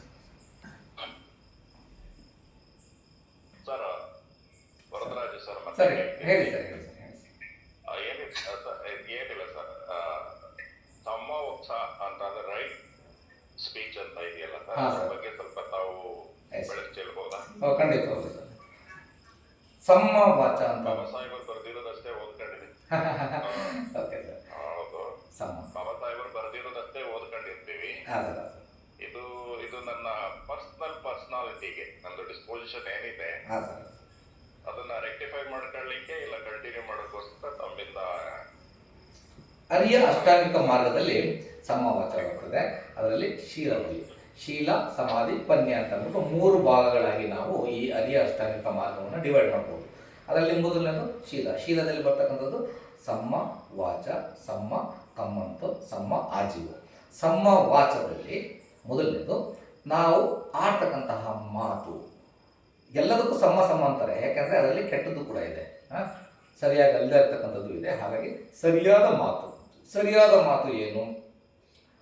ಮಾತಿನಿಂದ ನಾವು 4 ವಿಚಾರಗಳನ್ನು ನಾವು ಯಾವಾಗಲೂ ಕೂಡ ಕಾನ್ಸಂಟ್ರೇಟ್ ಮಾಡಬೇಕು. ಮೊದಲನೇದು, ಸುಳ್ಳನ್ನು ನಾನು ಹೇಳೋದಿಲ್ಲ. ಅತ್ಯಂತ ಕಠಿಣ ಪರಿಸ್ಥಿತಿನಲ್ಲಿ ಅದರಿಂದ ನನಗೆ ಅಥವಾ ಬೇರೆಯವರಿಗೆ ತೊಂದರೆ ಆಗ್ತಾ ಇದೆ ಅಂದರೆ ನಾನು ಅರಿಯ ಮೌನವನ್ನು ಕಾಪಾಡ್ಕೊಳ್ತೀನಿ. ಆದರೆ ನಾನು ಸುಳ್ಳನ್ನು ಮಾತ್ರ ಹೇಳೋದಿಲ್ಲ. ಓಕೆ, ಅದು ಸರಿಯಾದ ಮಾತು. ಆ ಮಾತು ನನಗೂ ಹಿತಕರವಾಗಿರ್ಬೇಕು, ಮತ್ತು ನನ್ನ ಎದುರುಗಡೆ ಇರ್ತಕ್ಕಂಥವ್ರಿಗೂ ಹಿತಕರವಾಗಿರ್ಬೇಕು, ಸರಣಿಗಳಿರ್ತಕ್ಕಂತಹ ಎಲ್ಲರಿಗೂ ಕೂಡ ಅದರಿಂದ ಹಿತಕರವಾಗಿರ್ಬೇಕು. ಆ ಥರದ ಮಾತುಗಳನ್ನು ನಾನು ಆಡ್ತೀನಿ. ಅದು ಮೊದಲನೇದು. ಎರಡನೇದು, ನಾನು ಚಾಡಿಯನ್ನು ಹೇಳೋದಿಲ್ಲ. ಚಾಡಿಯನ್ನು ಹೇಳೋದು ಅಂದರೆ ಬ್ಯಾಕ್ ಬೈಟಿಂಗ್, ಬೇರೆಯವರ ಹಿಂದೆಯಿಂದ ಅವ್ರು ಇಲ್ಲದೆ ಇರ್ತಕ್ಕಂತಹ ಅವ್ರ ಆಬ್ಸೆನ್ಸಲ್ಲಿ ನಾವು ಬೇರೆಯವರಿಗೆ ಹೇಳ್ತಕ್ಕಂತಹ ಕಥೆಗಳು ಚಾಡಿ. ಓಕೆ, ಅದನ್ನು ಮಾಡೋದಿಲ್ಲ. ಓಕೆ, ಅದರ ಬದಲು ನಾನು ಬೇರೆಯವ್ರನ್ನ ಇಬ್ಬರನ್ನ ಸೇರಿಸಲಿಕ್ಕೆ ಸಾಧ್ಯವಾಗ್ತಕ್ಕಂತಹ ಮಾತುಗಳನ್ನು ಮಾತ್ರ ನಾನು ಆಡ್ತೀನಿ. ಒಂದು ವೇಳೆ ಆಗಲಿಲ್ಲ ನನ್ನಿಂದ ಅಂತಂದರೆ ಅರಿಯ ಮೌನವನ್ನು ನಾನು ಕಾಪಾಡ್ಕೊಳ್ತೇನೆ. ಅರಿಯ ಅಂದರೆ ಶ್ರೇಷ್ಠವಾದ ಮೌನ, ನೋಬಲ್ ಸೈಲೆನ್ಸ್ನ ನಾನು ಕಾಪಾಡ್ಕೊಳ್ತೇನೆ. ಮೂರನೇದು, ಕೆಟ್ಟ ಪದಗಳನ್ನು, ಬೈಲ, ದ್ವೇಷಪೂರ್ವಕವಾದಂತಹ ಪದಗಳನ್ನು ನಾನು ಉಪಯೋಗಿಸೋದಿಲ್ಲ. ಅದರ ಬದಲು ನಾನು ಅದು ನನ್ನ ಕಿವಿಗೂ ಇಂಪಾಗಿರಬೇಕು, ಇತರರ ಕಿವಿಗೂ ಇಂಪಾಗಿರಬೇಕು. ಅದು ಬೇರೆಯವ್ರಿಗೂ ಕೂಡ ನೋವು ಉಂಟು ಮಾಡಬಾರ್ದು, ನನಗೂ ಕೂಡ ನೋವು ಉಂಟು ಮಾಡಬಾರ್ದು. ಆ ಥರದ ಒಂದು ಮೃದುವಾದ ಮಾತುಗಳ ಮೃದುವಾದ ವರ್ಡ್ಸನ್ನ ನಾನು ಯೂಸ್ ಮಾಡ್ತೀನಿ ಅಂತಕ್ಕಂಥದ್ದು ಮೂರನೇದು. ನಾಲ್ಕನೇದು, ಯಾವುದು ಕೆಲಸಕ್ಕೆ ಬರದೇ ಇರತಕ್ಕಂತಹ ವಿಚಾರಗಳಿದಾವಲ್ಲ ಅದ್ರ ಬಗ್ಗೆ ನಾವು ಹರಟೆ ಹೊಡೆಯಲ್ಲ. ನನಗೂ ಉಪಯೋಗ ಇಲ್ಲ, ಅದರಿಂದ ಬೇರೆಯವ್ರಿಗೂ ಉಪಯೋಗ ಇಲ್ಲ, ಅಂತಹ ಮಾತುಗಳನ್ನು ನಾವು ಆಡಬಾರ್ದು. ನಾವು ಅದರ ಬದಲು ನಾವು ಧಮ್ಮ ಚರ್ಚೆಯನ್ನು, ಸತ್ಯಕ್ಕನುಸಾರವಾಗಿರ್ತಕ್ಕಂತಹ ಧಮ್ಮ ಶ್ರವಣವನ್ನು ಅಥವಾ ಧಮ್ಮ ಚರ್ಚೆಯನ್ನು ನಾವು ಮಾಡೋದ್ರ ಮೂಲಕ ಸತ್ಯವನ್ನೇ ನಾವು ಪ್ರತಿಪಾದನೆ ಮಾಡಿಕೊಂಡು ಸತ್ಯದ ಮಾರ್ಗದಲ್ಲಿ ನಡೀತಕ್ಕಂತಹದ್ದು ಸಮವಾಚ. ಇವು 4 ಪಾಯಿಂಟ್ಸು ಸಮವಾಚದಲ್ಲಿ ತುಂಬ ಇಂಪಾರ್ಟೆಂಟ್. ಅದೇ ಅಷ್ಟೇ ಮಾರ್ಗದಲ್ಲಿ ಏನಾದರೂ ನಡೀತಾ ಇದ್ದಾಗ ಮೌನ ವಹಿಸ್ಬೋದಾ ಸರ್? ಏನು ಸರ್? ಏನಾದ್ರೂ ಸೊಸೈಟಿನಲ್ಲಿ ಅನ್ಯಾಯ ನಡೀತಿದ್ದಾಗ ಮೌನ ವಹಿಸ್ಬೋದಾ ನಾವು? ಸೊಸೈಟಿನಲ್ಲಿ ಅನ್ಯಾಯ ಆಗ್ತಾ ಇದ್ದಾಗ ಮೌನ ವಹಿಸೋದಲ್ಲ, ನೀವು ಪ್ರತಿರೋಧವನ್ನು ವ್ಯಕ್ತಪಡಿಸ್ತಕ್ಕಂತಹದ್ದು ನೀವು ವರ್ಡ್ಸನ್ನ ಸೆಲೆಕ್ಟಿವ್, ನೀವು ಅದನ್ನು ರೋಷಾವೇಶದಲ್ಲಿ ನೀವು ಕೆಟ್ಟ ಕೆಟ್ಟ ಪದಗಳನ್ನು ಉಪಯೋಗಿಸೋ ಅಗತ್ಯ ಇಲ್ಲ. ಅದಕ್ಕೆ ಬಾಬಾ ಸಾಹೇಬ್ ಎಲ್ಲೂ ಕೂಡ ಕೆಟ್ಟ ಪದಗಳನ್ನು ಉಪಯೋಗಿಸಲಿಲ್ಲ. ಅವರು ಪ್ರತಿರೋಧ ಪ್ರತಿಯೊಂದು ಹಂತಗಳಲ್ಲೂ ಕೂಡ ಅವರು ಲಾಜಿಕಲಿ ಲೀಗಲಿ ಎಲ್ಲ ರೀತಿಯಲ್ಲೂ ಕೂಡ ಕರೆಕ್ಟ್ ಆಗಿರ್ತಾ ಇದ್ವು. ಆ ಥರದ ಪ್ರತಿರೋಧವನ್ನು ವ್ಯಕ್ತಪಡಿಸೋದು ತಪ್ಪಿಲ್ಲ. ಬಾಬಾ ಸಾಹೇಬ್ ಎಲ್ಲ ಬರೆದಿದ್ದಾರೆ sir, the norm of right speech is not the order of the superior or the personal benefit to the individual. ಒಂದು ಸ್ವಾರ್ಥ ಇಲ್ಲದೇನೆ ನಾವು ಕೇಳಿದ್ರೆ ಗುಡ್ ವರ್ಡ್ಸ್ ಯೂಸ್ ಮಾಡುವ, ಅದರಿಂದ ಗುಡ್ ವರ್ಡ್ಸ್ ಯೂಸ್ ಮಾಡಿ ನಮ್ಮ ಸ್ವಾರ್ಥ ಇಲ್ಲದೇನೆ ನಾವು ಏನು ಪ್ರಶ್ನೆ ಮಾತಾಡಿದ್ರು ಧರ್ಮವಾಸದಲ್ಲೇ ಬರ್ತದೆ ಅಂತ ನನ್ನ ಭಾವನೆ. ನಮ್ಮ ಸ್ವಾರ್ಥ ಏನಲ್ಲ ಅದ್ರಲ್ಲಿ ಏನು. ಹೌದು, ಅಂದರೆ ಅದೇ ಪ್ರತಿರೋಧವನ್ನು ವ್ಯಕ್ತ ಮಾಡ್ತಕ್ಕಂಥದ್ದು ಅದು ಅಲ್ಲ, ಕೆಟ್ಟ ಮಾತಲ್ಲ. ಅದು ಖಂಡಿತವಾಗ್ಲೂ you have all the freedoms to ask the questions. ಅದನ್ನು ಆ ಭಗವಂತ ಬುದ್ಧರಿಗೆ ಎಷ್ಟೆಷ್ಟು ಕೆಟ್ಟದಾಗಿ ಪ್ರಶ್ನೆಗಳನ್ನ ಕೇಳಿದ್ರು, ಆ ಪ್ರತಿರೋಧಗಳನ್ನ ವ್ಯಕ್ತಪಡಿಸಿದ್ರು. ಅವರ ಕಾಲಘಟ್ಟದಲ್ಲಿ ಚಿಂಚ ಅಂತಕ್ಕಂಥ ಮಹಿಳೆ ಅವರಿಗೆ ಇಷ್ಟೆಲ್ಲ ಕೆಟ್ಟ ಪದಗಳನ್ನ ಉಪಯೋಗಿಸಿ ಬೈದ್ರು. ಸುಮಾರು ಉದಾಹರಣೆಗಳು ಬರ್ತವೆ. ಮೊದಲಿಗೆ ಅಜಾತಶತ್ರುವು ಕೂಡ ಭಗವಾನ್ ಬುದ್ಧರ ಮೇಲೆ ವಿಶ್ವಾಸ ಇರೋದಿಲ್ಲ. ಅವನು ದೇವದತ್ತ ಅವರ ಮಾತು ಕೇಳಿ ಭಗವಾನ್ ಬುದ್ಧರನ್ನ ಹೇಟ್ ಮಾಡ್ತಾ ಇರ್ತಾನೆ. ಅವನು ಏನೆಲ್ಲ ಬೈತಾನೆ. ಈ ಥರದ ಉದಾಹರಣೆಗಳು ಬೇಕಾದಷ್ಟಿದೆ. ಆದರೆ ಅದರಿಂದ ಯಾರಿಗೆ ಉಪಯೋಗ ಆಗ್ತಾ ಇದೆ, ಅದು ನನಗೂ ಕೂಡ ತೊಂದರೆ ಆಗಬಾರ್ದು, ನಿಮಗೂ ಕೂಡ ತೊಂದರೆ ಆಗಬಾರ್ದು. ಅದರಿಂದ ಆ ಥರದ ವರ್ಡ್ಸನ್ನು ಚೂಸ್ ಮಾಡ್ತಕ್ಕಂಥದ್ದನ್ನು ಭಗವಾನ್ ಬುದ್ಧ ಹೇಳ್ತಾರೆ. ಮತ್ತು ಪ್ರತಿರೋಧ ವ್ಯಕ್ತ ಮಾಡ್ತಕ್ಕಂಥದ್ದು ರಾಂಗ್ ಅಲ್ವೇ ಅಲ್ಲ. You have all the rights to ask the questions. ಸರಿಯಾದ ರೀತಿಯನ್ನು ಕೇಳಬೇಕಷ್ಟೇ, ಅದನ್ನು ನೋವು ಮಾಡ್ತಕ್ಕಂಥ ರೀತಿಯಲ್ಲಿ ಇರಬಾರ್ದು. ಅದನ್ನು ಬಾಬಾ ಸಾಹೇಬರು constitutional way of asking the rights ಅಂತ ಹೇಳ್ತಾರೆ. ಬುದ್ಧರು ಧರ್ಮದ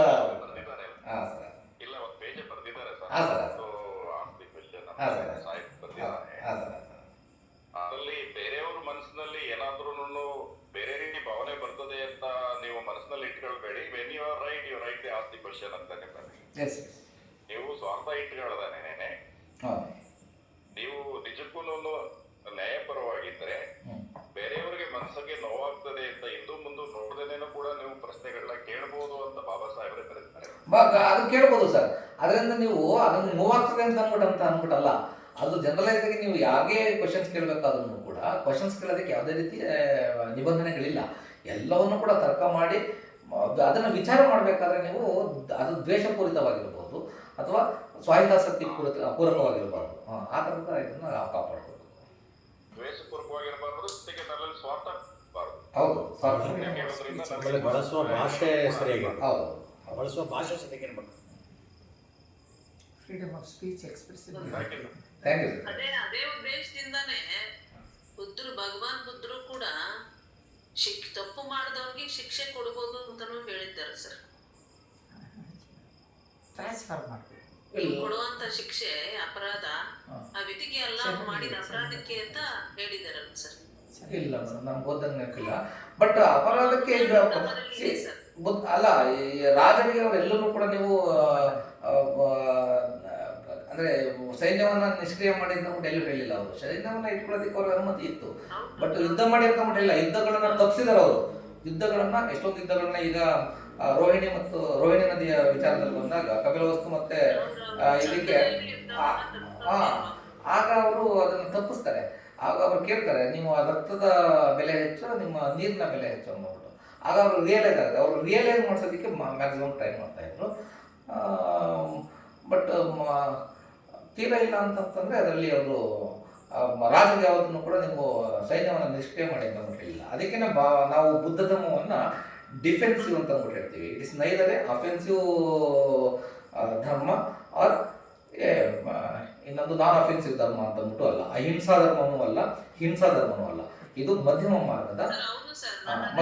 ಗಮನಿಸಿದ್ದೀನಿ ಈ ಬುದ್ಧ ಒಂದು ಸಂದರ್ಭದಲ್ಲಿ ಒಂದು ಸೆಂಟೆನ್ಸ್ ಹೇಳ್ತಾರಲ್ವಾ, ಅದನ್ನ ಇನ್ನೊಂದು ಸಂದರ್ಭಕ್ಕೆ ನಾವು ಅದನ್ನ ತಗೊಂಡು ಅಪ್ಲೈ ಮಾಡ್ಕೊಳಕ್ ಆಗಲ್ಲ ಸರ್. ಅದು ಆ ಒಂದು ಸಂದರ್ಭ ಆ ಶಿಷ್ಯರಿಗೆ ಬೋಧನೆ ಮಾಡುವಾಗ ಆ ಸಂದರ್ಭದಲ್ಲಿ ಹೇಳಿರೋದನ್ನ ಇನ್ನೊಂದ್ರಲ್ಲಿ ನಾವು ಅಪ್ಲೈ ಮಾಡ್ಕೊಳಕ್ ಬರಲ್ಲ. ಆ ಸಂದರ್ಭಕ್ಕೆ ಅದು ಬಹಳಷ್ಟು ಸೂಟ್ ಆಗ್ತದೆ. ಈಗ ಎಕ್ಸಾಂಪಲ್ ಹೇಳ್ತೀನಿ.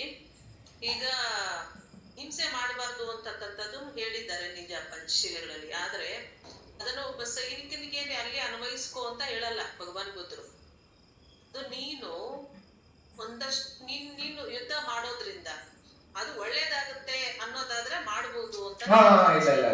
ಇಲ್ಲ ಅದು ರಾಂಗ್ ವೇ ಆಗ್ತದೆ ಮೇಡಮ್.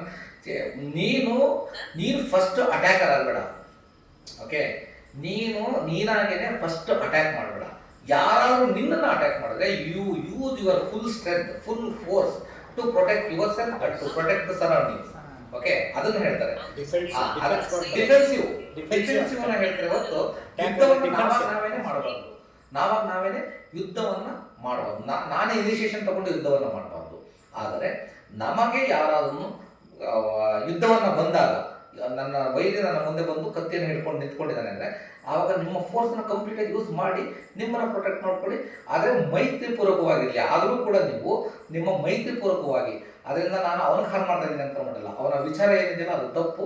ನಾನು ನನ್ನ ಪ್ರೊಟೆಕ್ಟ್ ಮಾಡ್ಕೋಬೇಕು, ಈಗ ಹಾಗೆ ನನ್ನ ಸರೌಂಡಿಂಗ್ಸ್ನ ಪ್ರೊಟೆಕ್ಟ್ ಮಾಡ್ಕೋಬೇಕು ಅಂತಕ್ಕಂಥ ಒಂದು ಇದರಲ್ಲಿ. ಯಾಕಂದರೆ ಅವರು ಬುದ್ಧರಾಗಿದ್ದರು, ಅವ್ರದ್ದೇ ಆದಂತಹ ಪವರ್ಸ್ ಇತ್ತು. ಹಾಗಾಗಿ ಅವರು ಪ್ರೊಟೆಕ್ಟ್ ಮಾಡ್ಕೋತಾರೆ. ನಾಲಗಿರಿ ಅಟ್ಯಾಕ್ ಮಾಡಕ್ಕೆ ಬಂದಾಗ ಅವ್ರಿಗಿದ್ದಂತಹ ಪವರನ್ನು ಯೂಸ್ ಮಾಡ್ತಾರೆ. ಅವರು ಅದನ್ನು ಪ್ರಶಾಂತವನ್ನು ಮಾಡ್ತಾರೆ, ಮೈತ್ರಿಯನ್ನು ಕೊಟ್ಟು ಅವರು ಆ ವೆಪನ್ನ ಯೂಸ್ ಮಾಡ್ತಾರೆ. ಅದೇ ರೀತಿ ನಾವು ಕೂಡ ನಮ್ಮ ವೆಪನ್ನ ಯೂಸ್ ಮಾಡಿ ನಮ್ಮನ್ನು ಪ್ರೊಟೆಕ್ಟ್ ಮಾಡ್ಕೊಳ್ಳತಕ್ಕಂತಹ ಸಂದರ್ಭ ಬಂದಾಗ you can do the war. But ನಾವೇ ಫಸ್ಟ್ ಪ್ರೈಮರಿ ಇದಾಗಬಾರ್ದು, ಇನಿಷಿಯೇಷನ್ ತಗೋಬಾರ್ದು. ಇಲ್ಲ, ಅದನ್ನ ಸರ್ ಹೇಳ್ತಾರೆ ಅವರು.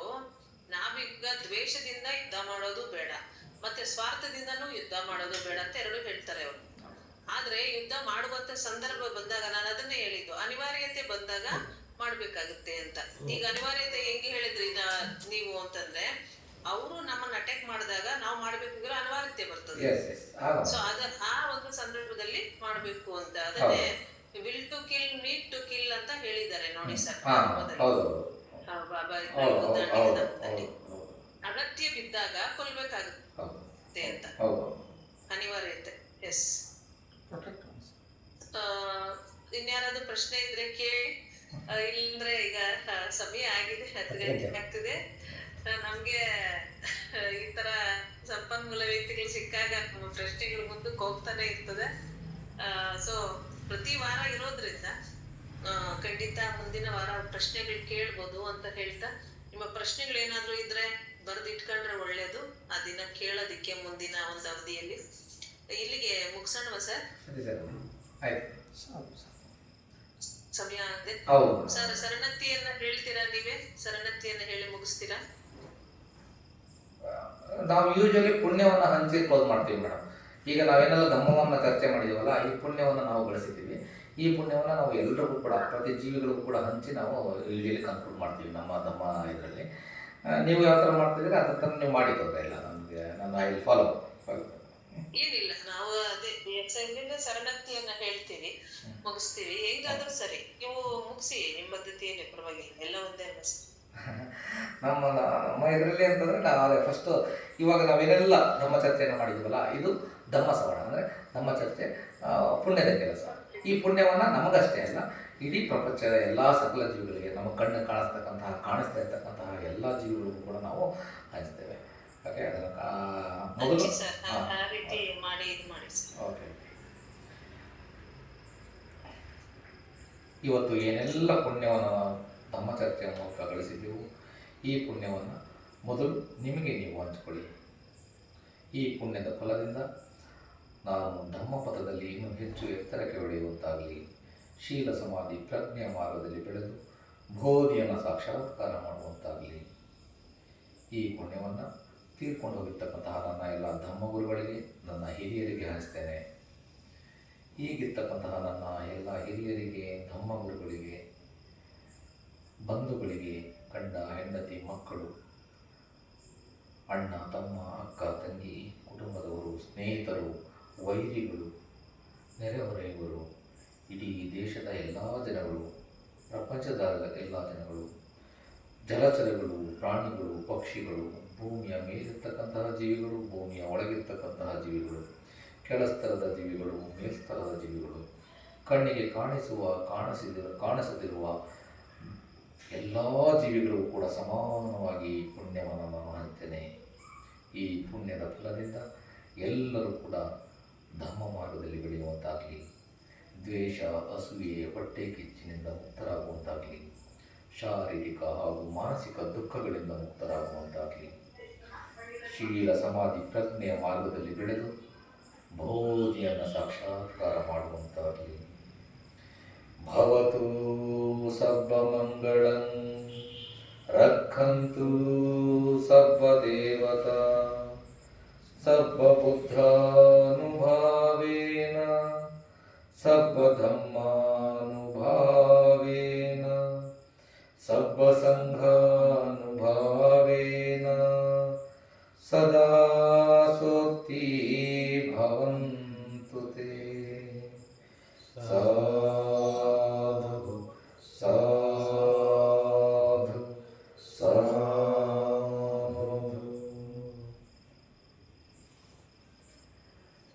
ಸಾಧು ಸಾಧು ಸಾಧು. ಎಲ್ಲರೂ ಕೂಡ ಅದು ಮಾಡ್ಕೊಂಡು ಜೈ ಭೀಮ್ ನಮೋ ಬುದ್ಧಾಯ ಅಂತ ಹೇಳ್ತಾ ಈ ದಿನ ನಮಗೆ ಒಳ್ಳೆಯ ಒಂದು ವಿಷಯ ಮಂಡನೆ ಮಾಡಿಲ್ಲ ಡಾಕ್ಟರ್ ಸರ್ಗೆ ಮತ್ತೊಮ್ಮೆ ಧನ್ಯವಾದಗಳನ್ನು ಹೇಳ್ತಾ ಈ ದಿನದ ಒಂದು ಕಾರ್ಯಕ್ರಮ ಸಾಧು ಸಾಧು ಸಾಧು.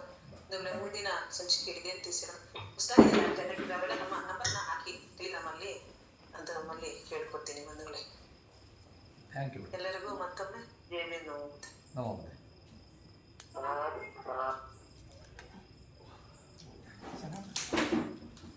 ಭಾಳ ಬಿಗಿನಿಂಗ್ ಅದ್ಭುತವಾಗ್ತದೆ. ಅಂದರೆ ನಾವು ದಸಪಾರಾಯಣ ಹೋಗ್ತಿದ್ವಿ ಲೋಗ ಇದು ತನ್ನಹ ಮಾಣ ಜಿತ್ತಿ ಭಾಳ ಚೆನ್ನಾಗಿ ಅಲ್ಲಿಂದ ಸ್ವಲ್ಪ ಮಾಡಿ ಅದಿದ್ದರೆ ಆಗ ಕರುಣೆ ಇವೆಲ್ಲ ನಮ್ಮ ಪ್ರೊಟೆಕ್ಟಿವ್ ಫೋರ್ಸ್ ಬರ್ತದೆ. ಚೆನ್ನಾಗಿ ಸಕಾಲಕ್ಕೆ ಬಂದು ನೋಡಿ. ಸದ್ಯ ಇವರು ನಾನು ಇಲ್ಲಿಗೆ ಬಂದಿದ್ರು, ನಾನು ಆ ಕಡೆ ಹೋಗ್ತಿದ್ವಿ. ನಾಳೆ ಬೆಳಿಗ್ಗೆ ಇಲ್ಲಿ ಎಷ್ಟು ಗಂಟೆಗೆ ನಾನು 9 ಗಂಟೆಗೆ. ಹಾಂ ಸರಿ ಒಳ್ಳೆಯ ವಿಚಾರ. ಇಲ್ಲಿ ಕಂಟಿನ್ಯೂ ಮಾಡಿ ಸರ್. ಬರ್ತೇನೆ ನಾನು. ಒಂದು 10 ನಿಮಿಷ ಬಂದೆ.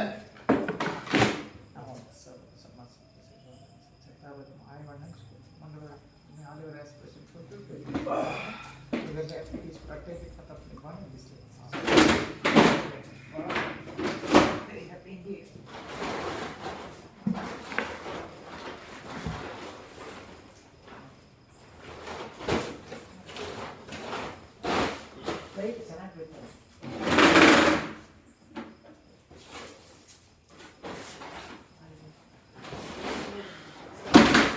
ಇವತ್ತು ಬೆಳಿಗ್ಗೆ ಚೆನ್ನಾಗಿದೆ. ಹೌದು. ಯಾವ ಬೆಳಿಗ್ಗೆ ವರ್ಷಕಾರ ಸುತ್ತಾ ಇದೆ. ವರ್ಷಕಾರ ವರ್ಷಕಾರ ಅಲ್ಲ, ಇನ್ನೊಂದು ವರ್ಷಕಾಲದಲ್ಲಿ 2 ವರ್ಷ ಬರ್ತದೆ. ಇದು ಇವತ್ತು ಹೇಳಿದ್ದು ಅದೇ ಓವರ್ ಇಂಟೆಲೆಕ್ಚುವಲ್. ಹಾಂ ಸಮುದ್ರ ದೃಷ್ಟಿಕೋನದಲ್ಲಿ 4 ಇದು ಹೊಂದಿರ್ತದೆ. ಮತ್ತೆ ಸರಿಯಾದ ದೃಷ್ಟಿಕೋನ ಹೊಂದಿರ್ತಕ್ಕಂಥದ್ದು, ಸರಿಯಾದ ಸಂಕಲ್ಪವನ್ನು ಮಾಡ್ತಕ್ಕಂಥದ್ದು, ಮತ್ತೆ ಸರಿಯಾದ ಅನಂತರಾಗಿರ್ತದೆ. ಸರಿ ಭೋಜನ ಸರಿ.